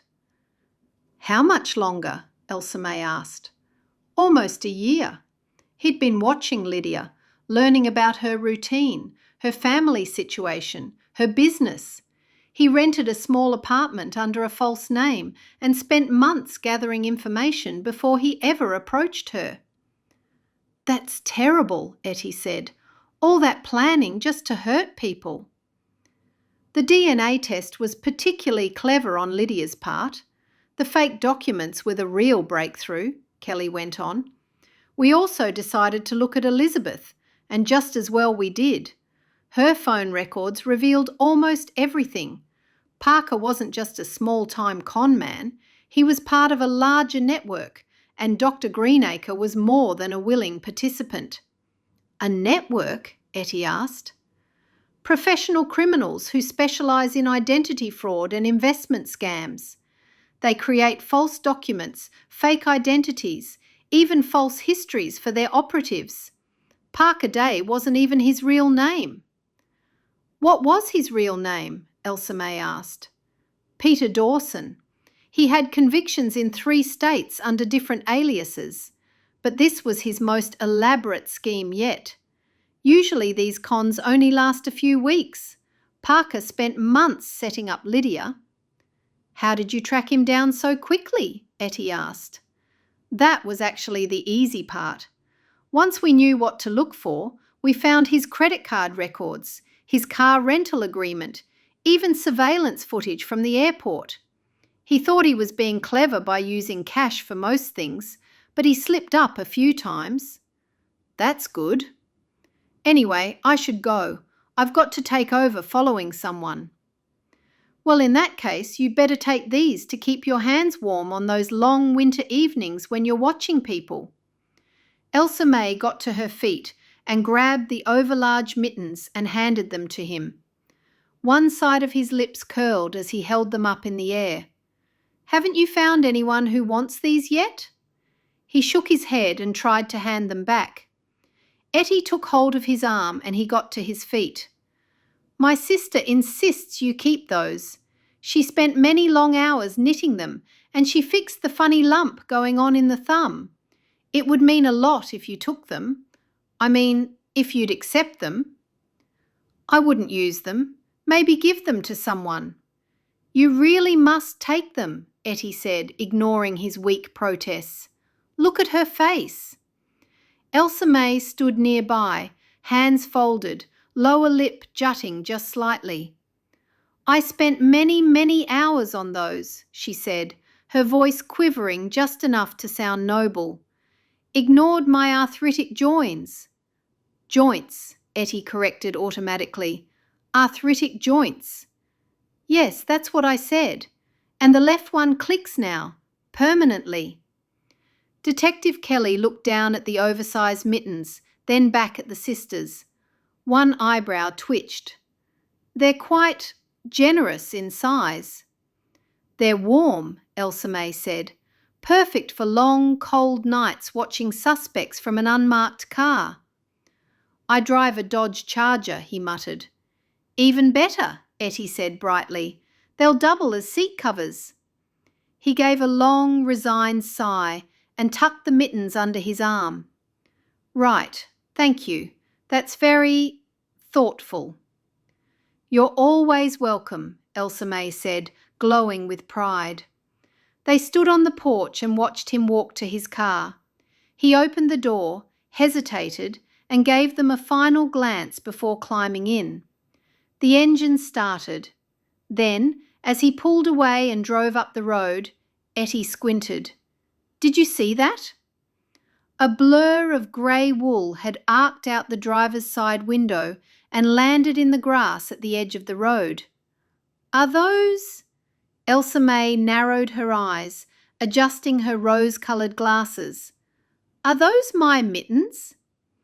Before either could move, a large crow swooped down from a nearby tree, snatched the mittens in its claws, and flacked up into the branches, where it began poking at them curiously. Ettie stared. Well, that's something. Elsa-May nodded slowly, arms crossed. At least someone appreciates quality workmanship. The crow? Ettie asked. Elsa-May lifted her chin. Yes, the crow, a creature known for its intelligence and good taste. They moved inside, and Ettie closed the door behind them with a quiet click. Just please tell me you'll never knit mittens again. Elsa-May's eyes sparkled. I never say never. Ettie sighed. Because never comes? That's exactly right. so tomorrow I'll start on another pair." Ettie gave her sister a long look, trying to decide whether to respond. Did she mean tomorrow never comes, so she'd never start on another pair of mittens? Figuring out the workings of Elsa-May's mind, Ettie decided, was one mystery better left for another day, tomorrow. When Snowy gave a sharp bark from the bedroom, Ettie headed to the back of the house to let him out. Thank you for reading Amish Burial Blunder. Amish Burial Blunder. Copyright 2025 by Samantha Price. Production copyright 2026 by Samantha Price.